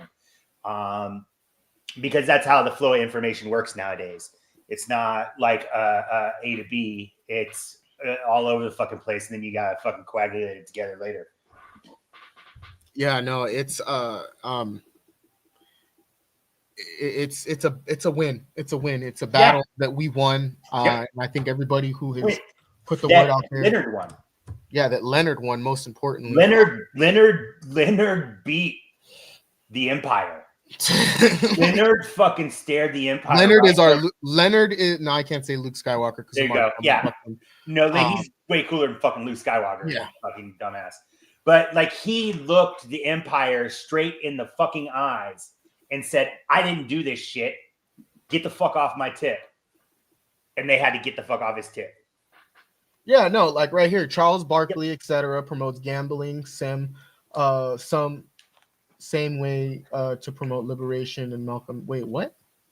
Oh, some way to. Sorry, I almost missed it. Yeah, no, exactly. His big ass get up there, starts talking, at the side of his mouth, his mouth dirty like that Galveston water you talk about, in Texas. Again, he's a piece of shit. He's a donut eating bastard. He's all that and above. It's disgusting to know that they, again, you try and use MLK's a legacy to promote colonial consumption, capitalist consumption. Yep. I want to know how many people right now bought MLK jersey and how much of that went to Coretta King Foundation, went to any of that stuff. Went to helping communities. It didn't. It's a part of exploitation and capitalism. Correct. It's and for people to not see it that way, you got to learn. This that's what we're here to help people see through to that, right? That's what this show was started as through movies and TV shows and has, morphed into what it is today. Yes. But when we got together, our goal was to help people see through, the entertainment that they consume. And part of that entertainment is basketball, right? And the sports that people consume. Because it shouldn't be, you can't ever just turn your brain off anymore. No. Not that you ever could, but you can't now. You have to constantly be thinking. You have to constantly be dissecting and trying to figure out, because there's always somebody selling you something. There's always somebody trying to sell you something. And there's always somebody, trying to manipulate your thoughts for their benefit. Yeah. I hope today's live stream really got you to understand a lot of things. I'm running out of words to say right now, man. Right. But I think we can probably wrap it up. Yeah, I gotta prep for this meeting, this emergency meeting with the ad hoc committee coming up. And so I gotta get some food in my system as well. Yes, probably creative experiments. If that sounds like some shit he would say. 100% sounds like some shit he would say. And oh yeah, let me say it. Sorry, poor people. You don't have a chance. You gotta add the basketball when you talk about them. It's what makes the impersonation go a little bit better. But nonetheless, I want to say thank you to everybody who joined, who tuned in, those who watched on Instagram, those that watched on Twitch, those that watched on X, those that watched on YouTube and Kick. Really do appreciate your guys' views. Like, share, and subscribe. If you like what you see, subscribe to it. If you want to help out, ways to do so are below. With that being said, though, it says right here, I wish FBA could make the connection. For instance, if you played a clip of Cuba pre-revolution being a whorehouse gambling den. No, exactly. There's a lot of people that are FBA that come in and out and they try it and they inevitably fail. And I've kind of made it my mission to denounce everything that they have, everything that they're a part of, because it's disgusting. But yeah, with that being said, though, like, share, subscribe. We will see you guys tomorrow. Don't know what time, but you'll see.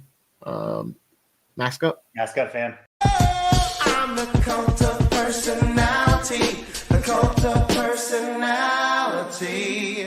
Add it to the blacklist. I never want to hear that music again.